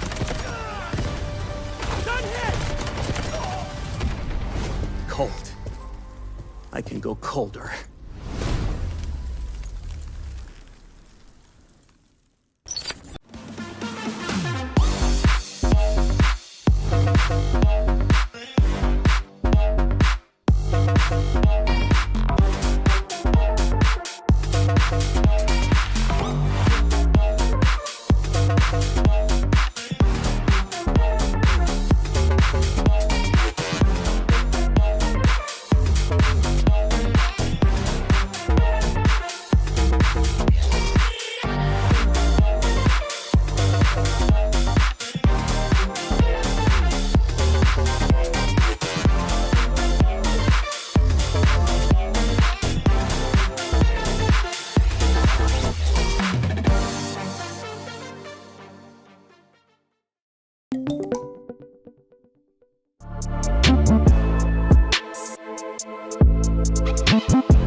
Ladies and gentlemen, welcome back to the DFNC Championship Southeast Asia Season 3, and we're going to game number 2 in Group B, and that's a really interesting round, in the game 1, because that's obviously more spicier than Group A. Definitely more bloody match happen in the game 1, and of course, there's many clutch moment in there. Let's take a look a little bit in the underdog FPS. There's Ricky with the fire run, play really well with bomb, dash forward, taking triple kill, get a 3 kill streak. I think that's really clutch. But after that, there's Onyx with a Nessie. Nessie came in the right place and the right time with a great swing, water spray in there, hip fire, and it's on point. 1 versus 2, no problem at all. But the problem is, for me personally, I think nobody's really won, because both of them didn't get extract. And of course, Navi is the only one who extract with a full squad. So I think Navi has a good resource. And yeah, of course, I know in terms of elimination, maybe only 3 maybe or 4 kill. But look at the bright side. They get extract. They get to save their weapon. So from the economical perspective, I think Navi is an advantage for the game number 2. Yeah, I think Navi has a really good standings right now, considering they did wipe 5-man helpless inside of the admin area, and they got a full extract on 3 players. While FOC trying to find their footings, they didn't came across anyone. They did spawn in the highway, but they didn't came across anyone except for 5-man Hopeless that spawned near the cement area, but then they rotated into the admin area via the basement. But then 5-man Hopeless kind of lost patience, overextended, and tried to challenge Navi, who is inside the PC room with the door closed. And when Entui tried to get in, he just get wiped. And as we see here right now, more ammo equals more chance to kill, guys. So even though you might think QJB is not a viable gun as much as, you know, the M7, but more ammo equals more kills. So be sure to put on the 60 mag if you're using a QJB, because we see Nessie with that nasty 60 round QJB wipe out the last 2 remaining squads of Underdog FPS. It was a big gamble. They did had the AWM, but they didn't had enough time to extract, and so they lost it. But right now it's round 2. Of course, it's going to be held in Brakkesh, where I think we're not going to see a fight without the mental brick being decoded first. I think one of the 2 teams that are in the tier 1 spawns going to take it instantly, and either they can go all the way to the Asera camp. Maybe they want to find a way to go to the Asera camp, or maybe they're just going to decode it inside the museum itself and has a real good fight like we saw on game 6 on on the game 7 on the last group that we saw. You know, we're going to see a bloodbath, of course, in the museum. If it goes down in the museum, if it goes down as Saracam, it's more open, or either it goes to the water tanks, it is going to be an even more open space. People are going to head out on a completely different and unpredictable rotation. But I think whether or not Navi has the advantages, it goes down to their positioning itself. You know, they get the tier 1 spawns, so they are not going to have their tier 1 spawns anymore. They are going to have to fight their way into the museum. Maybe they are going to do what FOC did last game, spawning in a tier 3 spawns all the way on the Azure camp, and then go down towards the hotel and towards the museum. Maybe they are going to do that, or we're going to see different gameplays from all these teams. It's still unpredictable. As we say, this lobby, this group is going to be a bloodbath, considering there are a lot of fraggers that wants to get those KPs going for their teams. So I think it's going to be a fun Mendel break round.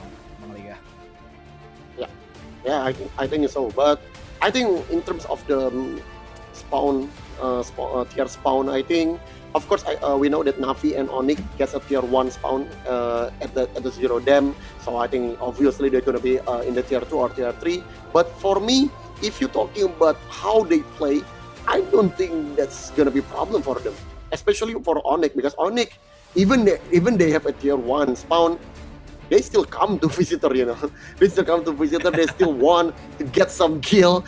So I think even if they get a tier 2 or tier 3, not gonna be a problem for Onyx, or maybe it's gonna be blessing in disguise for Onyx, because okay, let's just let FOC or maybe Underdog takes the Mendel brick first, and we will break it later. So I think that's more like an Onyx style, you know. Onyx style, I think Onyx style is not about how they initiate first, but how they waiting for the momentum. So when the momentum is come, and they get strike real quick and gets the kill. And that's what happened in Visitor, you know.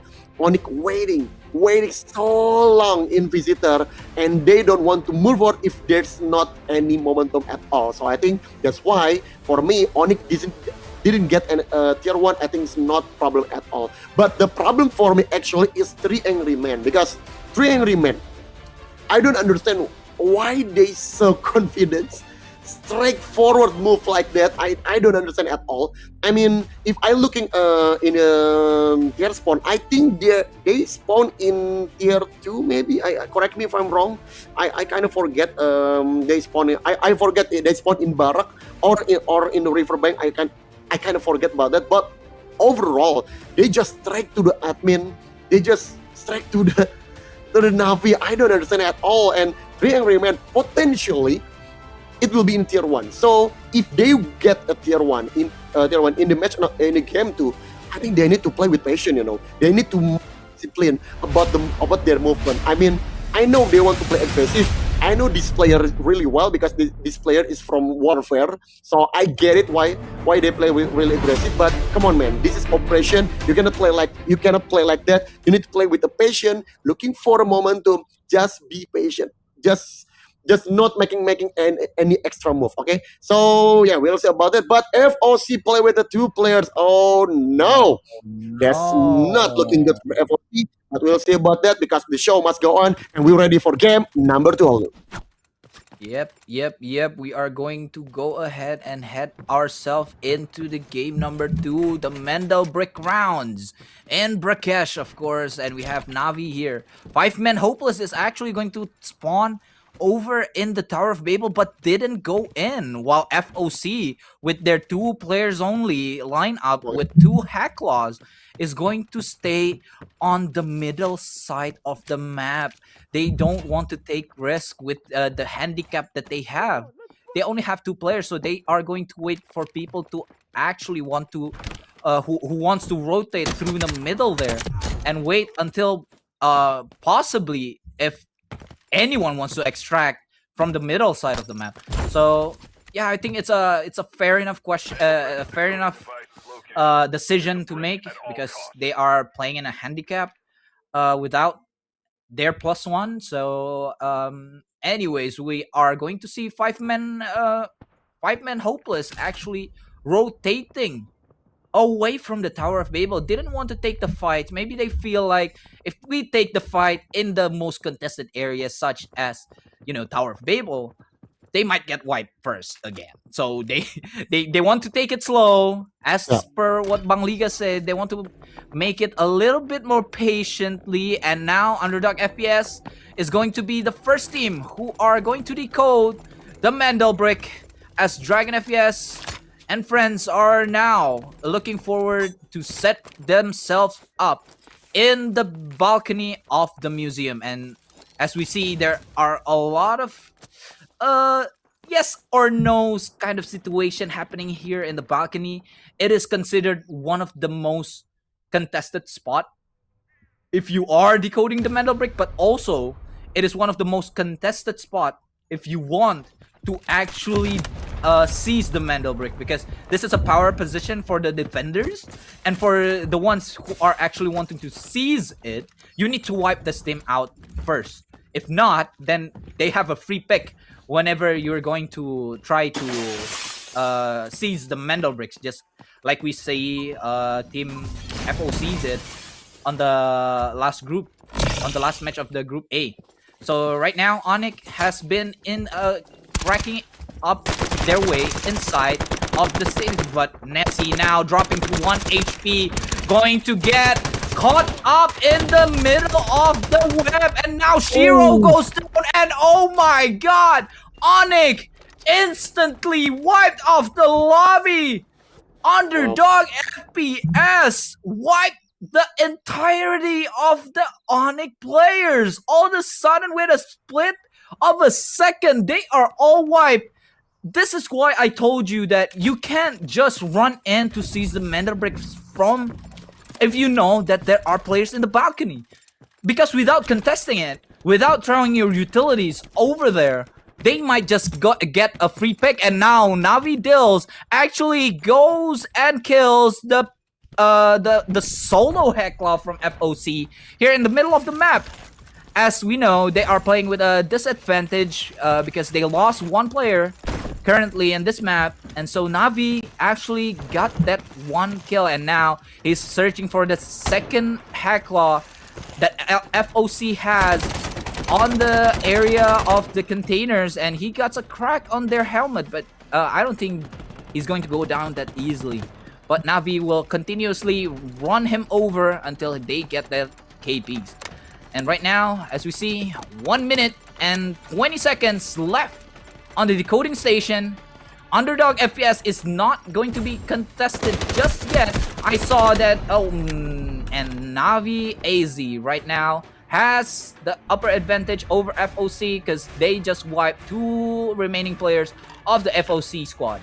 And now Ricky trying to consume his painkillers with 56 seconds remaining on the clock. Underdog FPS needs to defend their mental break if they want to go ahead and go to finish this game in round 4. Right now, 5 men hopeless, trying to throw out their utilities over to the balcony. Still unsuccessful. 30 seconds on the clock. 5 men hopeless need to go and try to smoke it out. Pray for the best if they want to seize this mantle break. But right now, we see the push is coming through. Sonic Paralysis is being thrown out by 5 men hopeless. Right now, Dragon FPS on the front side of the defensive idea, and now we see Madoka has killed Dominus outside of the museum right now, and 4 seconds remaining, but I don't think it's enough. 5 men hopeless is not going to be able to seize the Mando bricks, and now Underdog FPS trying to go all in towards 5 men. And now Dragon FPS needs to go down a trade for Antui, and now Ricky FPS trying to back up his teammate, but it's all up to 5 men hopeless with 1 last player with Antui. Antui didn't go down. He's the only one. He's the last man surviving out of 5 men hopeless. They didn't have enough time. They didn't throw the utilities. They didn't chip, Underdog FPS on the balcony. They didn't get any damages done. And so it is practically impossible for them to actually seize the Mando break, Bang Liga. Yeah, I think it's probably impossible, and Underdog play really well. I mean, what I'm really like is like Underdog FPS. I think they predict they get it. They're gonna get a tier 1 spawn, and they got it, and they use it really well because look at what operators they deploy. They're using Gizmo, Shepherd, and the Wolf. I think that's a really perfect composition in terms of operators. If you want to secure your Mendel brick, because like I said before, you have Sonic Paralysis, you have Gizmo with a Crawler Nest, so not many people can go to the Mendel brick. So what a defense lineup is Underdog FPS, and they really adjust really well in this game. So I'm really appreciate what they do from Underdog FPS. They choosing the right operator for me, and that's why there's no one teams that can hold on. Can go for their defense from Underdog FPS, and they play really well. But in the other side, look at the Navi just proning in there. Of course, no Mando break at all, so that's why they're looking for another kill point. I think that's why Navi waiting for the momentum. They know in front of them there's one team in there, and there is a 3 angry men still stay in their position. And look at that from the 5 men hopeless, 1 player remaining from Antui. Antui try to survive as long as he can, but I think it's really hard for him to survive. And the other side, we have Aris. Just slow the tempo, just step slowly, not one making any noise, just looking for the repositioning. But you will see. And you'll see Antui in down there. You want to pick in outside, but no one in there. Deal's already proning. So it's as a visual, I think Aris is not gonna see him. But Aris and in his teammate, I think they're gonna be regrouping, because of course in this situation it's gonna be really crucial. They don't get in the break, so make sure they don't give a kill for other team. So I think that's why from 3 angry men they decided to just step back a little bit. But look at the Navi still staying in their position, and now helicopter is moved, looking for Underdog. Oh my god, Underdog is getting right up by the helicopter. But I think they fine. I think totally they fine. They're still a complete squad. They just need to recover some HP, and then they find for Underdog FPS. But I want to see now for Underdog FPS, are they gonna be extract, or they gonna be looking for another kill? I think I'm really looking forward to this. Or maybe they just want to saving 1 player, maybe to Babel, maybe to Tower of Babel, or maybe just backless extract, and then to and the other 2 looking for a kill. I think we will see about that in the 8-minute game number 2. So we will see, because Ricky now going to airdrop, and I think no one can contest in airdrop. What's going on with the other teams? Underdog FPS really getting free in Mandelbrick, in airdrop, and Underdog FPS, the reigning champion, now doing what they do. They dominate in game number 2. They get airdrop, they get Underdog. They have so many assets right now. The resource really good, and now the other team now must eliminate Under FPS, because if Under FPS somehow survive in this game, in tight prison, in Space City, I think Under FPS is going to have a huge advantage. So that's why the other team from 3 Angry Men, Navi, or maybe 5 Man Hopeless, they need to, as soon as possible, destroy Under FPS. But because if not, I think I don't see any chance in round 4, and I think Under FPS gonna get a double Mindel break. So I think that's why Aris a little bit so close. Oh, looking for wallbang, but I think wallbang is not gonna work. But look at that one, what a granite we throw from Under FPS. Madoka from behind, looking for a support system. Automaton, ready confidence to spray another team. Ricky up there, but Ricky, what a flick! Wow, what a spray by Ricky! Already off HP. Now 3 Angry Men really need to be careful. Respect about the FPS, because they play really well in this situation. They play with a good mechanical and good positioning, and that's why Under FPS now takes the lead. Look at that. Look at that profit. They get a manual break, and they get 2.9 million. Of course, I know one player is knocked, but I think it's fine. It's totally fine for Under FPS, because they can revive him. But even if they cannot revive him, they can just go straight for the backless extraction, and at least saving one player, saving their weapon, saving for some ammo at the safe box, and I think that's already good enough for Under FPS. So Under FPS now is a leading contender right now. They were up the roof in terms of the boosting in the model itself. But Navi now going to the safe, looking for other item. Maybe they want to up their profit, because you only 2 players left.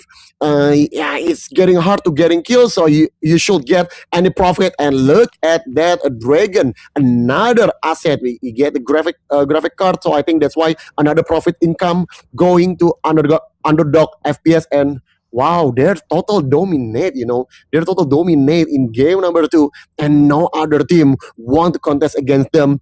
I know, like I said before, Under FPS 1 player's down, but I think it's okay. And look at that, Aris. He got the corpse, They're gonna make sure Ricky is not gonna be revived, okay? Aris gonna be make sure that Ricky is not gonna be revived. He just patrol in around Ricky, just stay in this. Oh my god, what a respect. Aris going to Under FPS. He gonna be make sure that Ricky is gonna be revived, and I think for Underdog perspective, I think that's fine. Like I said before, at least one player extract with a backless extract, I think is more than enough. They have a good profit, they have a mandel break, so I think that's totally fine. And look at that, say no other team move. For information, this is not a frozen, guys. Your PC is not frozen. Their team is not move at all, because all of them doesn't have any information.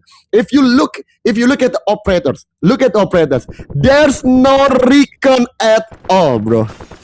There's no recon at all. So that's why they did not have any information.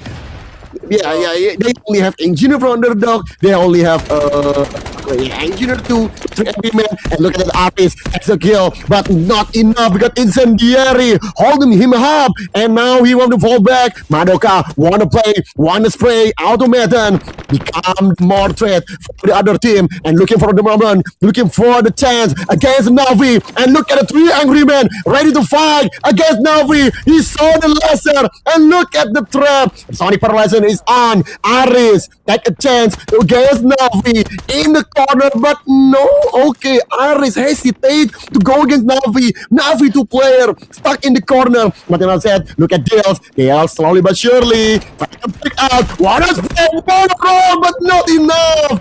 Dales is down. Automaton gets a kill. Look at 1 against 2. It's Navi getting eliminated by 3 Angry Men. 2 plays down, 2 kills get for 3 angry men. But I think it's gonna be enough. No, because Hazel, look at that, already extract in the backlash, extract Olu.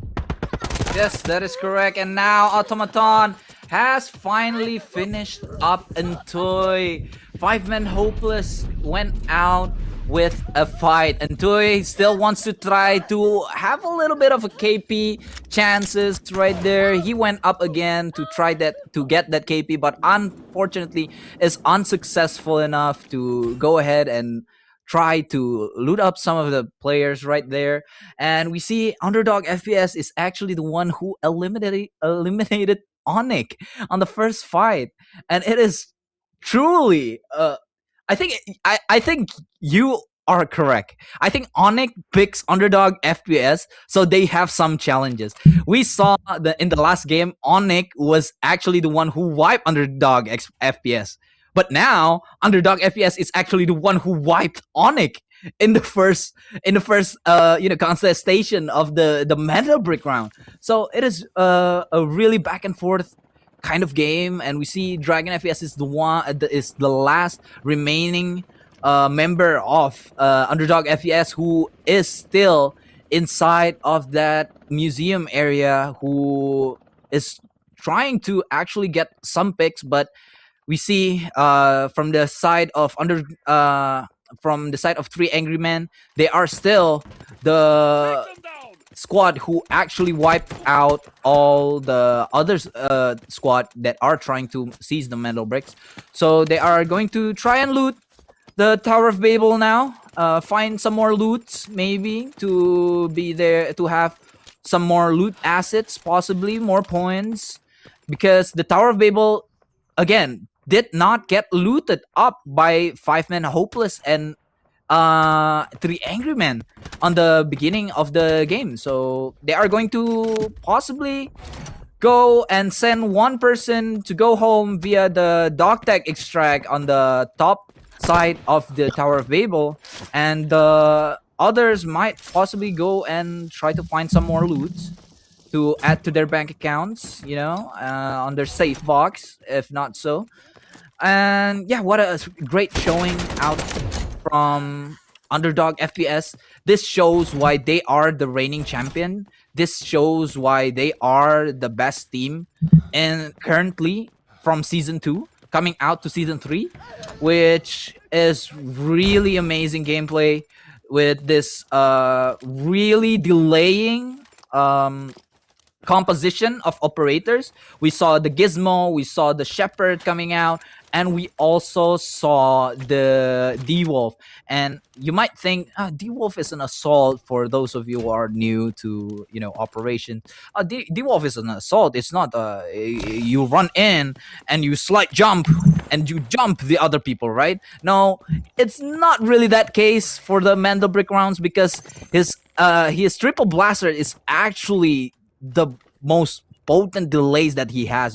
He has the smokes, he has the triple blasters, and it works really well if your team is a delaying lineup such as Gizmo and Shepherd. And we have the last 25 seconds here in the map, and we see Dragon trying to find another opening maybe.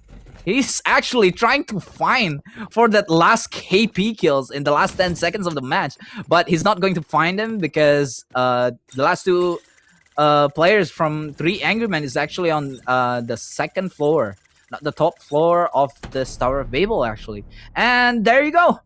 That's for game number 2. Underdog FPS came up on top and actually decoded and also wiped a couple of team members from the other teams.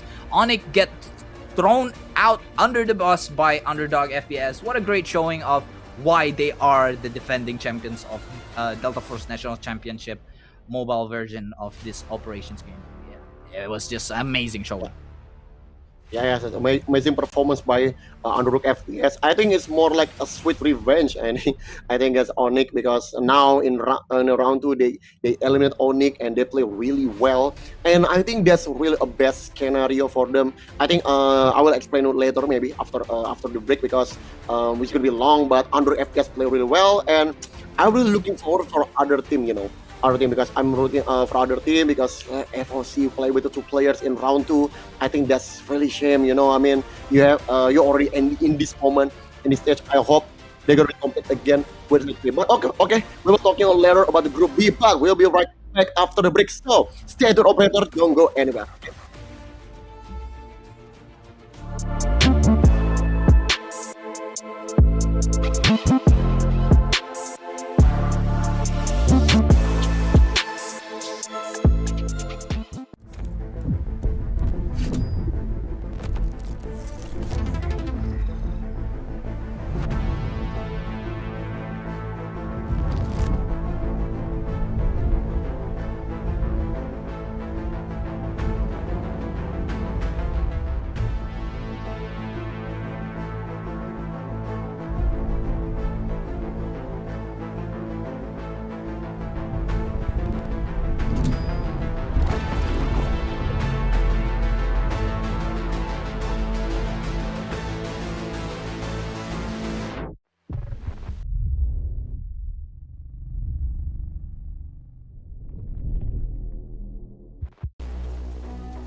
Yes, welcome back to Delta Force Championship Operation Season 3 Southeast Asia, and we're back for another game in Group B.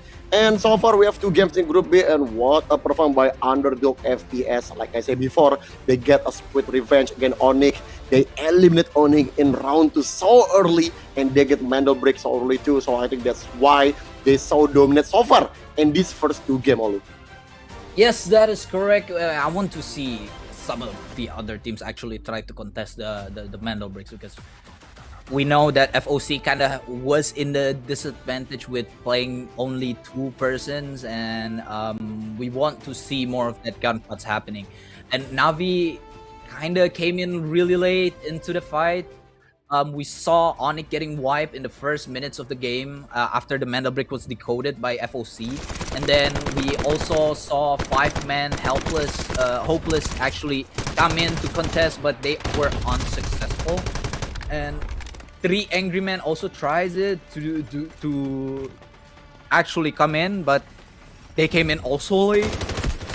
So I think the other teams need to step up their game. They don't want to let Underdog FPS also shines their gameplay in this tight prison round. They really don't want to, because if Underdog FPS kind of played as how they like and without any counters to their strats, honestly, they might just go and end this match of Group B in the 4th round.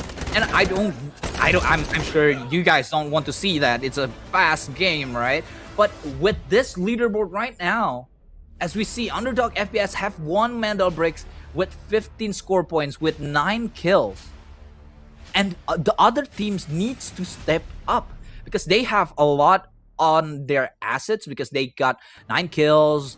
They also got a lot of reds on the looting sides, and they also decoded the Mandel break, and they have copied the Mandel break for the 3 of them. So their money is stonks right now. So we don't want to see the other teams not try to contest them. I really want to see Navi and Onyx try their best to contest Underdog FPS, and 3 Angry Men, 5 Hopeless, and FOC Osiris also needs to get into the fight. And especially, you know, it's going to be tight prison. It's going to be an eco round. But again, we saw in Group A, it was a bloodbath. Even though it's a tight prison, even though it's an eco round, but tight prison is where the blood is. They really need to get those KPs racking up. And so for the round 4, they could potentially have a chance to fight team Underdog as the reigning champion. So I'm really looking forward for this tight prison match. I think it's going to go back as a bloodbath again. There's going to be fights everywhere on the warden side, on the middle, or maybe we want to maybe 5-man hopeless are still going to go. Maybe we aren't patient enough, you know. Maybe we're going to go out of the map, you know, out of the main core area, and just wait for people who wants to extract at the 7th minute in the helicopter extract outside. Or maybe they just want to secure themselves an airdrop to be able to gain those AWMs or the M82s of the world, or just take on the golds that they can have from the second airdrops. I think everything can happen here, Maliga. Yeah, I know. I think everything can happen, but if you're looking at the first 2 games, I don't think they're gonna be extract from helicopter. You know, they want to looking for another kill point. They want to play aggressive. I think max maybe 1 player extract in the backless extract. I think, but after that, I don't see any other teams gonna be extract in helicopter, except they really dominate. They wipe out all the team maybe still in 10 minutes. So yeah, if that's happened, of course they're gonna be extract in helicopter. But if that's not gonna happen, I think there's no one gonna be extract in helicopter. So that's my prediction. And I'll see about Navi. I want to talk a little bit about Navi. Navi bring Tempest in game number 2. and they is the only one who bring Tempest, so it's really not a good situation for Navi. I mean, okay, in terms of the score, yes, he's still in second place, it's fine, but the problem with Navi now is in the Mandel break round in the next game. Okay, in the tight prison, maybe it's not important about Tempest, but if you're talking about the game 4, Navi only have one Tempest remaining, and they still need to get a Mandel break, so it's kind of not looking good for Navi. They take a risk, and they now that's the consequence they have. So yeah, we'll see about the Navi. And of course, if you talking about game number 3, I think the momentum right now is on 5-man hopeless. Why? Because correct me if I'm wrong. 5-man hopeless should get a tier 1 spawn definitely. Because in game 1 they get a tier 3. Correct me if I'm wrong. In the game 2 they get a tier 2 spawn. So I think in game number 3, actually they should get a tier 1, right? I mean, obviously, right? I mean, if he didn't get tier 1 spawn, I think it's gonna be a weird one, you know. So 5-man hopeless, we know Entui and his friend really want to play aggressive. So if they get a tier 1 spawn, this is their chance. If you want to play aggressive, play in this map, like in Type Prison. Go dominate this map. Go bring many assets. Go bring many profit in this game. So in the next game, you have many resources to all in Mandalorian round itself. So I think we will see about a 5-man hopeless. But of course, the main target, of course, definitely is underdog FPS, because now they're really in a huge advantage. And look at the operator itself. I think it's gonna be unique because underdog bring 2 knocks. Wow. Okay, same like a 5-man hopeless. Oh my god, these two team, bro. These two team is gonna be aggressive with 2 knocks in their hand. So we will see about that for 5-man hopeless and the underdog FPS. Underdog, I know they guarantee gonna be play aggressive because they have advantage right now. They have Mandel break. They in total score and they're leading. So I think that's why I agree about underdog FPS play aggressive, but I'm really surprised with 5-man hopeless. I know they want to play aggressive, but with 2 knocks, okay, let's see about that. And there you go, 5-man gets the tier 1 spawn, and it's gonna be their opportunity to make sure they get so many profit. But look at 100 FPS already got 400k. Okay, it's a good start for 100 FPS. But 5-man, I really want to see 5-man hopeless because I want some blood match, you know. I want some fight. I want some gunfire happen. And I think it's going to be happen for 5-man hopeless, but not so much for underdog FPS, but because they decide to play safe in this round. And I totally get it because there's no reason for them to just move around recklessly. I think they just want to waiting for the momentum, and when there's a gunfire or maybe there's a movement from other team, and then underdog FPS ready to play aggressive. I think that's why for now they're gonna be staying in this position. They already in the mid. So look at that for 5-man hopeless. Entui and his friend gets the tier 1 spawn, and this is like the opportunity for them to get an asset, to get a profit. But I want to see the other team. Navi still in the outside, still play safe. Onyx in the other side, moving just slow because I think Onyx right now is not in a good mood for me personally because they start really well, but they didn't get extra. In the game 2, they get eliminated early. So I think in this game, I think in terms of their mood, I think Onyx is not in their best. But yeah, of course, in the competition, you need to have a great mentality. So we will see, can Onyx still compose in their gameplay, because this is a moment for them. If they get eliminated early again in this game, game 4, I think it's gonna be really hard for Team Onyx. Yeah, you're right. The teams now are just kind of traversing around the map, trying to find the best loot that you can have. Not really much going on until somebody hears somebody moving, because right now they are apart from each other. There's currently a team that are actually near each other. Right now, we see 3 angry men going head to head to Onyx. And whether or not one is going to go out, obviously we are going to see it as Iris drops down to 1 HP. Team goes out. He needs to go back. He needs to reset. He is going back and be able to be safe. Right now he's going to go full heal. No threats, no heavy threats are going on, as we see from 3 angry men. After that initial engagement, they are going to pull out a little bit, but Shiro might have an angle. He saw that laser sight from Madoka right now. They are on toe to toe. It is a little bit scary for Shiro. He needs an opening in order to go in. He might be able to pick out two if his team could back him up and make some noise in the on the right side of him. As we see, Madoka is still holding this angle. But Arias now, he's going to send the crawler and nest up into the stairway, and eventually Shiro will get pushed. Right now, we see three angry men. They are really angry and trying to push Shiro down, and Shiro goes down, and suddenly Onyx is down to two. Kaneda is trying to help his boy, but he is not being able to find that angle. He was too late. There's no backup for Shiro, and Shiro just goes down instantly with this operator movement. Even though Onyx has pulled up their Nox ult, they didn't have the angle to actually defend Shiro. It might be because Shiro is so far away from their two teams, his two teammates, and so they couldn't help him. And now Madoka is going to prone inside of this room together with Automaton, trying to defend the Shiro's body, so there's no flanking is going to happen, and strip down all of the belongings that Shiro has brought to this tight prison map. And again, Onyx being in a disadvantage from the get-go. This is the first fight that we see. 5-man Hopeless are down on the southern side of the map. FOC is on the outside of the map. Navi is in the cell blocks.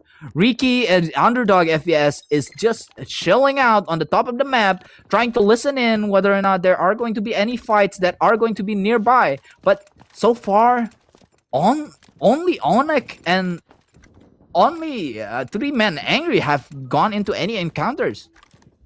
As we see here, Automaton trying to find out where Onyx went, but Kanade and Nessie is just out of there.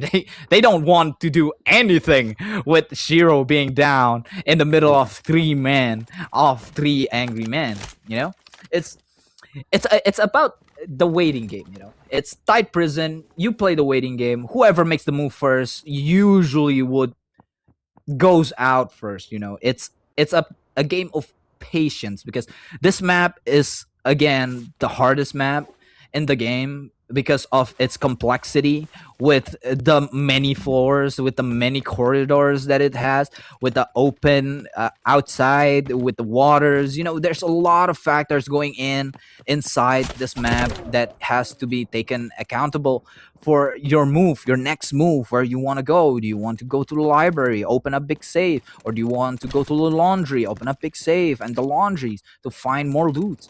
You need to be able to be as silent as possible as you go to your next objective. What we see here, that's a leg round, Bang Liga. That is a leg round. Blue Hasha picking up that RIP rounds for his QCQ. Oh my god. As Dills actually found another red here for 200k, goes into the bank, which is really great. Yes, looking good for Team Navi. You get a gold plate card, but as you can see, he fell down. Fortuna. I mean, to be fair, I think many teams done that. Okay, many teams. Okay. Yeah, I've done that, Bang Liga. Don't worry, guys. Don't worry, guys. We all done that. To judge him a little bit too much, and of course, in this competition, it's gonna be nerve wracking. You know, so I think some little bit of nerves. Yeah, it's frequently happen, but it's fine. At least there's no other team. At least there's no other team in here, so I think FOC is safe for now. But I think the one team that's not safe is definitely Onyx. Like I said before, right now everything goes wrong. You know, with Onyx. You know, I mean, they start okay. But after that, like every scenario that they won is already gone wrong. Now it's only 2 players left remaining from Onyx.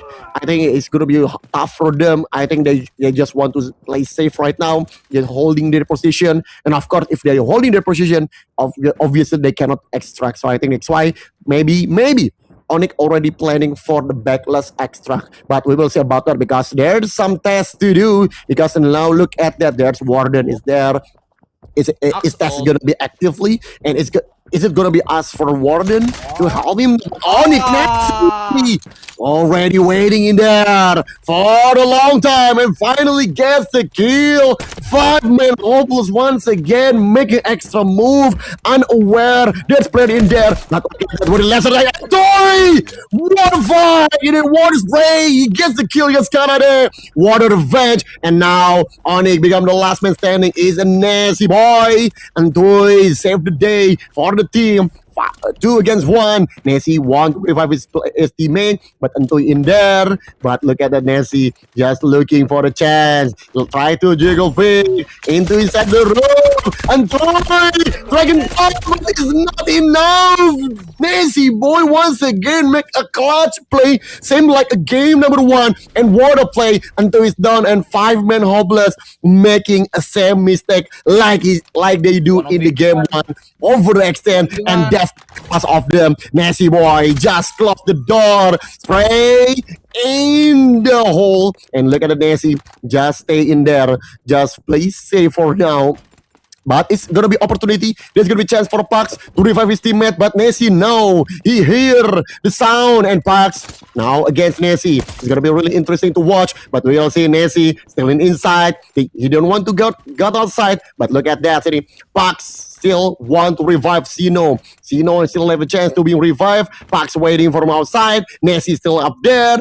Just a jump. Looking for information. Okay, Nessie now Nessie now. Pax try to revive Zero, but already closed the door again. Wow, what a taunting, what a side war is this? Wow, Pax. Okay, now Pax realized that, okay, now I will bring you inside so I can revive you, but okay, sound is heard by Nessie. Nessie, no. Pax try to revive his teammate. Now Pax cannot go anywhere. He's blind, but Nessie still not confident to going against Pax. Oh no, finally, but Pax ready. Body shot is not enough. 1 versus 3. Nessie again with another clutch. What a play for Nessie. And now 5-man hopeless. Now become really hopeless because you get a tier 1 spawn and you getting eliminated early again. That's a really bad news for 5-man hopeless. What a play for Nessie. Sorry, not for Onyx, but for Nessie by himself, because once again he carried his team, and now somehow Onyx still survive, and airdrop is already landed, and I think Navi is the closest one, maybe Navi. Going to get the airdrop, and if Navi get the airdrop, it's gonna be good for their resource in the next game. Olu. Yep, that is correct. What a play by Nessie being shown to us right now. Oh my god, he clutched it. He clutched it, a 2v1 situation 2 times. 2 times, guys. It was just a couple of minutes ago, like 30 minutes ago, he did a clutch versus Underdog, and now he did a clutch again versus 5-man hopeless. And now FOC, who got the outside spawn, they rotated outside. And now it's only the matter of who gets the airdrop, as FOC right now is trying to find the angle, whether or not the people over in the near Warden from the hole there could actually find the airdrop that is being dropped around that area of the map. And FOC, I don't know. They might heard the but Flusha, he got taken down by Kanade. Unfortunately, if you swim, you make a sound, buddy. You didn't know? But right now, Kanade was able to hear that Belusha was swimming around with an RIP ammo underneath him, and now he is down. Right now, FOC down to 2 players only with the QCQ with the leg rounds getting taken away by the side of Onyx. And it is a really good how do you say it? It's a really good waiting game played by FOC. FOC was trying to find that 1 KP out of the leg round, I believe. Blucia was on the water pipe extract, trying to wait for people to actually try to extract from that. Maybe when they pull, they got into the water pipe extract, but he wasn't successful enough, so he tried to rotate around. And now, as we see, 3-man Angry spotted the airdrop right here and probably wanted to contest it, but Navi is nearby and FOC is also nearby, but nobody is making a move. And so 3-man Angry is actually going to be the one who secures this airdrop and a lot of golds, as we see a large radio and some other golds, caviar for the hands of 3-man Angry. Of course, it's a really good assets to be pulled out of the airdrop. Of course, you want to see that tier 5 armor getting thrown down or that AWM, but of course, the AWM in tight prison is actually on. Now we are going to see the fight over on the helicopter extract where FOC has already set it up. But now, as we see 3-man Angry trying to swim their way onto the platform, but now, as we see Fortuna X able to get a kill onto Kanade. Kanade gets sent out back to the lobby and a full kill. FOC got wiped by Nessie, but Nessie from the back getting... Oh my god, what is happening in this fight? Onyx now went out. 3-man Angry has successfully did the third party, even though they were the first squad to challenge FOC. And they are going to get out on the 3 players that they have. An airdrop, full extract, and now they are going to lead this map. I think they went out with a lot of assets, and now it's left to Navi and also Underdog FPS to find their way, and probably potentially one of these teams is going to have that KPs if they could find each other, that is, because Navi has stayed inside the cell blocks for the last 28 minutes. Yes, they have been in the cell blocks for the last 28 minutes. Didn't make a move, didn't make a sound. So Underdog FPS is playing catch and mouse. They are playing hide and seek right now, whether or not they could find the squad of Navi that has not done anything in the last couple of minutes. Actually, they were near they went on the rotation towards the airdrop, but then they left it. And so now in the cell blocks, the extraction point is actually on the pipelines. Yes. Oh, it's on the cell block. So they are waiting for Underdog FPS to try and extract from the extraction point, but we'll see if there is going to be a fight on the last 60 seconds. I don't think there will be. And Navi, I think, will just take the extraction, or maybe they don't. Maybe they don't. And now Underdog FPS has put down their Morse ult to find out whether or not there are people staying inside to potentially get some KPs on the last second of the match. And they know that Navi is still here, but they don't make a sound. They don't know where they at. They are on the second floor, but now Hayes has found Dills on the top side of his head and try to do a wrap around a little bit to get a better angle to take him down. But right now we see as Dragon goes kills Dills, but Dominus has the trade for them. Riki trying to find the angle onto Reezy right now. We see Dominus gets another kill right now onto Riki. Riki goes down, and now Navi has successfully extracted from the map, leaving Underdog FPS as the last squad left. And that is going to be Tied Prison with, I think, 3 Angry Men came out a lot. They wipe FOC and they wipe Onyx in that last platform, Malia. Yeah, I know what's that again. It's done for sure. I mean, there's gonna be a long time, bro. But yeah, I think for Underdog FPS, I don't think they got worried about this because I know from the beginning that Underdog FPS is not looking for an extract. I mean, they just want to survive. They just want to make sure that they indeed get a kill for the point itself. Like I said before, Underdog FPS already determined that they want to secure a kill. That's it for me. So I think that's why I think it's fine for Underdog FPS. Didn't get extract in that moment. I think because that's the target that they want. I mean, of course they get down one player or two players, so they give a kill to other team. But I think it's totally fine for them because it's just a last moment, and of course Navi gets a one or two kill. I think it's good, and they get extract, or it's fine. But I think the team that I'm really looking forward is 5 man. I think it's three angry. Sorry, it's three angry men. Sorry, three angry men because they get extract full squad and they get the airdrop.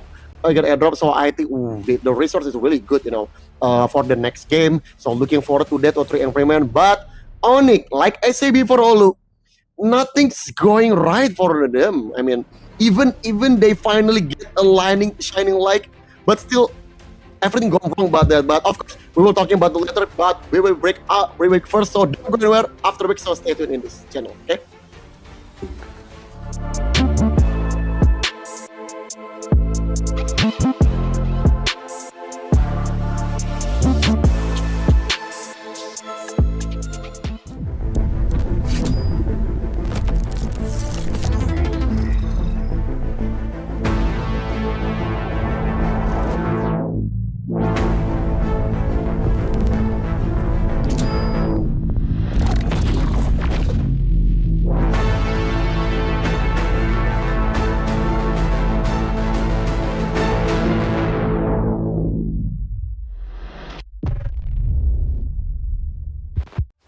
This court finds that the AI holds no legal responsibility.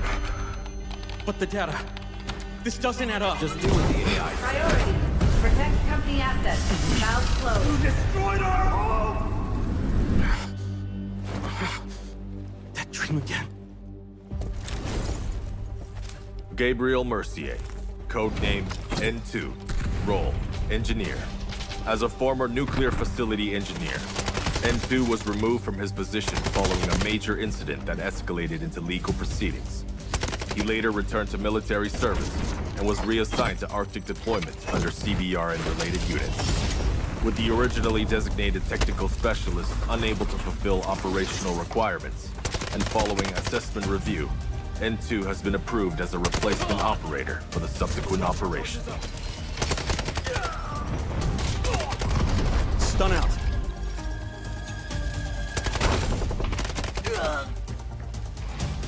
Throwing stun. Stun hit.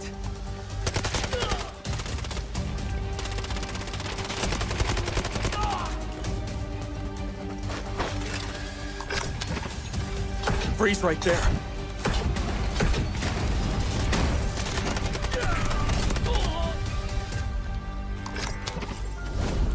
It's getting cold. N2 is equipped with a modified grenade launcher, capable of firing up to 6 LN2 grenades. Upon impact, each round detonates and releases a burst of cryogenic gas, dealing area damage and significantly impairing enemy mobility. Sustained hits can fully immobilize targets through extreme low temperature exposure.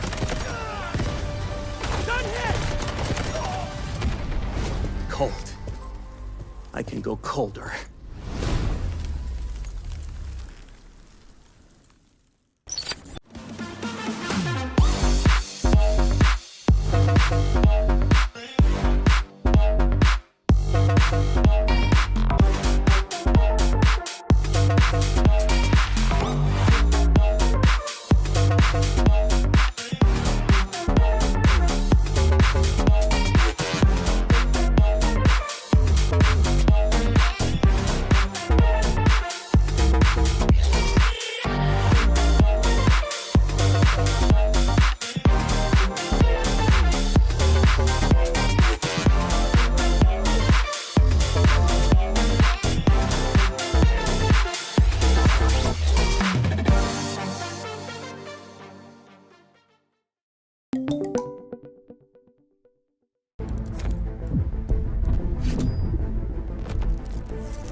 Yes, welcome back to Delta Fortnite Championship Southeast Asia Season 3 Operation, and we're going to game number 4, and now become a crucial round because we come to Mendel Brick round, and of course, team from Underdog FPS now have an advantage because they already have Mendel Brick, so it's going to be a match point for them. But let's talk about the other team. I think that's really a disadvantage for Navi and for FOC because they already threw one Tempest in the previous round, so they only have one more Tempest. So I think for Navi and FOC, yeah, it's gonna be hard. I truly don't understand why FOC bring Tempest in Time Prison. I really don't understand about their decision, you know. So yeah, we'll see if the decision is a really good decision or not. But let's take a look for the game number 4. I'm really excited to see about our game 4. But first of all, it's really a highlight because there's some moment because for example from Onyx, because like I said before, everything's gone wrong for Onyx. Onyx play well, but suddenly get wiped out at the same time. So I don't know what's going on with Onyx. I mean, it feels like it's more like unlucky maybe for Onyx because Onyx actually starting really well, but after that, always gone wrong for them. Yeah, that is actually correct. I don't know what happened to Onyx. Maybe there are some strategies involved in some of the plays that they did. As we see, Nessie was actually going to go ahead and wipe another 2v1 here. Was really good, showing that what they could have had. And FOC, yeah, I'm not really sure why did FOC kind of played a Tempest in tight prison, especially when they wanted to actually stay in the outside and have that first setup on the extraction. And they are now in a disadvantage because they don't have a Tempest. And now Underdog FPS, this probably is their game. You know, they have a lot of money. Of course, Navi has more money than them, fewer kills, just by 2, and similar total score. But still, Underdog FPS still has 1 Mendel Brick, and their assets is not that bad. They can invest on an all-in play with a tier 5 armor and also the tier 5 ammo to potentially finish the game on this round number 4. But again, some of the strategies that I saw people are using in the squads are a bit off from what I usually see in the in the scrims, in the actual gameplay that I ever saw a couple of days ago, when I was searching about it, operations. I came from Warfare, so I tried to get a little bit grasp of what people do usually in scrims and also the other past tournaments. And it, Tempest in tight prison, yeah, sure. If you want to contest other players, sure, I get that. But FOC played outside of the main core area, so you don't really have any room for you to make an error. Or you were playing using a KC-17, I believe, and you were on the open using a Tempest, opening up your EED set on the platform of the extract. I think there's a miscommunication when it was the picking operator's time. Maybe we don't know, but maybe it's their strat. We never know. But looking forward to the Mendel Brick rounds. We know that another team who has pulled out their Tempest. There's already 2 teams that pulled out their Tempest prior to the 4th round, which means there are 2 teams that cannot use the Tempest later on into the rounds if it goes to another round. But I think this side of the group would probably go all in to stop Underdog actually decoding. So this is not about the Mendel Brick anymore.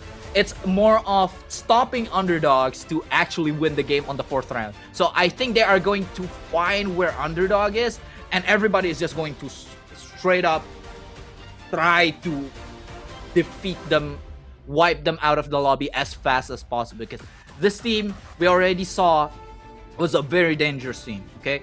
They know how to play the game. They know who the spots to defend. They know how to defend their spots.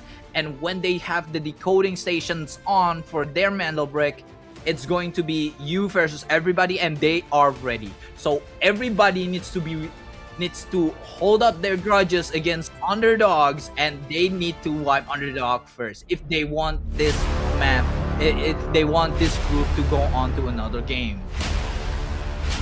Yes, of course, but we will see about that because there's so many situations, and of course it's really advantage. And look at the underdog FBS; they want to all in round 4. They don't want to get another round. They want to end in this round. They bring the 2 tier 5 armor, so I think it's gonna be really interesting to saw. But let's see about that. Let's go to going to round 4, the Mandel Brick round in Space City. The match point for the underdog FPS. Can they secure Mandel Brick in this round, or it will be extend to round number 5? But look at that. Look at how they spawn. I think team like 3 Angry Men, I think they in the tier 3. They spawn in other side like underdog FPS. They got a tier 2 spawn. I think it's all fine. But Onyx now have a chance become they get a tier 1 spawn, but we will see about that. FOC same goes like Onyx, but we will see the contest for the Mandel Brick. I think Onyx and Underdog FPS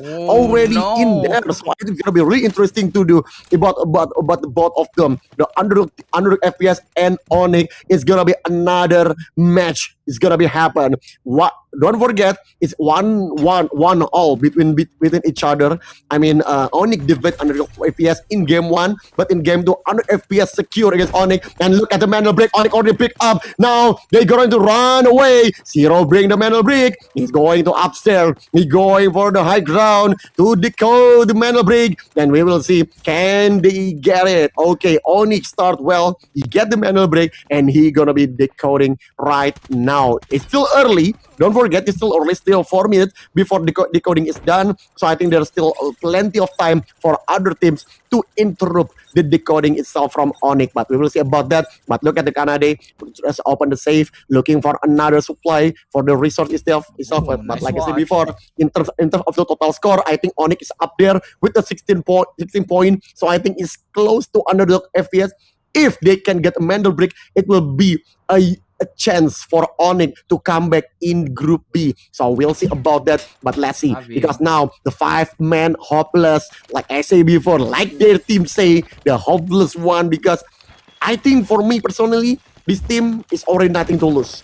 You already fall behind in the 3 games. I think in the game 4, you have nothing to lose. Just straight forward, move forward, and there you go. 1 kill is happened because now Zero takes the kill. Deals is down. 1 player down from Navi. Then now Entui unlock his E device. He try to move forward. He try to engage against Navi. And jumps at happen. Deals is eliminated by Entui, but Entui himself is down by RZ. He's waiting for a momentum. Pax ready in the behind, looking for the second layer. Try to move forward against Navi. Arts must stay behind. Wants to protect his teammate. Teammate try to revive. 1 player Deals try to revive. Can he survive in this moment? Sino still in behind, but 5-man hopeless. Didn't get any visual, so it's not looking good. And Deals is up there, but not for long because Sino gets a knock again. But look at that. Now Navi must be careful now. The position is already exposed. Dominus is up there, and Frag Granat is being thrown by Pax. Try to trade a Dominus. IZ in other side. Already saw behind. In shock arrow is born. And look at that. Look at the code. Already bring out by Dominus. But now 2 minutes remaining. No one interrupt in Mandel Brick. Still no one going to there. But look at that. From 5-man hopeless. And Tui trying to take another kill. But look at that. Now Deals is down. 1 kill now. Connect to 5-man hopeless, but we'll see about it because now 1.40 seconds to decline the Mandel Brick. Max strike move forward and Isis get down. Navi now is not in good position, and look at that now. Navi with the last man standing from Dominus. Can he survive on his own? But look at that, his stinger. Don't worry, so he can revive his teammate, but for long. I think not for long because Pax now staying in behind, but now Pax now prioritize to revive Entui first. But let's forget about the kill, Olu. What's going on with Mental Break? Because so far, no one got Mental Break. But Domino fight back and more the play from Domino. Sino is down. 5-man hopeless. Become hopeless again. And it's not good. But Domino's not focused and pass. Takes the momentum. Takes the 2 jumps it in there. And takes the momentum. And he gets the kill. Navi is wiped out right now, Olu. Yes, that is correct. And now it's Onyx again versus Underdog FPS. Are they, in the 30 seconds left, are they going to be able to seize this Mandel Brick while Shiro right now is going to take point to try to find either if one of the Underdog FPS players is already on the seizing station right now, but Shiro couldn't find anyone. Now Shiro trying to find a scan coming out from Kanade right now, spotting the 3 players from Underdog FPS. But now I think Onyx is going to be able to seize the Metal Brick. Is it going to be? It's Onyx. It's Onyx Metal Bricks. Now Onyx has the upper advantages over the other teams because they have another Metal Brick to their name. After seeing Onyx getting thrown down right, left, and center, now Onyx is coming back to actually fight Underdog FPS. This is really nice. And we are seeing now Onyx Kanade is getting thrown down by Shiro. Got Dragon right now, but Haze needs to go down from way long from FOC, trying to third party this fight using the marksman rifle from a long ways home. Right now, GSC is trying to find the angle, but he gets thrown down to the ground by Riki. Right now, we are seeing the third party unsuccessful again from FOC. Unfortunate enough. Right now, we are seeing Onyx getting their ways back up after having the 3 bad games that they had. The 2 last bad games.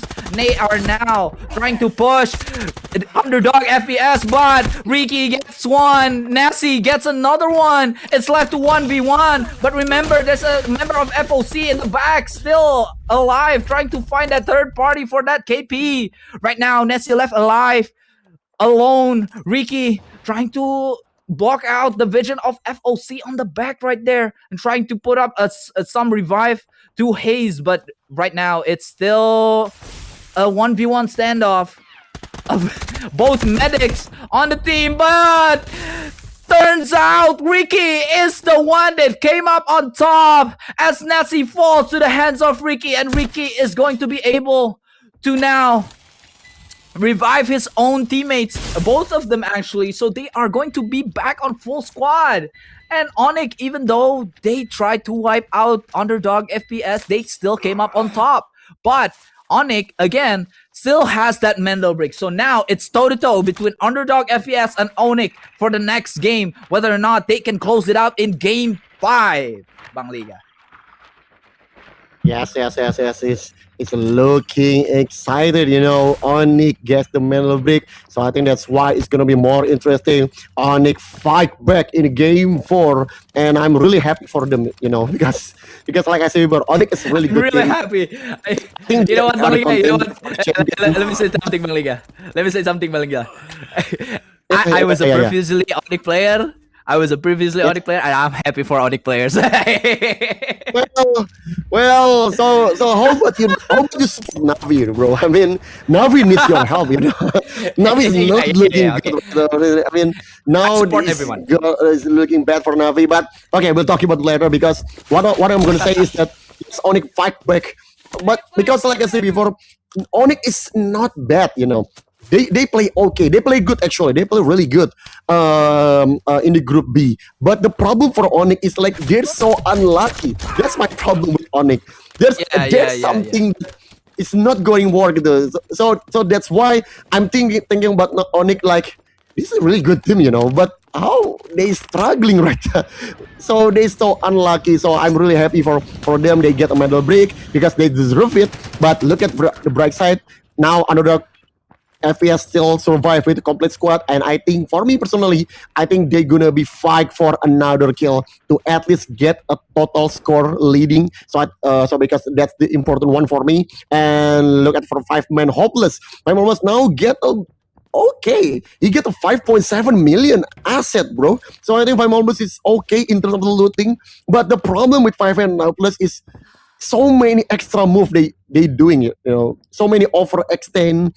I mean, I know they want to play aggressive. I totally okay if they want to play aggressive, because for me as a caster, I'm really happy if their team want to play aggressive, is entertain us in bright. But in other side, if you play like this forever, it's really take a risk. So many risks happen. So I think that's why 5-man hopeless need to play just a little bit calm. Just be calm for a sec, okay? Take a breath for a while. And then take a breather, assess the situation right now. What is happening in the map, and seek out those KPs a little bit, go near the Mandelbrick side, don't go overextending. But as now we see Antoy, now he goes down, he overextended again, Bang Liga. What happened? That's what I'm talking about. That's what I'm talking about. Although I mean, 5-man hopeless, I don't know why. Somehow they always overextend, and I think that's not looking good for 5-man hopeless. I mean, they need to be calm. Just be calm. Just take a break for a while. That's it. That's what I really want about 5-man hopeless. But it's not gonna happen when everything goes wrong with 5-man hopeless. But look at that now. 3 angry men still survive with a complete squad, but nothing's happened. FOC still with 2 players, and FOC now already bring all the Tempest available. So in the next game, FOC doesn't have any Tempest. Is it gonna be possible FOC doing something in game 5? I don't think so. I'm so sorry about all of you, all fans from all FOC supporter, but your team's not looking good. You guys didn't have any Tempest anymore, and then you play with 2 players. So I think that's why. And look at that. Even when FOC is already just 2 players, but somehow they get a good looting. they get a great asset, but it's not, it's just a consolidation for FOC. FOC need more than that. And look at the underdog still roaming around looking for another kill, or maybe they want to extract. So we will see about that. But 3 angry men. I want to see about 3 angry men. I think they want to getting another kill point, And Pax already exposed. Aris one is so much incendiary. What a damage! Already off HP. And look at FOC somehow. He get another. I mean, what's going on with this game? This game is getting weirder and weirder again. Yeah, you know what? Hey, other squads, go loot up. All the loots is getting, taken by FOC here. You don't have the kill points anymore. FOC, yeah, sure, they play in a disadvantage with only 2 players, but they make the best out of it, even though, yeah, sure, they only have 4 points, but it's okay. You can still come back. We learned from the last group that but now, whoa, Automaton now trying to engage onto 5-man hopeless, and they are wiped out of the map again. 5-man hopeless is kind of hopeless right now. They're getting thrown back to the lobby once again. They need to really be a little bit more patient and have a better positioning for 5-man hopeless to not get caught in the middle of a stairway, in the middle of the road. They need to have a better strategy going into these Mandelbrick rounds, especially when already the decoding station is over in the buoyancy lab. You have a couple of options to actually try to contest. You can go down from the centrifuge, or you can go from the middle, trying to find a pick from the emergency stairways. You can do a lot of things in the map to actually try to contest the people inside the centrifuge area. You can fight the centrifuge team, especially in this case Onyx, who's in the centrifuge, from the basement, going out, going into the basement and going up to contest them in their defensive position of the Mando bricks, but they did not do that. They went up into CEO trying to get some picks, but they overextended, as now Fortuna has already let go of his teammates to go out to the backpack extract, and now Iris found another red for his team. Fortuna trying to get a pick, trying to get an angle over to Hayes and Dragon, who is going to try to extract. This is a really cheeky play.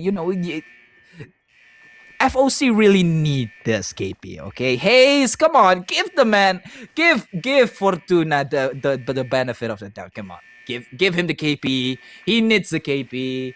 FOC really need the points to be able to, withstand all the economical problems that they are having right now. But once again, if you guys actually were in a couple of games where you went on a losing streak for a couple of times, you are going to be granted a plus economy from the game itself. So you are going to have more money even though you are losing that much. So right now, Fortuna getting thrown down, as we see from the back.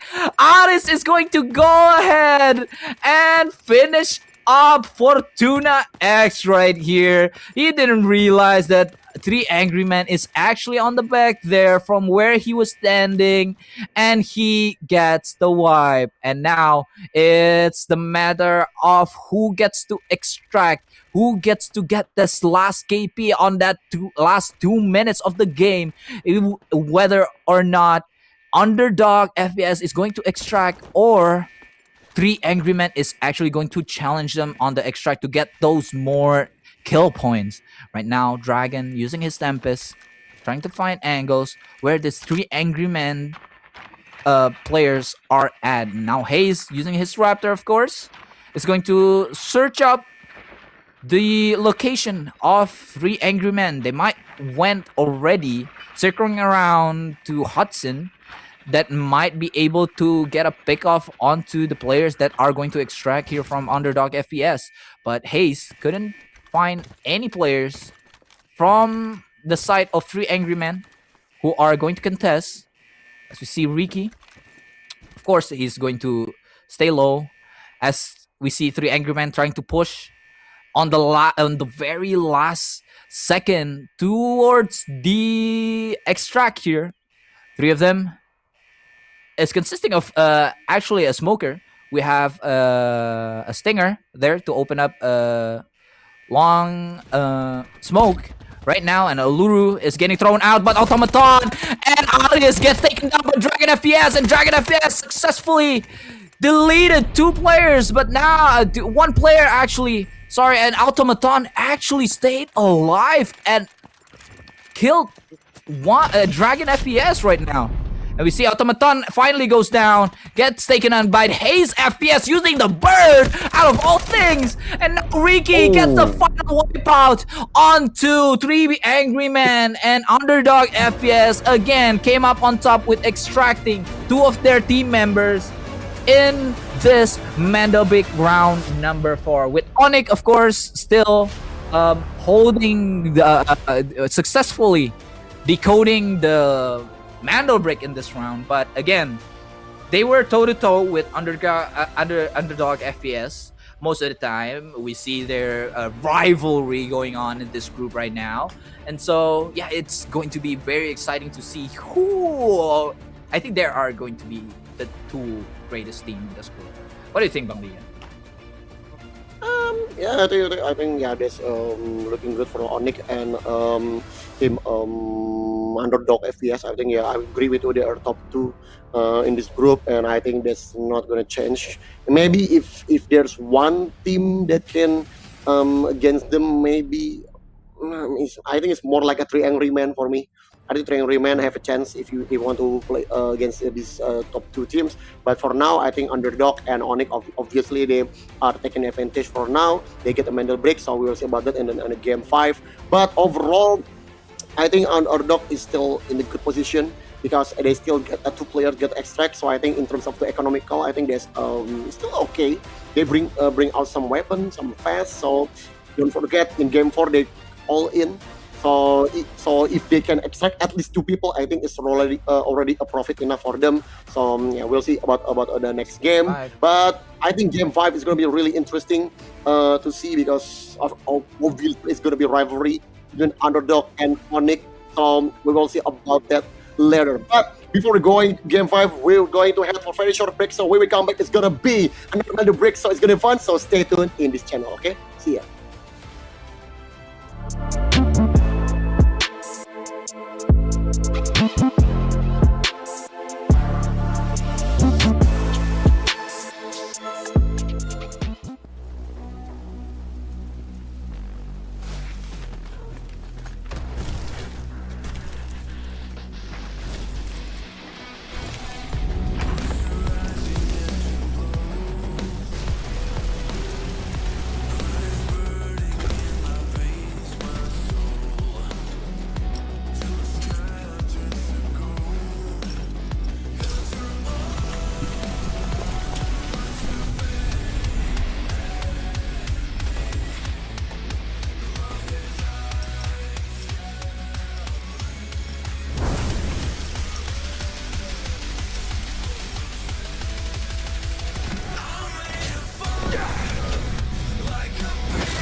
viewers, welcome back to the Level Championship Season 3 Southeast Asia Operation.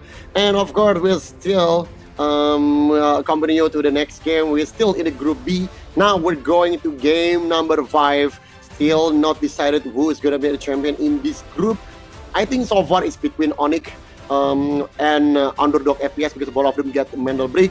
But you never know, man. You never know. Maybe it's gonna be another 7 games like in Group A. So we'll see about it, because if you're talking about the chance for the other team, maybe there's chance from Navi, from 3 Angry Men to get a medal break in the game 5. But we'll see about it. But before that, let's see about the highlight first, because there's once again, I think it's really different than Group A. Group B is so many clutch moments happen in this moment, like one jump shot from Pax himself against Dominus is really one a hell of match, but I think it's gonna be win for Pax in 5-man hopeless. But 5-man hopeless itself not getting any grip and overextend over and over again. So I think that's they need to realize, bro, that 5-man hopeless sometimes need to chill a little bit. Because you cannot play overextend forever. you need to just become, wait for the momentum, and then just straightforward against them. But before the momentum is came, you just take a chill, like Underdog FPS, because Underdog FPS actually they adjustment the situation. They don't just rush anything every single bit. They just waiting for the momentum, like in extract moment. Okay, Dragon is down, but Ricky is behind as a super system. Same goes in Haze, and they defend the extract really well, Olu. Yep, that is correct, and that is why Underdog FPS is on top of the leaderboard by 10 points. Oh my god, these folks know how to play the game, and they know how to play the game right.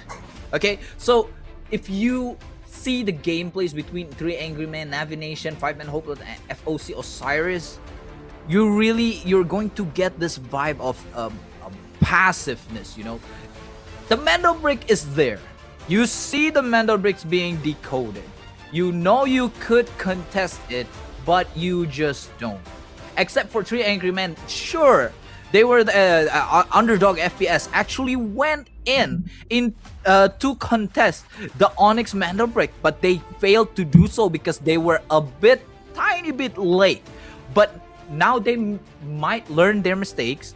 They weren't going to wait that long of a time to actually try to seize the Mendel Brick from Onyx, possibly. And since now Onyx will not get the tier 1 spawns, they spawn in employee, so they are going to be thrown out somewhere else, tier 2 or tier 3 spawns, and possibly Underdog FPS might have a chance to actually go into the tier 1 spawns. But right now, I think the eyes is going to be on the other teams. Underdog and Onyx has their respective match point, but the other teams also needs to step up, especially FOC Osiris.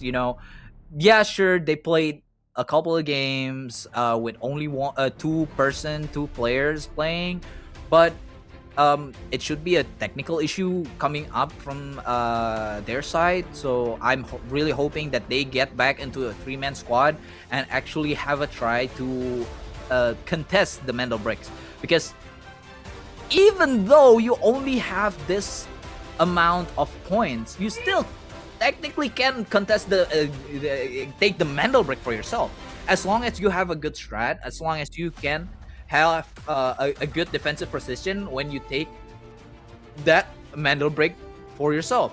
So it's about the other teams trying to shut down this 2 match point teams before they get their possible match ending winning Mendel Brick. If they started the Mendel Brick for Underdog FPS or Onyx, I think whoever gets that Mendel Brick decoded first, they are going to win this game. Either one of the 2 teams. If one of the 2 teams get that Mendel Brick, they are going to win. And as we see right now, Onyx is going for war. They are saying, this is our game. all tier 5 armors and all tier 5 ammo has been acquired for this round in the side of Onyx. And they are going hard, and they are going to swing hard on Underdog FPS. And as I say just now, Underdog FPS has a chance to get that tier 1 spawn, and they do spawn on that tier 1 spawn over in employees, and they are going straight down the aisle to go get that metal brick and try to decode it firsthand. And now 5-man, hopeless, trying to find the team that spawned over in the west gate, that has opened the west gate right now, and they are going to follow them around, possibly going into the decoding stations first, as Underdog FPS right now are kind of chill. Actually, they are not going to take the mana brick from themselves right now. They are staying inside of the emergency stairway, waiting for people to actually take it. And now Onyx has taken the mana brick from themselves, and they are going to decode it over in Black Chamber, which we saw in the last group going to be the most contested one, with having 2 times decoded over in the Black Chamber actually. So we are going to see a switch up from Underdog FPS, whether or not they want to contest this, because they are on the other side of the building, right? They are over in Centrifuge, so they really need to go there. If they never mind, they are actually going to have it on the buoyancy lab. They didn't go for the Black Chamber one, they went for the buoyancy one. And this is going to be a power position. This is where Onyx actually won last game with this position right here. So Underdog FPS, it's up to them if they want to contest this, or the other teams will somehow take the advantage, like 5-man hopeless, Bang Liga.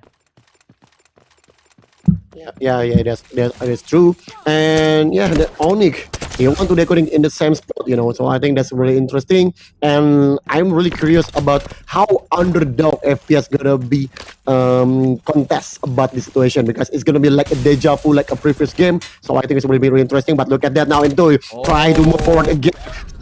But once again, it's so many times right now. I'm kind of bored right now. To be honest with you all, I'm kind of bored right now, because how many times until you done that again? Overextend again, not necessarily doing that. And look at now, but Zero is going to fight back, but Zero is down by Pax. But Kanade takes the kill against Antui. So 1v1. It's going to be trading kill for both of them. But look at that now, Nessie still going at the high ground in high floor, just looking for momentum, just play safe for now, holding the position. And now Onyx strike back to the 3-man person again. So now we'll see, but yeah, so same goes to Antui right now. Antui already been revived by Sino, so again once again it's gonna be 3 versus 3, but 5-man hopeless, especially Antui, bro. Antui need to take chill, yeah. Just chill, bro. I mean, just chill, bro. You need to calm down, you know, man. I mean, of course, I know you want to looking for information using a device, but not like that. But of course, not like that, because Navi once again, I'm getting eliminated in this early. What's going on with Navi? Oh my god. Now that's the consequences. You don't have Tempest anymore, and that's the point. Mendel break round always need a Tempest. And look at that, Navi is getting down again. Oh no, this is not looking good. But for now, we'll see about it, because Onyx, no contest about the Mendel break. They still looking for the chance. But look at that, 5-man hopeless. They already across in this Mendel break. They already close in to contest in the Mendel break. But the other side, there's still no clue where the Underdog FPS are. I think they just waiting for another moment, but we'll see about it, because 5-man hopeless now become a hope for Underdog FPS, because if they can contest the Mendel break, it will give him extra time for 100 FPS to going to the decoding Mental Break itself. So we'll see about that because Entui now going forward, 1 minute remaining before Oni gets the decode the Mental Break. But can they do it? Because there's so many times 5M Hopeless try to play aggressive, but it's always readable, it's always predictable, and that's why they get wiped out so many times in this match, in today's match actually. So I really want to see, okay, if you want to play aggressive, it's fine, but you need to play with a compact. You need to play with the communication, with coordination. So I think don't just move forward by yourself. So I want to see about that, but look at that, 30 seconds remaining. Okay, now under the FPS already in there. To see the break. The shock arrow is coming for Canada, but Dragon FPS, he got it! He decoding, see the Mental Break. Entui now take the chance, and Entui gets the Mental Break. Another siege Mental Break happen in the 10 second maybe. In the 10-second period, two teams already seized the Mental Break. Now it hands off 5-man Hopeless. Now there's a chance. Finally, there's some hope for this team to make itself a different in this game. But look at the bright side. Underdog FPS still looking for a momentum. One player's down. So I think this gonna be hard for Underdog FPS. Onyx himself, I want to see how you counter this situation because it's kind of close, but Onyx doesn't want to contest in close combat. They just want to wait. I think I understand what Onyx thinking. They want to make sure that under the FPS and 5 Hopeless fight each other, and then Onyx as a third party want just clean up, swipe them all, and then try to seize Mental Break again. I think I agree about that. But my problem with Onyx is they're too passive, I really hope that at least one player maybe just going to make sure the Mental Break is safe, or at least if you didn't get the Mental Break safe, at least you get one kill.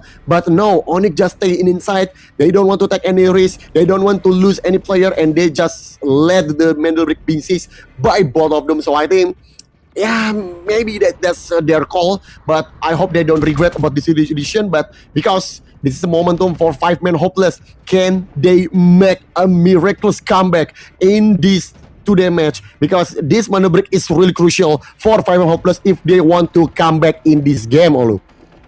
Yes, that is correct. And as we see, there are still two teams over in test range actually. So three angry men is still over in test range, and also is FOC Osiris is still there. So it is going to be a really hard fight to go through for FOC. If they cross, they maybe got backstabbed by 3 angry men. But if they don't cross, then suddenly you don't have any points anymore. So this is going to be a really crucial fight for the 5 team that is left right now.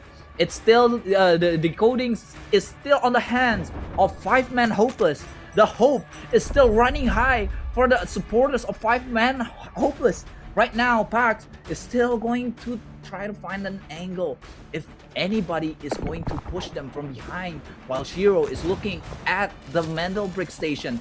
Now the move is going in. Right now, Underdog is trying to push into the Mental Break. Dragon quickly roll onto the side, and now seizing is the opportunity just got blown away because Entui got the kill on Dragon FPS, and 5 more seconds. Shiro, will he get it?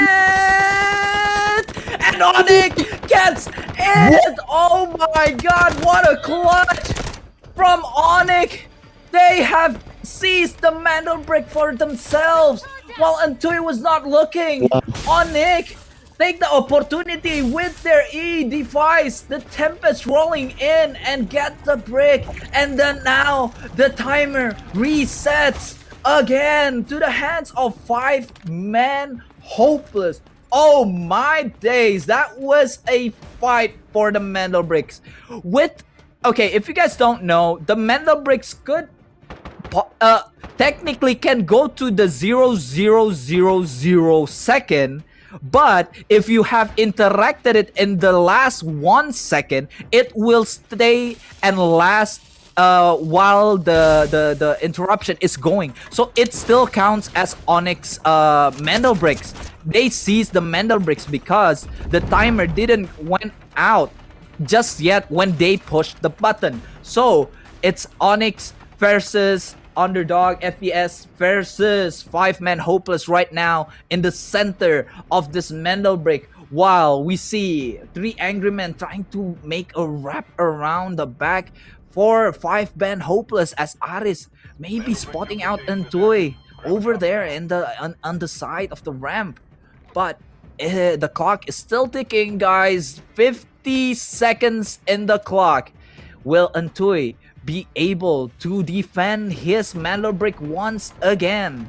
Right now, Antoy is getting wrapped around in the back by Iris right now. And Onyx is still inside, trying to defend it, trying to seize the opportunity to go out and actually seize it again for the 3rd try. Now Shino, of course, trying to hold his ground. Smokes being thrown out. Incendiary on the side. Uluru ulti didn't connect. Antoy going in. Dragon FPS trying to go in. Seizing the Mandel brick. Will he get it? No! Denied by Antoy. And now Antoy, 4 seconds remaining. No other team is going to be able to go in. But right now Shiro is also down. And 5-man Hopeless take the Mandel brick. What a fight. Showing off by 5-man Hopeless. They got it eventually. You know, this team has potential, and this is the time where they are able to actually gain that Mandel brick, and they go up into the match point games for the next round. And again, a long game, and Antoy got another one from Team 3 Angry Men. The Tempest goes down. Automaton trying to find a trade onto Antoy, but couldn't find the angle. Right now, Automaton is still trying to revive their Tempest. This is all about the KPs now. 6 minutes remaining. Everybody's looking for the kills. Blue Hasha from FOC goes down somewhere in the map with no possible objective that he was playing. Actually, FOC didn't show up for the fights. Blue Hasha got taken out by Team 3 Angry Men. All of a sudden, Jesse right now trying to find his fake on Automaton. Will he get it? He gets it. Automaton goes down. Another one. Whirlwind this. Got thrown out. Aris on the trade. Right now, Modoka trying to find another trade. The last man standing from Team FOC. He got drill charged, and Madoka gets the full team wipe on FOC. Another KP going out for Team 3 Angry Men. As we see, this is going to be an interesting match. Okay, going on to the next round. We know that we have 3 possible winners on the next match point, but as we have seen, Bangliga, on the last group, we do not have a particular standout team. Once again, nobody decoded the Mandel brick 2 times, right? So, is this group going to be the same? What do you think? Maybe because okay, the result may be same, but how the process is up, it's gonna be total difference. Because in this group, they play aggressive, but look at Zero and Nessie. Execute and 5-man Hopeless. They always become the last man standing. From Sino Jiggle, not gonna happen. And it's going down. Hopeless, but somehow one player still survive, but not for long. Sino gets the kill. On the other side, Dragon FVS want to take revenge against Onyx. They want this kill so much. And look at Dragon, already all headshot. Dragon is down, but look at Underdog FPS, still 2 players remaining. Nessie stuck in the mid, must get down. Look at that, still not gonna be up, not revive enough from Onyx. Zero try to turn around from the high ground. They want to make a surprise, but so many sprays happen. And look at it, not enough. Has he got the headshot? And look at the Nessie. Nessie still survive in the behind. Nessie looking for the chance, looking for another clutch, and it's gonna be clutch, maybe. But real charge is on. It's gonna be hit to Nessie. The Nessie is all by himself. Nessie needs some help, but it's getting but Kanade from behind is getting taken down by Ricky. Onyx is wiped out. Right. Onyx FPS, only Ricky survived as the last man standing. And look at the three angry men coming as a third party. They want to swap all of them, but somehow Underdog FPS still survived with one player remaining. And I think the last player, Jesus Repress, not so much. Dragon is down. Ricky's down by Aris. And look at all of them is done except three angry men. Still a complete squad with a 30 total score, but not have a mana break. So I think in the next game, three angry men, it should be get a mana break, and they should it, because in terms of the total score, in terms of the value, the asset, the kill point, I think they deserve to getting more than fourth place. So we'll see about that in the next game. But I think it's gonna be really interesting because, like I said before, the result may be same like a Group A. Maybe we're going to game 7, but the process is totally different because in Group A, I think so many teams is more like a passive. They play like a defensive. They try to play like a hit and run. But in Group B, it's totally different. It's all about kill, kill, and kill. How about play aggressive, take the risk, same like how the 5-man hopeless doing. I mean, 5-man hopeless really play living in the edge, you know. I mean, they don't care about their own life, maybe. They don't care about value. They don't care about looting. Even maybe they don't care about kill. They just want to strike to the middle brick. They caught it, and that's it.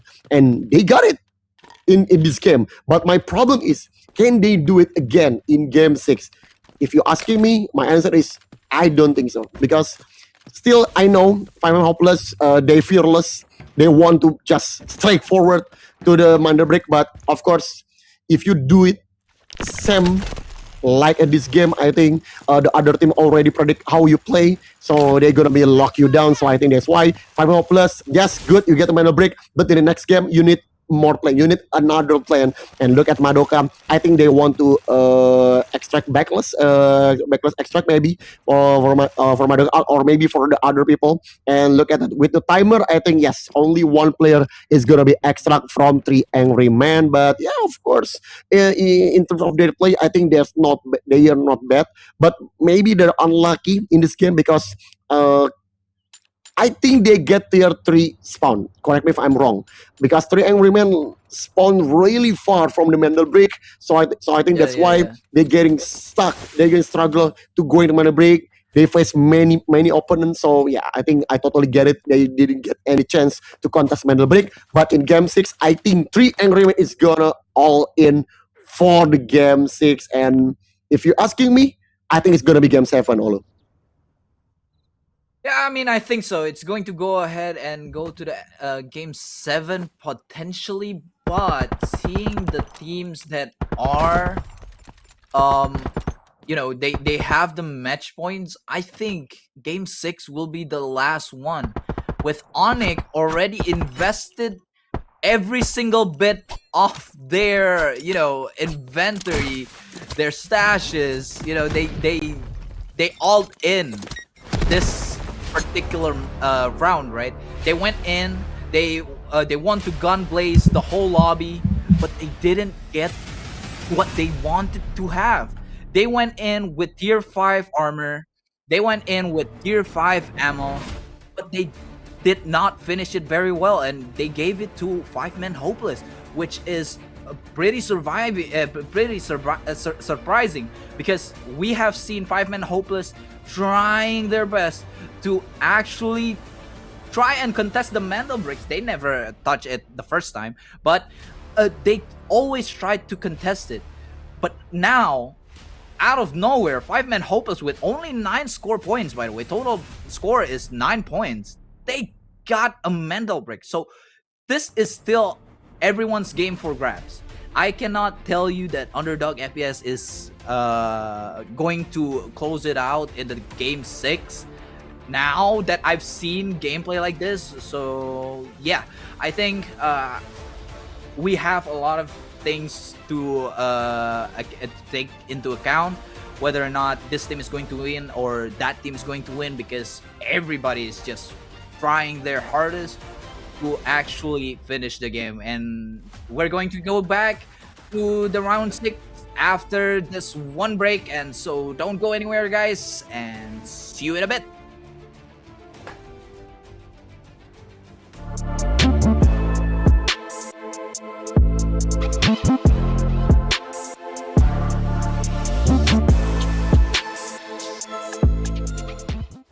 This court finds that the AI holds no legal responsibility. But the data. This doesn't add up. Just deal with the AI. Priority. Protect company assets. Valve closed. Destroyed our home! That dream again. Gabriel Mercier, codenamed N2, role, engineer. As a former nuclear facility engineer, N2 was removed from his position following a major incident that escalated into legal proceedings. He later returned to military service and was reassigned to Arctic deployment under CBR and related units. With the originally designated technical specialist unable to fulfill operational requirements, and following assessment review, N2 has been approved as a replacement operator for the subsequent operation. Stun out.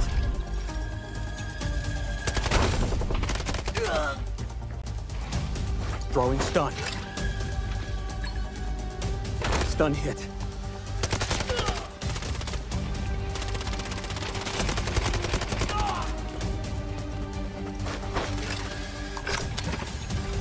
Freeze right there.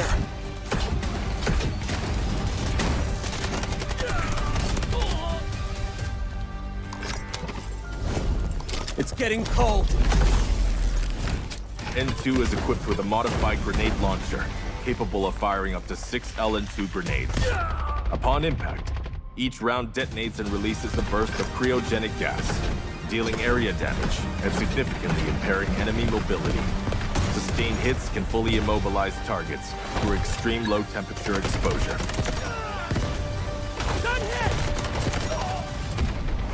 Cold. I can go colder.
Yes, ladies and gentlemen, welcome back to Delta Force Championship Season 3 Southeast Asia. We're going to game number 6. Wow, what's going on today, bro? I mean, we're getting long day here for 2 days. I mean, it's realized that this group is really competitive. So I think that's why this 12 team, I think all of them is like good enough for this competition. So I think that's why it's a really tough one to predict, to see which one is going to be win in this group.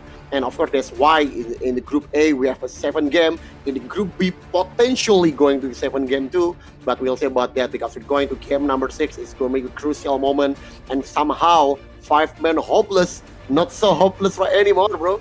They have some hope right now. We get a Mandel break. Of course, their score is really low, but as long as they get Mandel break, I think it's all good. But now we will see about the game number 6. I'm really curious about that. But right, let's go for the highlight. Olu.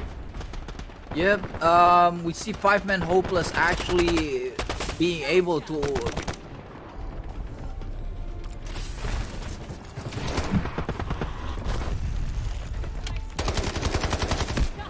Yeah, that's good. Hello. Okay, bro. Okay, since I didn't hear all the speak, so yeah, we'll see about that. But yeah, look at the highlight itself. I think 3 of them fight for the Mandel break. I think in 5-man hopeless from Onyx and of course underdog FPS. 3 of them fighting for a Mandel break, and 5-man hopeless came in on the right time, on the right place, and he get a Mandel break really well in the crucial time. Give us another round actually. So I think it's gonna be really interesting to see about the 3 of them. Okay. So yeah. So back to the highlight. Let's take a look at underdog FPS. They want to revenge, they want to get the kill, and yeah, obviously they get it. But of course, the 3 angry men, the 3 angry men become the third party, and they swap them all. But I think in terms of the leaderboard right now, I think underdog FPS still in the first place with 30 point. It's good Onyx or second place with 21 point. 5-man hopeless get straight to the third place with the Mandel break, but only 9 points. So I think they need to take the risk for the game 6. They need to get Mandel break if they want to become a first place in the group B. But 3 angry men, look at the score, man. They get a 28 point, but still they don't have any Mandel break. So I think for me, I watched their performance in this today. So I think Train Rain deserves to get at least 1 Mandel break. He gets a 28 total score. So I think that's why he needs a Mandel break to at least to make a statement to other team that we're still here. We're still here. We're competitive. We're gonna fight all of you. So hopefully for 3 angry men he gets the result in this game. But of course 3 teams is gonna be compete again for the Mandel break from Onyx, from underdog FPS, and of course the 5-man hopeless is gonna be straight. It's gonna be straight, move forward, going to the Mandel break. So let's see about that. But we'll see about that but don't forget about the other team. 3 angry men. Interesting. Then okay. Now let's see because my friend I think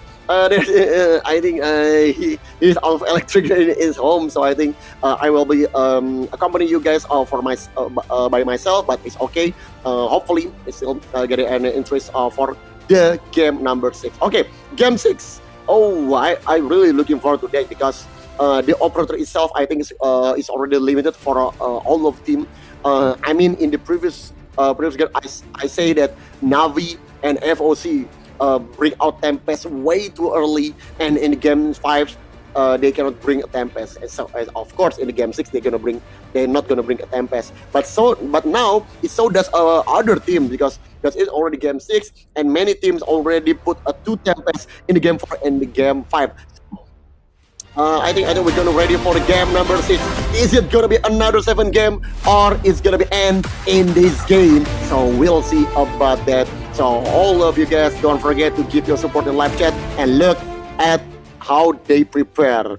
I think they all in everything they have with the under FPS, and 3 angry men have one player with a tier 5 armor, but look at the 5-man hopeless. Somehow they have some hope with a tier 5 armor too. And we'll see about that. We're going to game number 6 in the Mandel Brick round in Space City, and we'll see about how they're gonna be performed. And look at that now.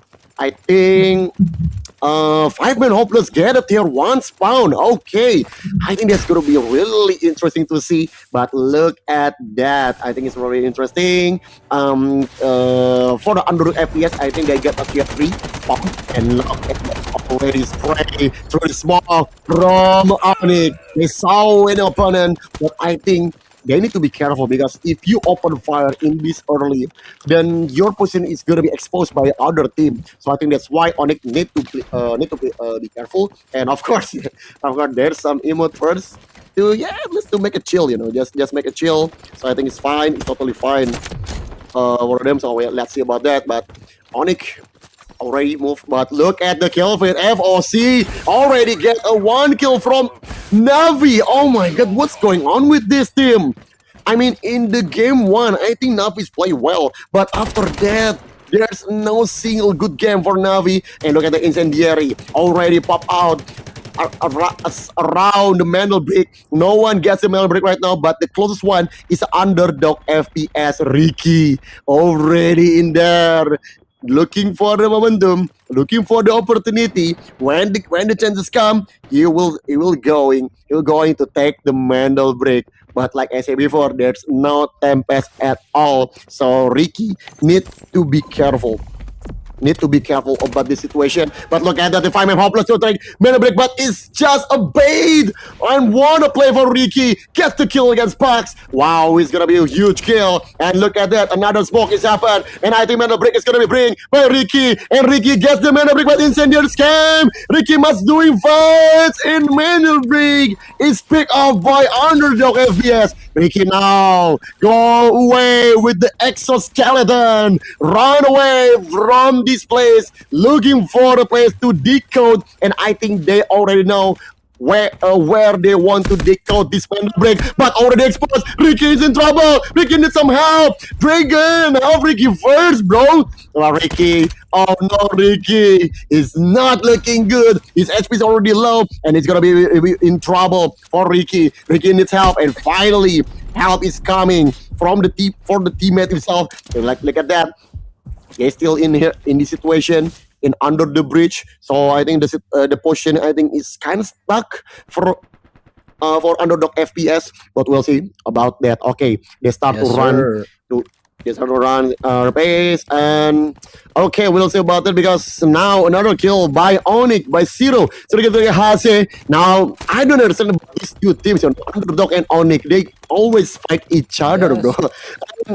I don't know about the rivalry, but I think it's really, really entertaining to watch. But look at that, because now underdog FPS bring the Mandel Brick. Can they decode this Mandel Brick? Because they run so far away, and now they start to swim, but it's already exposed. But in trouble. They get stuck in underwater, but somehow still survive to bring the Mandel Brick. Oh.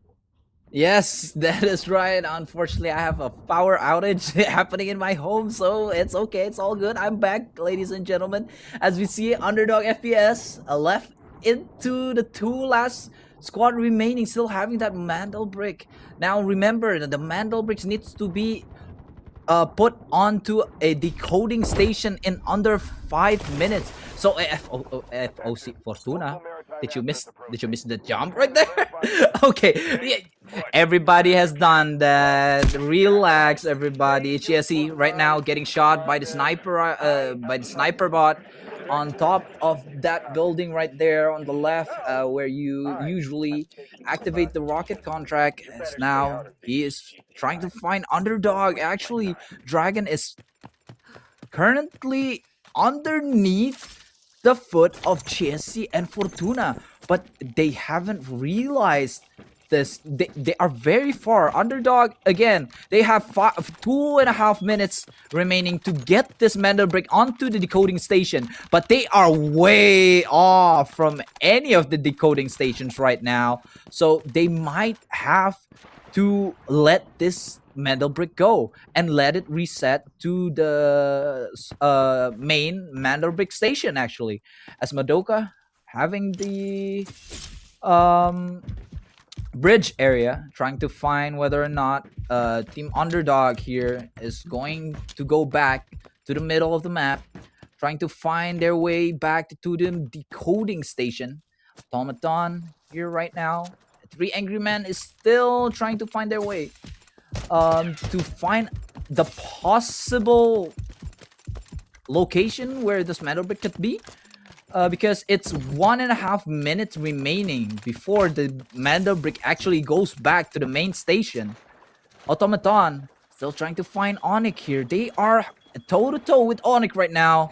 They are in front of each other. Both of them are on the dormitory side of the map.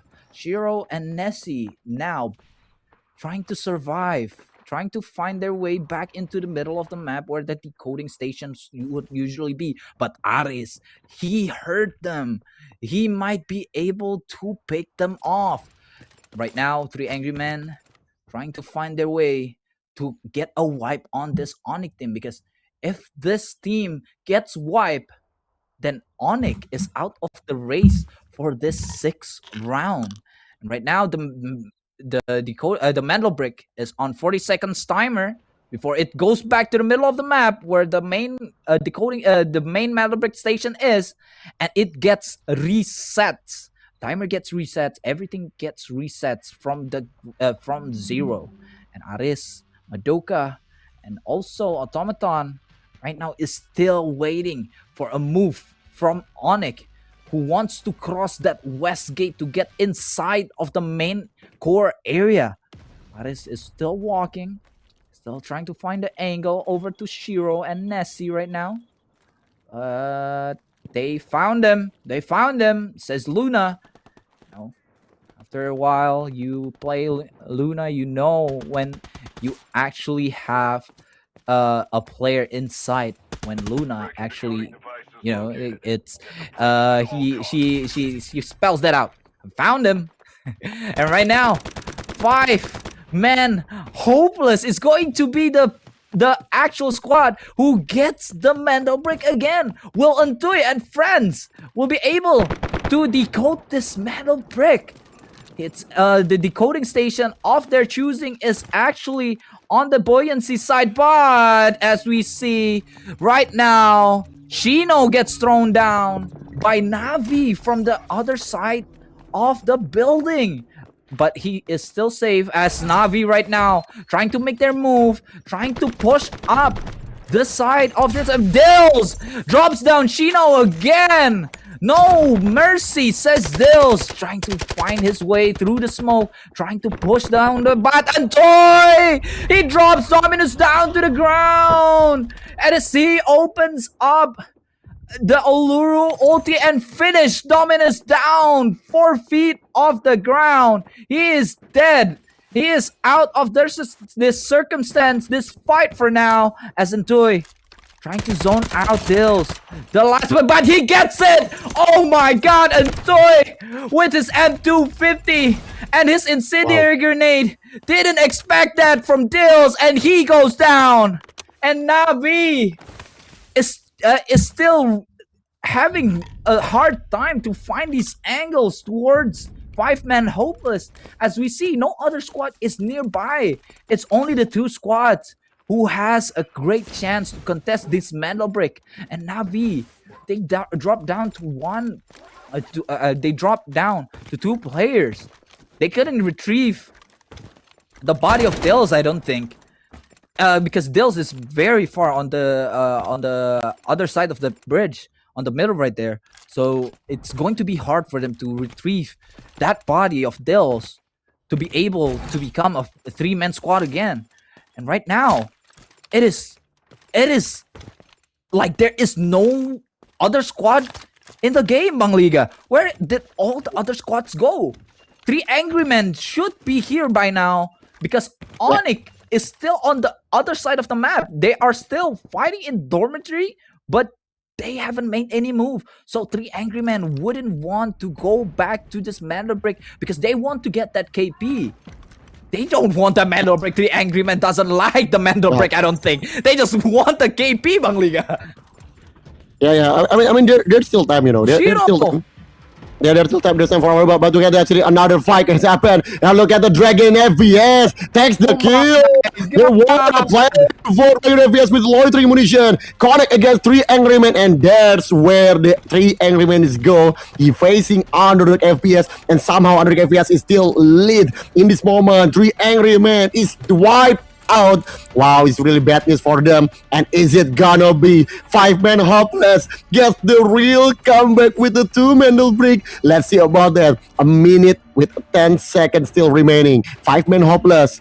Bring some hope right now for this moment. Then look at that Pax already looking for a chance, but Underdog FPS already closing up in this Mandal Brick. And we'll see about that because Pax looking for a momentum, guarding in the high ground, and there's really advantage in terms of the territorial. What a spray jumpshot is doing for Pax. But on the other side, we will see because Underdog FPS already in here. 2 players already come. Foresees the Mandal Brick. Can he done it? But Navi, I think it's gonna be a third party in this moment. No, under the FPS, no, there's people in the high ground, and Sonic Paralyzing is on under FPS with a 2-player remaining, D-Wolf and Uluru. I think they will be waiting for the smoke, and then they're gonna be straight to the Mandal Break because they only 2 players left. But the problem is, where is Onyx? Because Onyx is nowhere in scene. But look at the 5 minute left because 15 seconds remaining. Can they make a miraculous comeback in this group? And we'll see about that because Ricky not running to the Mandal Break. Can they see his Mandal Break? Ricky, no! It's the and 5-man hopeless. Get a miraculous comeback with the 2 Mandal Break. What? What just happened? Oh my god, Andre! As Shino drops down another one, 5-man hopeless. It's not so hopeless after all because they got the 2 Mandal Bricks right now, and no one is going to be able to top this group except for themselves. How, Olu? How? I don't know what happened, Bang Liga. Honestly, Navi didn't came in for the clutch. Navi didn't want to challenge. Underdogs. They just went in, but they didn't went straight in for the Mandal Brick. They didn't open up smokes. They want to challenge Shino on the others on the high ground right there, but they mistimed it. I think they just mistimed everything. Miscommunication coming out from the 2 players of the Underdogs, and now 5 men. Hopeless. It's actually not hopeless after all, guys. Amazing gameplay by them. And now Antoy drops another one as Nessie drops to the hands of Antoy again. What is happening? They are on fire this game. This is going to be the last game, and they have done it. Antoy trying to look for more KPs, but finally he goes down, and 5-man hopeless with the 2 Mandal Bricks have finished out this group, while Navi is still trying to find their way and find that KP, that last KP that they need. But Dominus, he missed the jump onto Shiro, but it doesn't matter. It looks like as he will wipe out Onyx. Navi too late to the party. They lost Dills in the first encounter to the Mandal Brick, but then they cannot do anything as they only have a Raptor and a Toxic on their lineup. They cannot contest it that much. A 5-man hopeless have a Shepherd. They have a Luna, and they also have a Uluru on their composition. That's why they are very strong on defending the Mandal Brick itself. While Navi, they only have a Recon and a Smoker on their side. They cannot go in. They cannot force their way into the Mandal Brick side because it will be just a massacre of Navi. But in that matter, they were late again, once again to the party, Bang Liga. Wow. Yeah, they're ready. They're ready for the party. You know. I mean, I never expected they become a winner in Group B. I mean, 5-man 9 hopeless. points. They play with a race. You know, they play living on the edge, and they deserve. You know, they deserve to win in this group because I say before that they need to chill, but I think they proved me wrong. You know, Olu. They proved me wrong that like no, I don't want to play chill. It's not our style. Our style is play with a race, with our life is hanging there. So yeah, they want to play that. So go for it, bro. Go for it, bro. If you win the tournament, go for it, bro. It's totally okay if you want to play all the like power that. to you, So, blood. yeah. I mean, yeah, what a play against once again. Want to play for 5-man hopeless, and they never give up.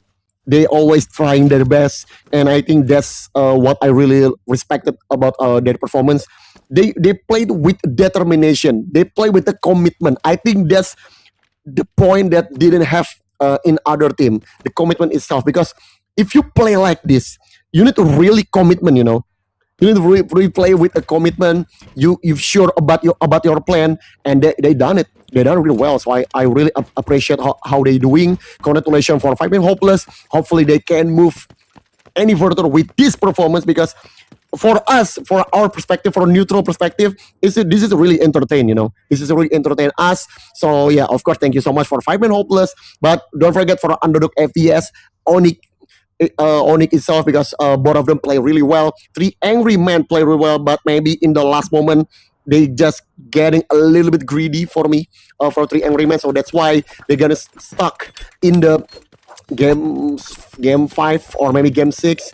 But in other side, I think there's a potential in this group. So for my explanation is, I think this group is really entertain us. You know, I'm really entertained with this group B. Like we say before, this group is really spicy, and I'm really curious about the next week. You know, about the mobile division in DFNC season 3. So yeah, I think the 12 team that proceed right now, that we watch right now, is all of them is you know what, they play really well. They are really great team, and they deserve to be in this tournament. So I think congratulations for all of them. But out of 5-man hopeless, you guys are doing really good job, and hopefully you can stay in this gameplay, because we want some more entertainment from you guys. Yep, that is correct. 5-man hopeless, the Warfare Warriors, Antoy from RQ just goes out and says, I'm going down swinging, and I'm swinging hard, as they, from 9 score points actually, they went into this game number 4 and 5 with only 9 points. They are bottom of the group, just above FOC Osiris. Of course, FOC Osiris is they had a nice try, but they need to really step up their game. But 5-man hopeless, coming down from a hopelessness, they came back. They showed this, you know, experienced operations player that Warfare players can do this too. Warfare players can beat them down, you know. It's Mandelbrick. It's all about the shooting. So we can do it. And so 5-man hopeless actually set the tone of this group, I think. You know, because maybe all the other players are very strict to the operations rule. For me, we see 5-man hopeless going in heads on, you know, blazing through the alleyways, through the corridors, through the tiny doors. They go blazing in and charge at their enemy. And sure, sometimes it doesn't work. As we see on the first map, they went to the same door with the 3 same squads, but they get instantly wiped out. And we see on the next game also, they went to the small corridors. They went head into the team that are decoding the mental bricks, and it didn't work out. But in this game and the last game, they did it. They did what they came here to do. We want to fight them heads on, guns blazing, we are going to end this game with 2 Mandel bricks. I don't care about anything else. I just want to get that Mandel brick, and they did that. Bang Liga, what are your thoughts about this past 2 groups that we are seeing for the mobile division? Yeah, I think one thing for sure is they play without pressure. I think so. I think that's why they can play like this. Because if you put their gameplay in other team, for example, like Underdog FPS or Onyx, I think they're not gonna be perform like how 5M Opus perform. I think this is their own DNA.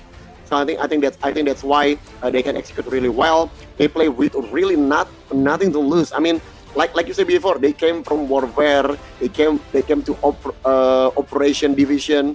Of course, the pressure is not for them. The pressure of definitely for Underdog FPS as a reigning champion. Onyx, of course, as the branding itself. That's the pressure. But with Entui and his friend and the 5-man Hopeless, of course, there's nothing to lose for them. They just play like they usually play. They want to play with a comfort, and they play without them thinking about the race itself. So I think that's why I appreciate how they're doing. But I wish they can do it again next week, because of course this week now many teams gonna be learned that, oh, okay, they play with a race like that. Okay, next week we're gonna ready for against them. We're gonna ready to trap them with the incendiary, maybe with Gizmo, maybe with team. You need some spider to catch them so you can counter that. So I think many teams gonna be prepared to counter them, because now they are the first place in this group. So that's why many teams gonna be watch out for this team. They're gonna say that like, oh, this team is really interesting. They get a 2 Mandel brick. So this time we need to counter them. So that's why for me it's okay if you want to play like this again, but you need some like a plan B, for example, because it never gonna be work forever. This plan is never gonna be work forever. Maybe 1 or 2 times it work, but at the 3rd time, the 4th time, or maybe the next time, I think it's not gonna work at all, because it's already predictable. So I think that's why for me, yes, congratulations for 5M Hopeless, but don't get too cocky. Don't get too happy, because this only a week 2. This only a week 2. There's so many weeks ahead. So I think that's why they need to keep improving themselves. But for now, they can celebrate. For a short while, they can celebrate now.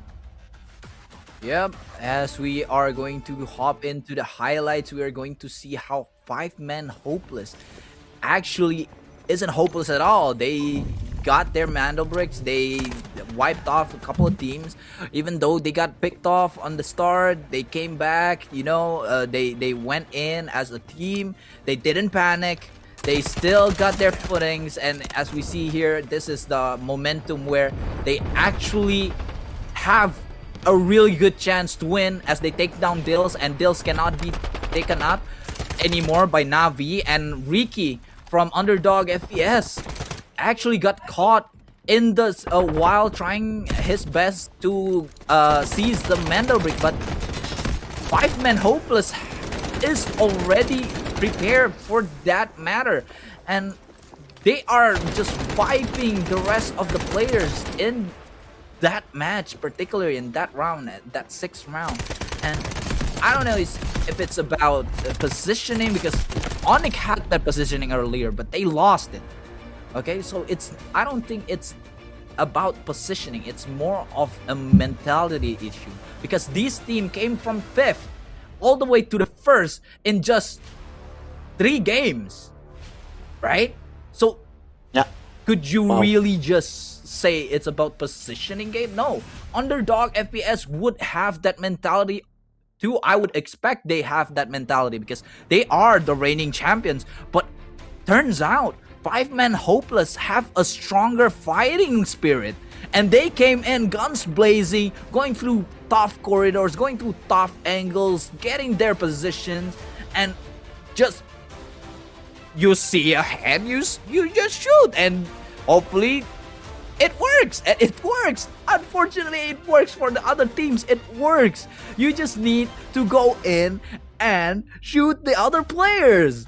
And that is what 5-man Hopeless is showing us. But as Bang Liga says, this kind of strat wouldn't work the second time. It might work the first and the second time, but in the third time, the fourth time, you know, you need to have another reason, another strategy to be able to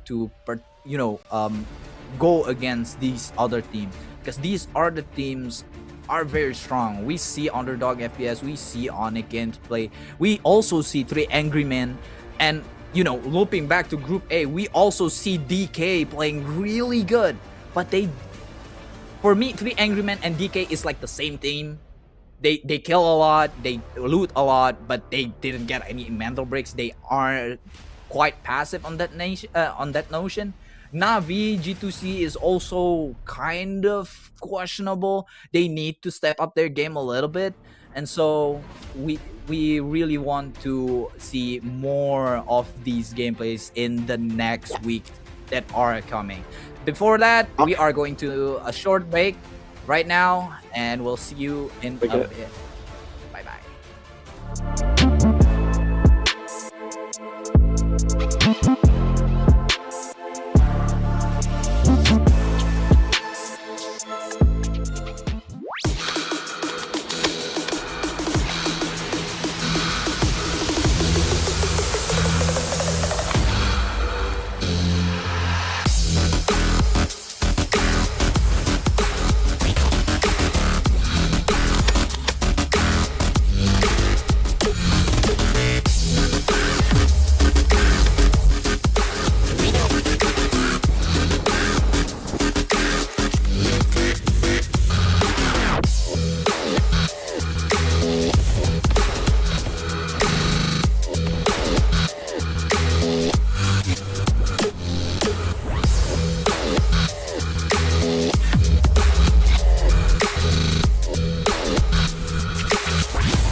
Court finds that the AI holds no legal responsibility. But the data, this doesn't add up. Just do what the AI says. Priority, protect company assets. Valve closed. You destroyed our home! That dream again. Gabriel Mercier, codenamed N2, role, engineer. As a former nuclear facility engineer, N2 was removed from his position following a major incident that escalated into legal proceedings. He later returned to military service and was reassigned to Arctic deployment under CBR and related units. With the originally designated technical specialist unable to fulfill operational requirements, and following assessment review, N2 has been approved as a replacement operator for the subsequent operation. Stun out.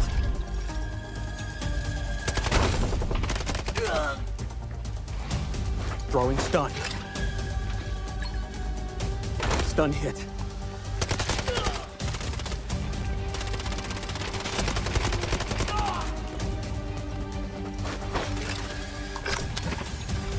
Freeze right there.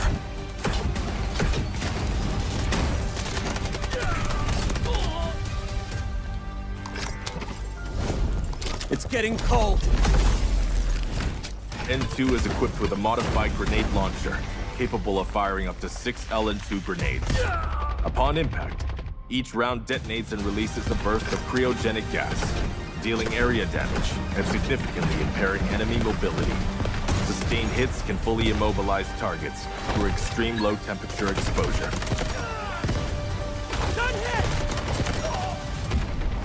Cold. I can go colder.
legal responsibility.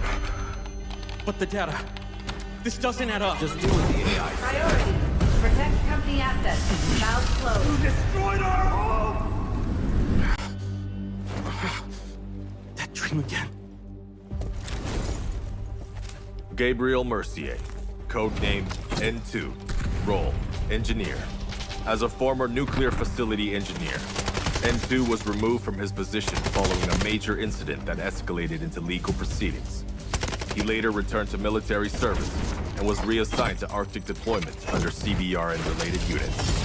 With the originally designated technical specialist unable to fulfill operational requirements, and following assessment review, N2 has been approved as a replacement operator for the subsequent operation. Stun out.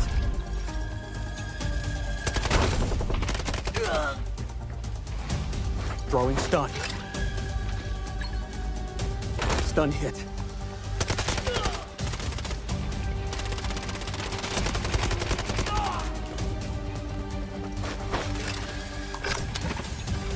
Freeze right there.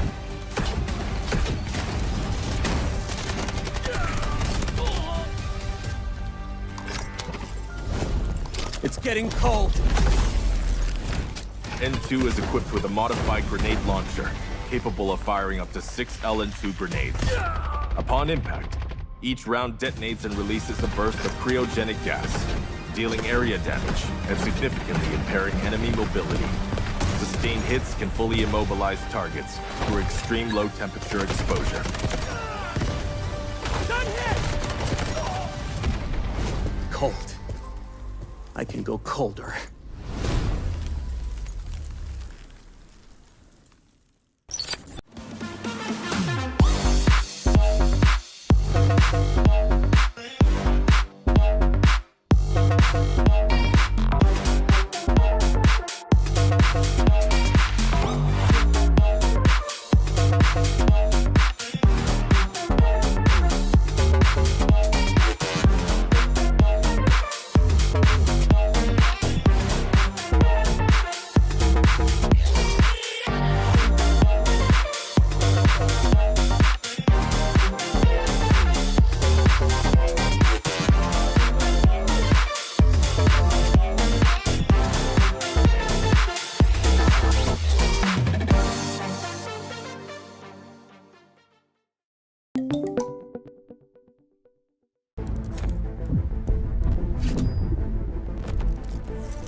Yes, welcome back to Delta Force National Championship Season 3 Southeast Asia. And of course, if you guys asking about what is there any match today? No. For today match, I think it's done. But now we're going to ban and pick phase for the winning team, for the both winning team. In the group A, we have Team Plenger, who get a privilege to get a pick and a ban team. And in the group B, there's 5 men hopeless. They get a privilege to get a ban and pick a team itself. Okay, let's start from Team Plenger. Okay, the first one they pick Phantom Legion, and Phantom Legion become their biggest threat today for them. But thankfully, they're still consistent to become the first place again. I want to ask you, Olu, if being a Team Plenger, which team you will be choose and which team you're gonna be banned? If I am Team Plenger, I don't want to be a Plenger myself, and I would love for Phantom Legion to actually get out of my group and go to the next one. Okay. And I am actually going to pick FOC Osiris into my group. You know why? Hear me out. Okay, no offense to the other teams. No offense. Okay. If I'm a Team Plenger, I want my rival that is just underneath my name to get out, because they are the strongest group below me. Or maybe if it's not about Phantom Legion, I would love to kick out these DK. DK is going to be out. Either two of those is going to go out of that group A and get sent to group B. Because why? Because Phantom Legion got their first Mandal break and got a lot of kills, while DK didn't actually get that Mandal break decoded, but still they have 33 points, which is like very close to Team Plenger. So in terms of points, they got a lot of kills and they can loot the whole map. It sounds like it.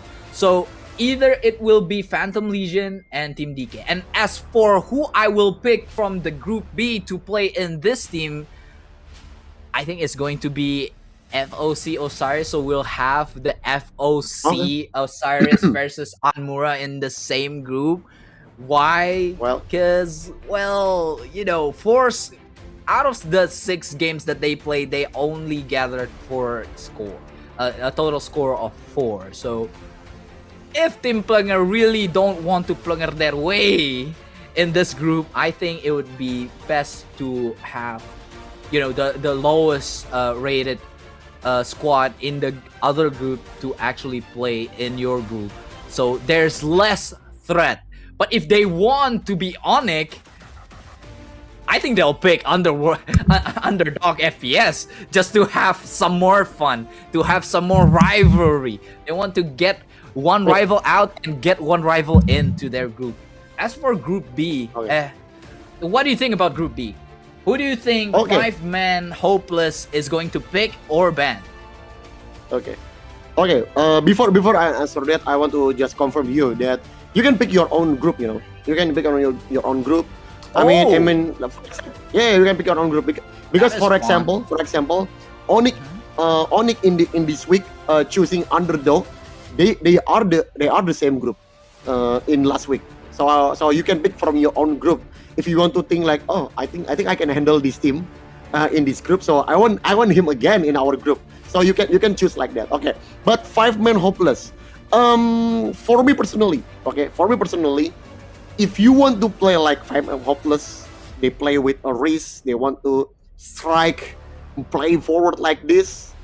Actually, you're already good in this group. You already suit really well in this group because if you 5-man Hopeless, you want your opponent is same like you. Play aggressive, because if you play aggressive against a defensive team like a Group A, I think you're gonna be struggling. I think you're gonna be struggling because in the Group A, I think there's so many defensive teams. For example, let's say about FOC Anmura, they holding really long time in the same spot, and I think if you are a 5-man Hopeless, I think you don't want to face a team like that, definitely. So if you asking me, if they can choose, I think if I will choose the same group, if I can, I will do the same group because you're good in this group. You're already good. You're suited really well in this group. But okay, but if you want to change the atmosphere, okay, let's say you want to change the atmosphere. For me, if I'm hopeless, I think you can pick a team like DK, for example, because DK, yes, of course, DK is a really good team, but at the same time, they kind of like they don't know how to close the game. That's their problem because their score is really high, in the group A, but the problem is they cannot get a Mandel break. That's the problem. That's it. Because if you're talking about the score, I think they're good. They can play aggressive, they can play defensive, they can adjust the situation.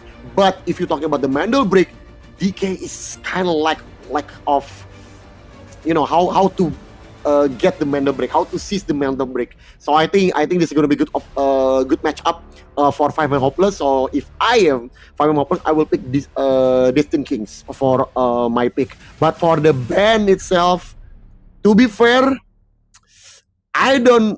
If I have 5-man Hopeless, I don't want to see Underdog at all, because Underdog FPS is the real clutch player. They are many clutch player. Dragon, Ricky, Haze, 3 of them can clutch the moment. So if you are 5-man Hopeless, you saw that Underdog FPS is really a troublesome team. So I will ban Underdog FPS. Just go to Group A. Just go make him against Tim Plenger. I think it's going to be a good matchup, actually, Tim Plenger and Underdog FPS. So I think that's my decision. But we never know. We never know about the situation because 5 plus, I think they play with, like I said before, they play like a nothing to lose. So I think against anyone, I think they fine.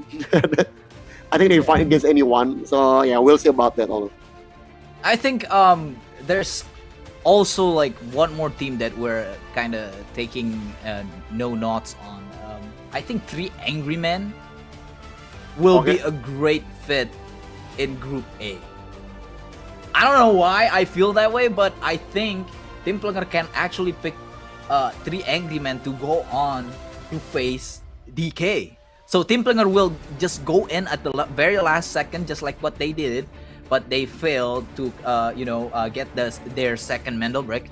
But it will be really fun to see 3 Angry Men going against Team Destin King, because they both couldn't close out the match with even 1 Mendel breaks, right? They're similar. Yeah, they're very similar team. So if you put them on the same team, there might be more chances that they wipe each other and the other ones until you can wipe them. And then you get a free Mendel break. I think if I'm Tim Plenger, I would love also to pick 3 Angry Men to face off against DK in that group, particular group. So they go fight each other and wipe the whole other squad while Tim Plenger is just waiting there until their seize opportunity comes and just bam. Either DK or 3 Angry Men will get wiped as the second last squad, and then Tim Plenger just comes in at the very last second and become the the taker of the Mendel break. I think that would be also fun to see. But what do you think about the performances of the ones that actually gained the Mendel break but failed to close it? For such like Phantom Legion got a Mendel break. Anmura get a Mendel break, and also OG got a Mendel break. In the Group B, we have Underdog and who was it? Onyx at the Mendel break, but they couldn't close it out. What do you think about that? Okay. Let's start with the Group A. I think Group A is a really close one. I think you cannot say that a Phantom Legion not in their performance. I think Phantom Legion play really well against Tim Plenger.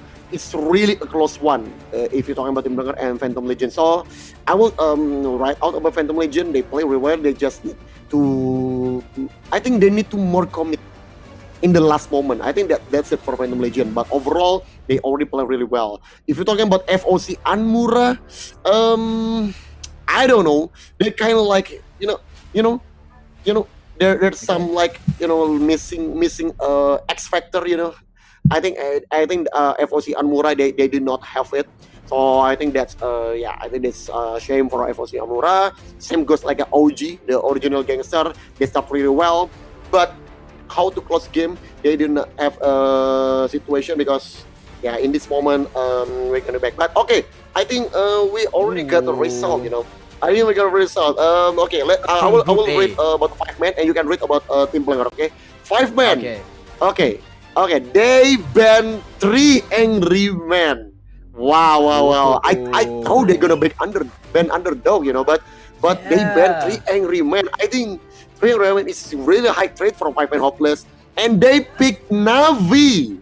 Oh my God! Navi. They pick Navi. They know Navi is really underperformed today, and they pick Navi. Wow, 5 men. They really want to win this tournament.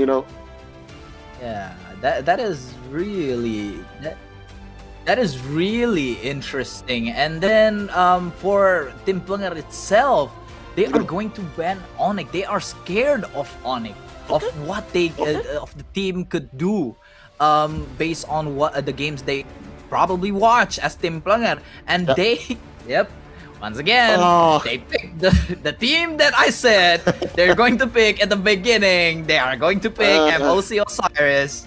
And so, from here, maybe the one that actually surprises me is 5 Man Hopeless with their bans and picks, actually. They don't want three angry men to be in their team because, like I said, they are really good at wiping out the lobby. They are very good at wiping them. Maybe they feel like, oh my God, this 3 angry men is really angry at our 5 hopeless men. So maybe we shouldn't go against the angry men. And now it's they pick Navi out of all the teams. It probably is the best option for them because they know they are underperforming, just like you said, Bang Liga. Yes, of course. And we're gonna show the most important thing is the global standing for the 12 team. And look at that, the 5 men hopeless get a 10 points, same goes at Team Player because they become the first place in their group. And the second place is going to get a 7 point with Underdog FPS and Phantom Legion. The third place is going to be 5 point, Onyx and FOC Amura. In the fourth place, Original Gangster and 3 Angry Mad gets a 3 point. DK and Navi Nation gets a 2 point. And FOC Osiris and EWG get 1 point. And this is a global standing for the week 2 or maybe week 1 if in terms of the point for the 12 team, and they're gonna be compete each other in the next week because tomorrow we're going to PC division. It's gonna be another team. It's gonna be another fun moment. It's gonna be happen. It's gonna be nerve-wracking moment tomorrow. So I really excited to see how they perform in the PC division. PC division, I think it's gonna be on fire. So many good teams in there, and I cannot wait to see tomorrow. Tomorrow match. Yeah, tomorrow's match is going to be a real good blast, of course. I couldn't undermine this today's match. Actually, it is full of ups and downs, turns, and a lot of storylines being made here. How Onyx versus Underdog is the main issue on Group B, and Team Player versus quite certainly everybody in that group is. It's really amazing how the teams evolve all the way from the qualifiers all the way until now. These are the last 12 teams. Maybe you see some teams that aren't really performing, but I wouldn't say they are underperforming right now. They just haven't had their footings in the it is a big tournament. This is the national tournament, especially now we are including all the SEA regions, which more amazing stuff. And I think this is going to be the end of the day, Bang Liga. I think that's the end of the day for today. Obviously, thank you so much for all of you operators already watching us from this afternoon. We start in the 1:30 p.m. So yeah, thank you so much for all you guys watching us, and we're so sorry if there's some mistake happen, but okay, we're gonna be meet again tomorrow because tomorrow is gonna be PC division. So I'm really excited. So thank you so much for watching, and see you guys in tomorrow at the same time. Bang Liga always signing out. Bye bye. Bye.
transmission from Hadawi, a Havoc nuclear engineer. Patching through. This is AZ-3 facility. Reactor 2 has been sabotaged. Havoc internal forces can't handle this threat anymore. You're all I've got left. Running blind on intel for the AO. This region is at high risk of a nuclear incident. Keep the following in mind. Shoot, loot, then pack the scoop.